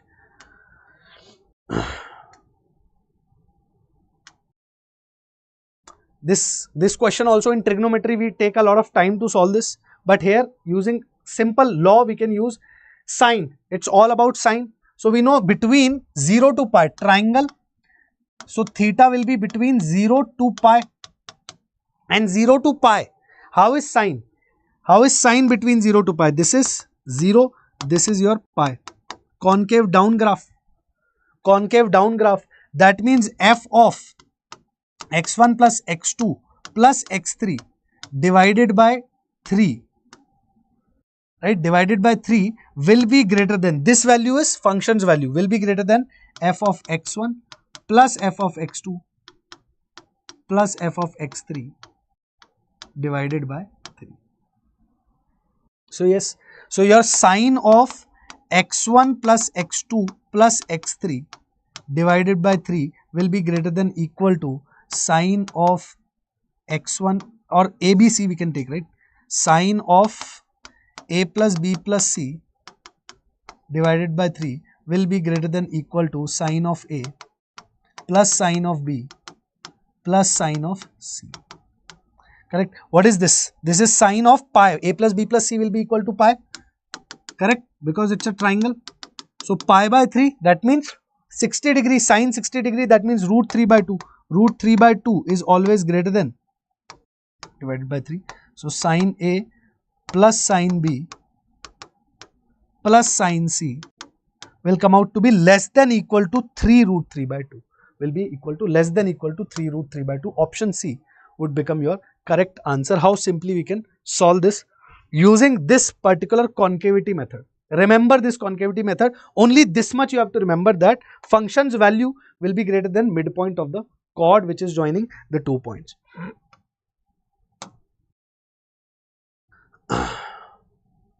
Now comes your double derivative test. Okay, now comes your double derivative test. Now double derivative test is more accurate than first derivative test. What you have to do? First check where f dash x. First check where f dash x is getting equal to 0. From here get critical points. Critical points. Let's say you got 2 critical points A and B. Let's say you got 2 critical points A and B. Find f of A, f double dash of A, and find f double dash of B. Suppose if f double dash of A is positive. Suppose if f double dash of A is positive, that means A is minima. That means x is equal to A is your minima. Positive means from negative to positive it is becoming, no. F double dash x is coming positive. That means f dash is a increasing graph. It is going from negative to positive. So point of minima will be at x equal to a. If your f double dash at b, f double dash value at b is coming negative, suppose, then your x equal to b, f double dash b is negative, that means f dash is decreasing graph. So we'll receive maxima. That means x equal to d is the point of maxima and nothing else. Alright, this is how we can simply understand. Alright, f double dash a is positive, then a is the point of minima. If it is negative, then a is the point of maxima. Understand this, learn this on your own once. Right, second derivative test. Suppose if your f double dash a is also coming equal to 0, in that case we say that your double derivative test or second derivative test is inconclusive, which happens 0.001% times. Either first derivative or second derivative will always give you the maxima and minima. And actually second derivative test is used more in real life problems, real world problems, where we have to maximize a function or minimize a function. We'll see. Alright, for example, maxima and minima of the following using double derivative test. So first we'll find f dash x. F dash x will be minus 3x square plus 12. Right. Then we'll put f dash x equal to 0. That means x square will be equal to 4 and we'll get x is equal to plus or minus 2. Now we'll find f double dash x. F double dash x will be what? F double dash x will be minus 6x. Right. Now f double dash at 2 is giving us minus 12 and f double dash at minus 2 is giving us 12, which is maximum. So this is your maximum. Sorry, this is less than 0. F double dash is coming less than 0. So this is your maximum. Right. And here you are getting maximum and this is greater than 0. So that means here you are getting minimum. So that means f of 12 will give you minimum value and f of minus 12 will give you maximum value, and you can check. Right, 12 cube minus 12 cube plus minus 12 into 12 plus 5, this will give you minimum, and when you put x as minus 12, this will give you maximum value of the function. Simple. Okay, you can check the values. Minimum at x equal to minus 2 and maximum at x equal to 2. This is your minimum, this is your maximum. X equal to 2 will give you maximum, x equal to minus 2 will give you minimum. Minus 12, sorry.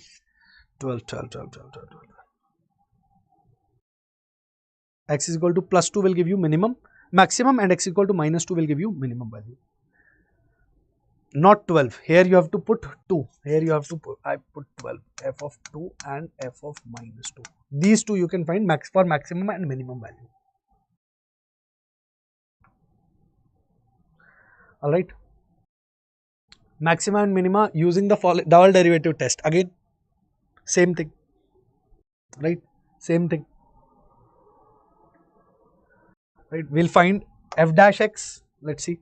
First we'll find f dash x. F dash x will be 1 minus 1 by x square. We'll put it equal to 0. We'll get x as plus or minus 1. F double dash x will come out to be 2 by x cube. At x equal to 1, we'll get f double dash of 1 will come out be 2. So 2 is greater than 0. That means f double dash x is greater than 0. That means we are getting a minimum value. Sir, why I don't know, sir?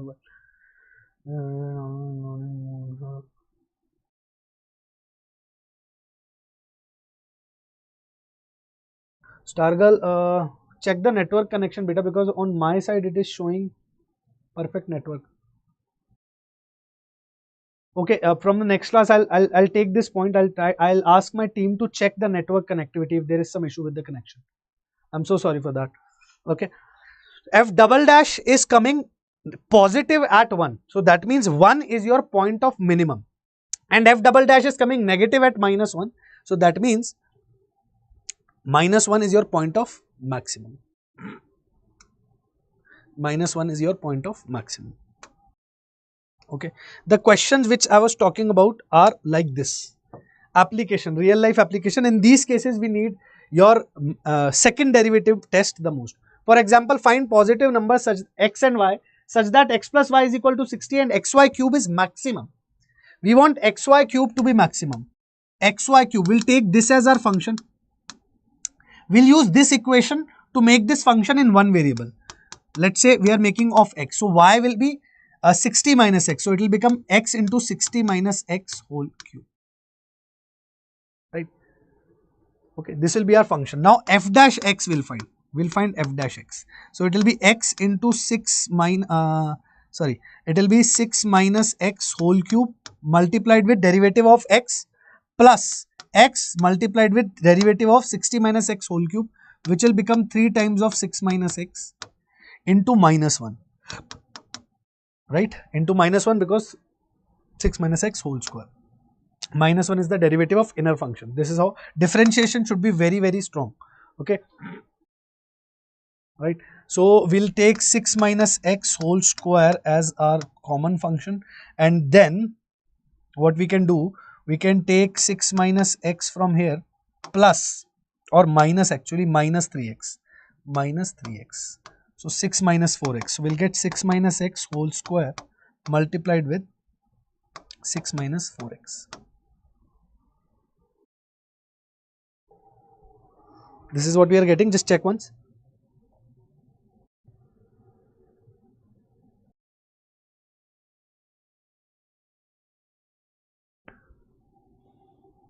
अरे यार 60 it is 60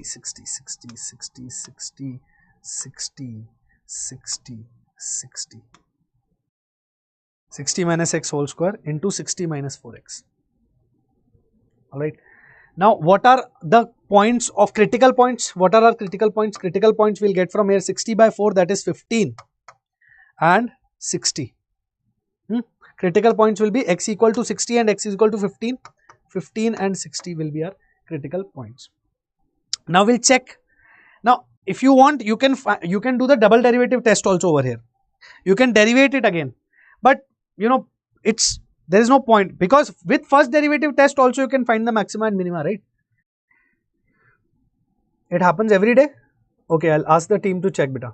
I'll ask the team to check. It should not happen. It should not happen. Check the network connection on your side also once, but I'll ask them. For me it happens every day. Okay, bache. Okay, I'll see if I'll check with any other channel or some any other ID. I'll check the video entirely. If it's hanging everywhere, then it should not be like that. It should not be like that. Okay, these are my critical points. Now doing double derivative test and on these critical points finding which one is giving positive and negative is looking very irritating to me, because then double differentiation over here will also be complex, right? Product rule and all that. So I don't want to do that. What I can do is I'll just check f dash over here after 60, any value which is greater than 60, will make this as negative and this will be positive. So entire thing will be negative if any value greater than 60. Between 15 to 60, if I am taking any value, let's take 40. So this will be negative, this is always positive. From any value which is between 15 to 60, this will be negative, correct? So this will be negative over here also. Any value which is smaller than 15, yeah, this will become positive, this is always positive, so this will be positive. So now my positive to negative, that means 15 is my point of maxima. Just first derivative test. F dash is changing sign from positive to negative, that means x is equal to 15 is my maxima point. Correct? Remember first derivative test, because second derivative test also you can do. With second derivative test also you can do, no problem, you will get your answer. But easier is first derivative test. No, 15 is my point of maxima. That means x should be equal to 15 and y should be equal to 45. This will give me the maximum value of xy cube when x is 15 and y is 45. Correct? This is going to give me the maximum value of x equal to 15, I am getting maxima. Alright ji.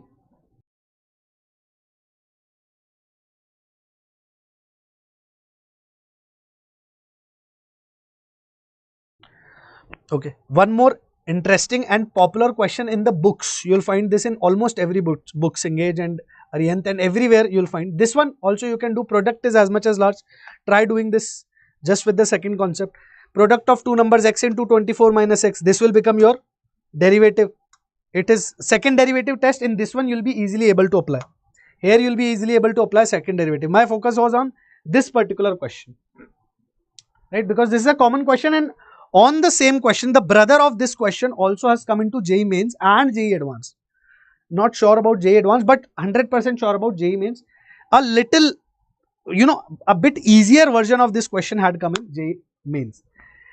An open box is to be made by cutting 4 equal squares from 4 corners. That means there is an open box, and from 4 corners we are cutting 4 corners of equal area, right? An open box is to be made by cutting 4 equal squares from 4 corners of square sheet of area 36 centimeter square. That means 6 is the side square sheet, right? And we are cutting some x equal corners we are cutting, right? These all are of x,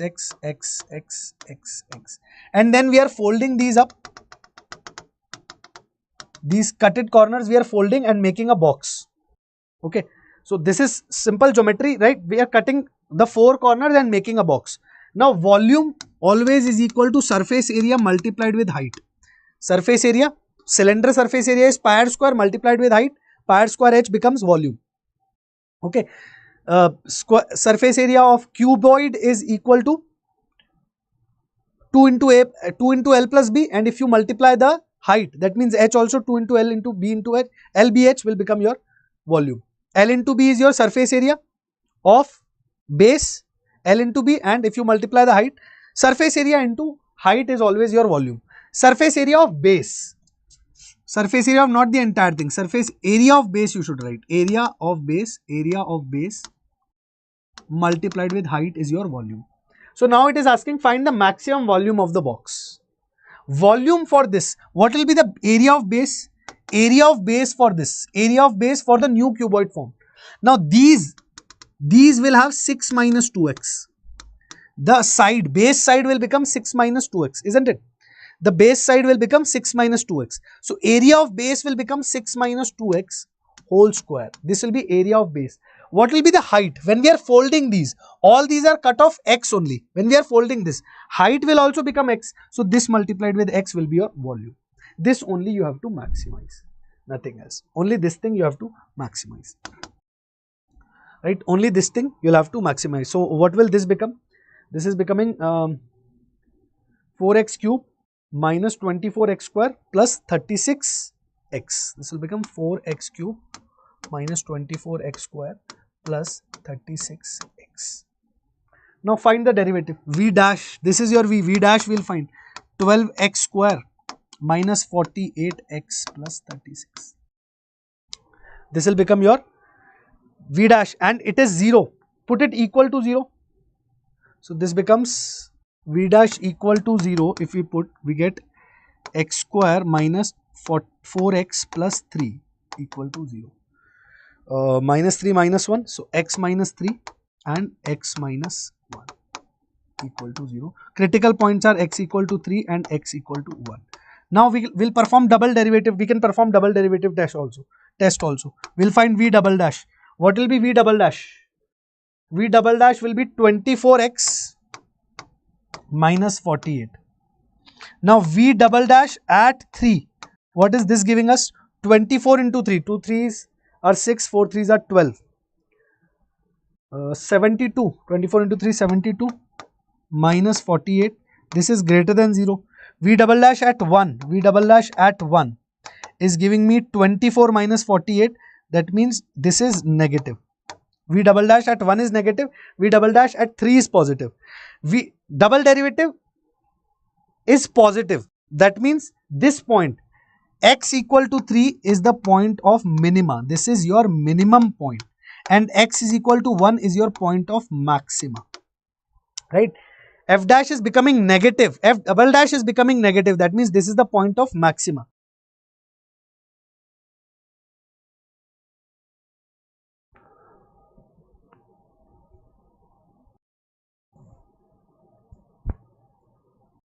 I'll get it corrected, beta. I'll get it corrected, star girl.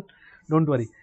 Right? X equal to 3 is your minimum point and x is equal to 1 is your maximum point. Right? So x equal to 1 is your maximum point. When x is 1, so volume will become, and you can check also when you put x equal to 3, 6 minus 6, 0. we are getting 0 as the volume. When you put x equal to 1, 6 minus 2, 4 square, 16 into 6, 64 will be the maximum volume of this box. Okay, so 6 minus 2, sorry, 4 square, 16 into 1, 16 into 1, 6 minus 2, 4 square, 16 will be the maximum volume and minimum volume will be 0. So maximum volume will be at x equal to 1. When you put x equal to 1 here, you will get 16. 16 is the maximum volume. 16 is max volume, and this question can appear again in your JEE. Very important question, simple application of double derivative test and nothing else. All right.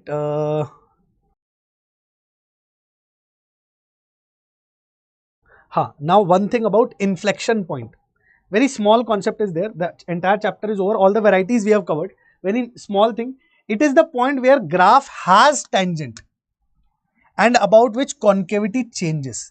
That means it's not necessary that dy by dx is equal to 0. It is just that point where your dy by dx is not equal to 0, but the concavity, that means the shape of the graph is changing. Not necessary. This point can also be point of inflection, but here dy by dx is not equal to 0. Right? This point is called point of inflection, where we are not receiving any maxima or minima. Where we are not receiving any maxima or minima, your dy by dx exists. It's not 0, it exists. Okay, your dy by dx exists, and about that point the concavity is changing. Here dy by dx is positive, here dy by dx is also positive. It's sign changing, nothing. Point of inflection is just that point where dy by dx exists and around which, in the neighborhood of that point, the concavity of the graph changes, right? That shape changes. Okay, that's your point of inflection.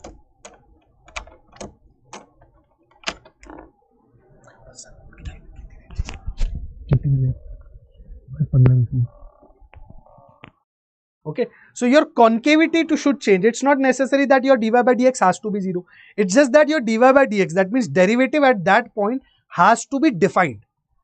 No other condition is there for inflection point. Your concavity should change. You can check the sign of first derivative and then you can decide whether the concavity is changing or not. But there is no other condition. Like for maximum and minimum, we were defining that your dy by dx has to be 0 only at those points. Those will be the critical points. But inflection point, there is no such condition. Around the inflection point, the concavity of your graph should change. It should change, and dy by dx at that point should be defined. That's it. Okay. Inflection point are generally those points at which f double dash x is 0. Now, how do we find? The catch behind finding these points is, at these points your f double dash x will be equal to 0, or it can be undefined. Same first derivative test we were using for finding maximum and minimum. Now we'll use double derivative test to find the inflection points. Very rarely we'll see these questions, but they can directly give you that find the inflection point for this function. So for that we are going to use our second derivative, that means f double dash. If that is equal to 0 or undefined, at that point will be called as our point of inflection. That means the change of sign of f double dash. Right? If we are seeing the change of sign of f double dash, suppose if f double dash is changing from positive to negative, that means there we are getting an inflection point. If it is coming from negative to positive, that also means f double dash, I'm talking about f double dash, mark my points, that also means that we have got the inflection point. For example, if we look at this, y is equal to x cube we have. Okay, so y dash will be equal to 3x square. Correct. Y double dash will be equal to 6x. Now, if we check at x equal to, let's say,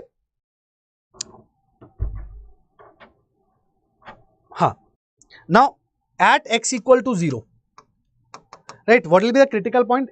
Y double dash x will be equal to 0 at x equal to 0. Now, for any value which is greater than 0, this will be positive. For any value which is less than 0, this will be negative. F double dash is changing sign from negative to positive. This does not mean x is equal to 0 is your point of maxima or minima. This just means that your point x equal to 0 is an inflection point. Is an inflection point. Is an inflection point. That means your graph is going like this. x is equal to 0 is not the point of maxima or minima. It is the inflection point. Y equal to x cube is like this, right? It is the inflection point. Okay, very important thing. It can be asked. Definitely in advance, I can assure you that inflection, they can talk about inflection point. So inflection point means your f double dash x at that point will be equal to 0 and it will be changing the sign. F double dash x will be changing the sign in the neighborhood of x equal to 0. It is changing the sign from negative to positive, positive to negative, anything. Positive to negative also can be there, but it's an inflection point. Okay, for this one also you can see. So it will be y dash will come out to be equal to x by 3.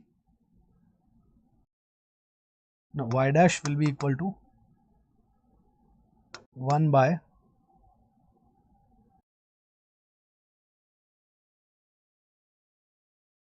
x to the power 2 by 3. 1 by 3 times x to the power 2 by 3. Right, and this also if you put equal to 0, it's inflection point again here. Critical point not defined, x equal to 0. So in the neighborhood of x equal to 0, again it is changing the sign. Here not defined. In this case we can put f dash x will be not defined at x equal to 0. So x equal to 0 is an inflection point for this also. Okay, find the inflection point for this. So 4x cube minus 12x square plus 1 is your f dash. This is your f dash. Okay, this is your f dash. Now find f double dash. F double dash x will be 12x square minus 24x. Right, when will this be 0? 12x, x minus 12, x minus 2. Okay, 12x is this equal to 0. If we put this equal to 0, x is equal to 0 and x is equal to 2. X equal to 0 and x equal to 2 are the 2 points of inflection we are getting. Right, at x, for any value x greater than 2, this is positive. For any value between 0 and 2, this is negative. For any value between before 0, this will be negative and negative positive. Correct. So 0, around 0 it is changing the sign, around 2 it is changing the sign. That means 0 and 2 both are the inflection points for this particular graph. Okay, very important and very simple thing this is. After this, we have just one thing, which is nth derivative test. It's not used very oftenly, but I'm just going to tell you. Now suppose if your double derivative test is also failing, f double dat at some value you are getting this equal to 0. Now how will you find maximum and minimum? Or another thing where x1 is a stationary point, right? X1 is a stationary point and f double dash x at some point is also coming out equal to 0. Then we use nth derivative test, as per which we go on differentiating fx at x1 till we get non-zero value. We keep on differentiating the function at the same point till we get a non-zero value, right? We'll find f triple dash x, f 4 times, will differentiate 4 times. Suppose at some nth time we are getting a non-zero value. Suppose at some nth time we are getting a non-zero value, right? Now suppose we stop that nth derivative. If n is even, then we have maxima and minima depending upon fn is negative or positive. If n is negative, then maxima. If fn is positive, then minima. While if n is odd, then we have no point of inflection. If you are getting non-zero value at some fifth derivative, then you have the point of inflection, you don't have maxima or minima. Suppose you found the value of fourth derivative which is coming non-zero, right?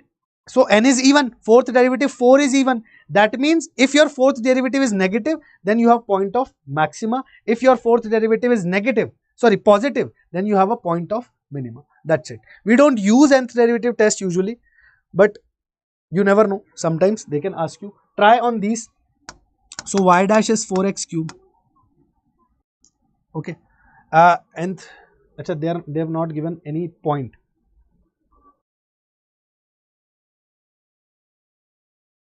Now at x equal to 0, if we see less than 0 also this is negative, or greater than 0 it is positive. So here why are we observing this?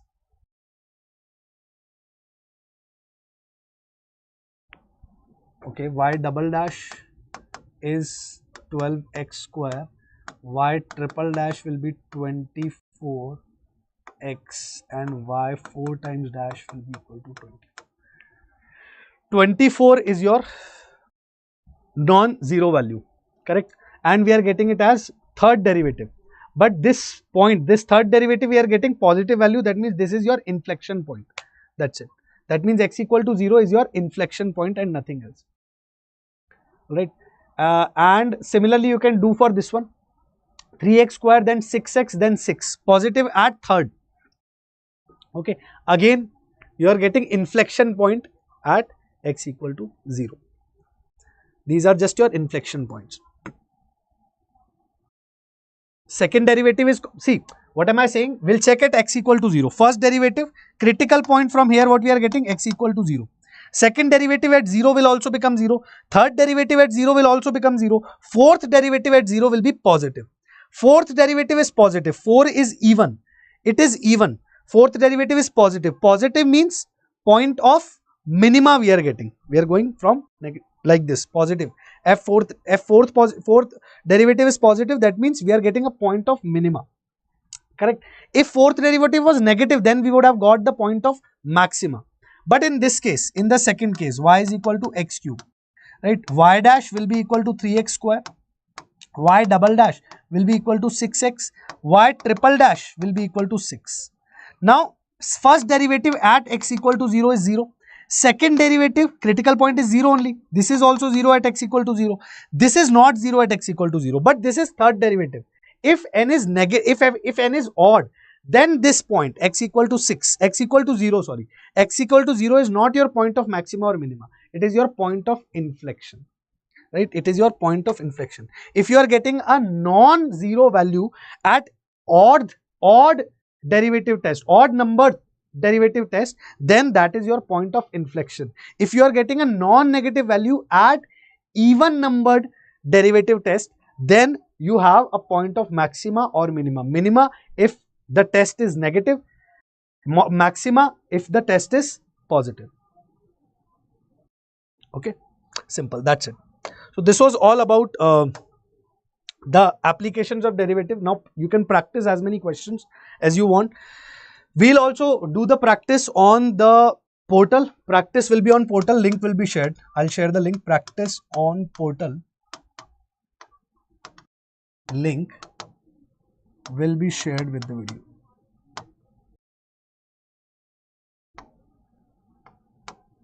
Right? You can check the link after a day or two. The link will be shared and we'll do the practice session on the portal where you'll have to enroll. No fees. It is going to be completely free. No fees or anything. Just come on the portal, enroll yourself. Enroll means just click on one button which says enroll, so that I'll get to know how many students are coming. That's it. I'll share the link below this video and we'll do the practice. Alright then, bye-bye. Take care. Have fun. Thank you. Thanks a lot. See you in the next class. Please don't forget to like and subscribe if you are there on the channel, okay? Please don't do that. Please don't forget that. That's what I mean.